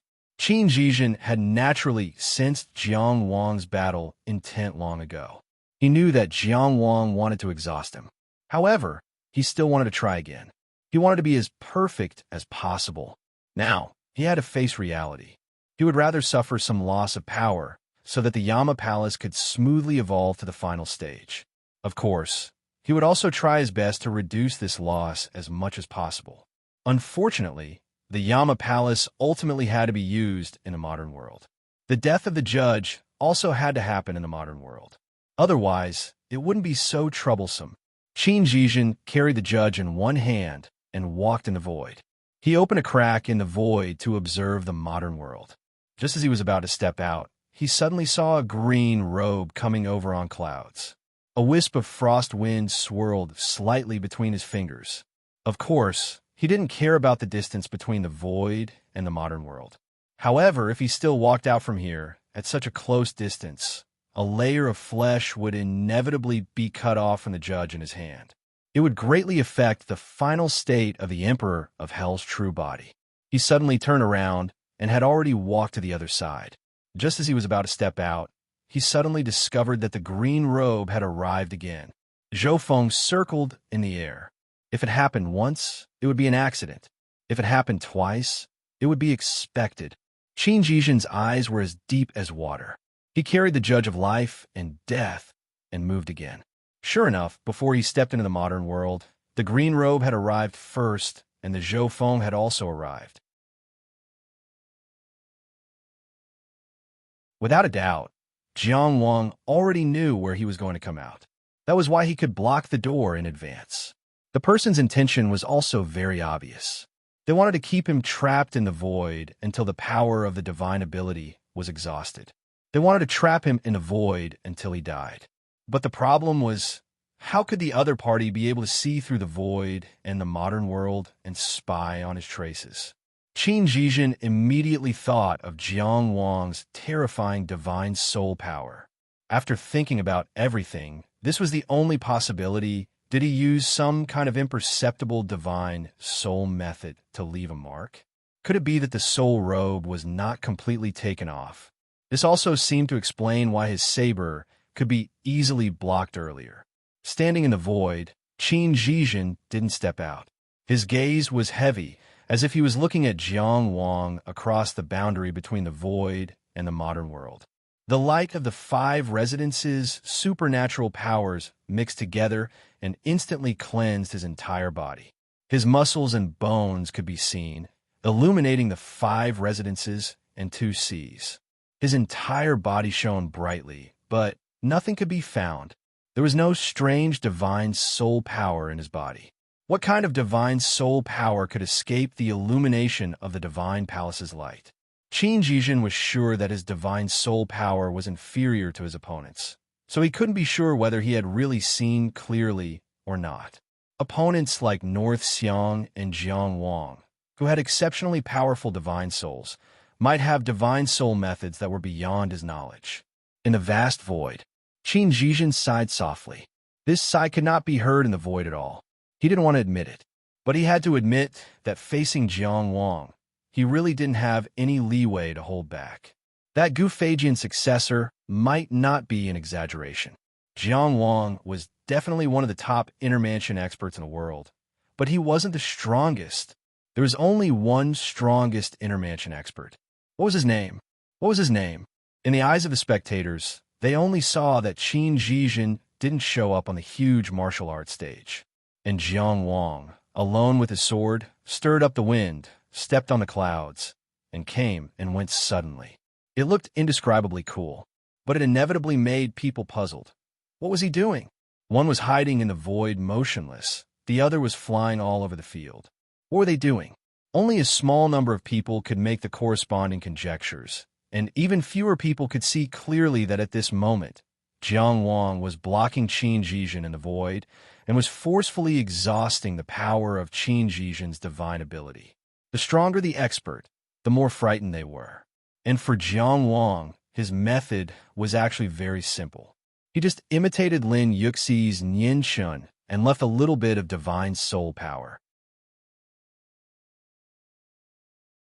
Of course, it was impossible for him to recreate Nian Shun, and he couldn't achieve the effect of Lin Yuxi's heart linked to dust.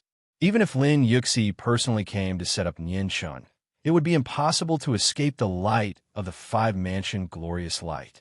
It was more likely that Lin Kuang came back to life. Jiang Wang could avoid Qin Zhizhen's insight only because he didn't hide his divine soul power on Qin Zhizhen's body. Instead, when the Buzhou wind blew the arm of the Judge of Life and Death, he put his divine soul power on the Judge of Life and Death. This was the darkness under the lamp.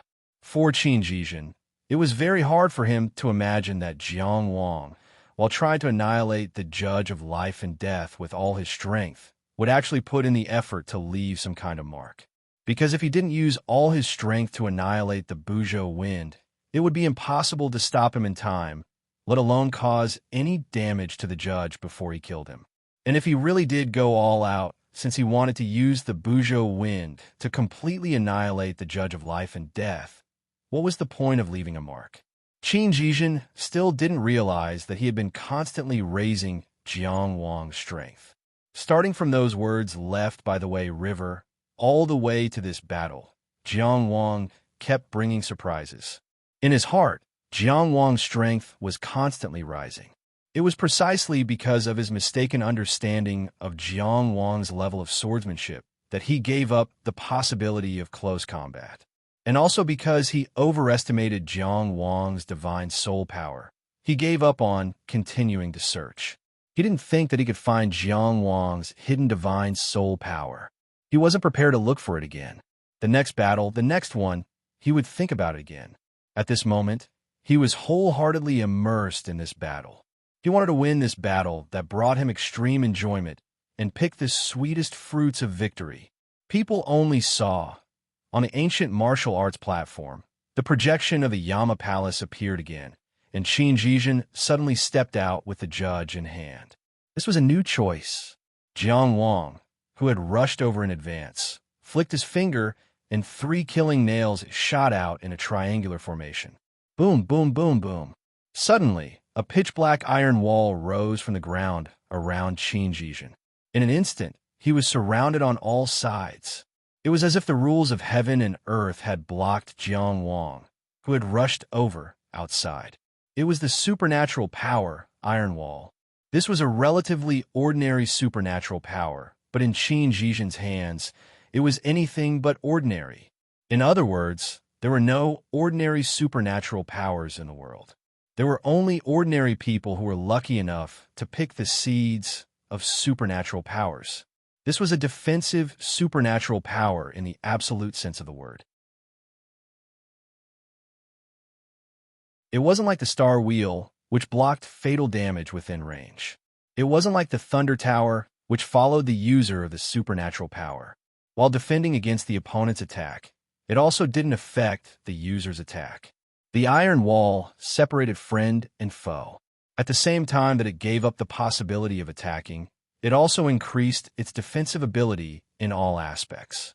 In Qin Zhizhen's hands, it truly achieved wind can invade, Rain can't fall, blades can't hurt, and arrows can't enter. He had once used this supernatural power to block the Azura in Yuyuin to cover the retreat of his comrades. He had also once built a small room with the iron wall in the midst of thousands of troops, withstanding countless attacks and forcefully killing the enemy general in the formation. Today, he had originally planned to use this supernatural power to create an opportunity for himself to restore the Yama Palace when he faced the Yellow Shelly. But Jiang Wang had forced him to use it at this time. Since the Iron Wall had appeared, he didn't need to hold back anymore. The killing nails with unparalleled killing power. The killing nails that easily pierce through the tyrannical body of the seizing thief, and the killing nails that wreak havoc on the battlefield and force Qin Jijin to dodge everywhere. Indeed, their ferocity was monstrous, and they nailed into the iron wall in an instant. But they only nailed halfway in and couldn't go any further. And in the fortress formed by the iron wall, a terrifying aura began to emanate. There was no doubt that Qin Jijin must have already killed the judge of life and death inside, and was only waiting for the final stage of the Yama Palace to arrive.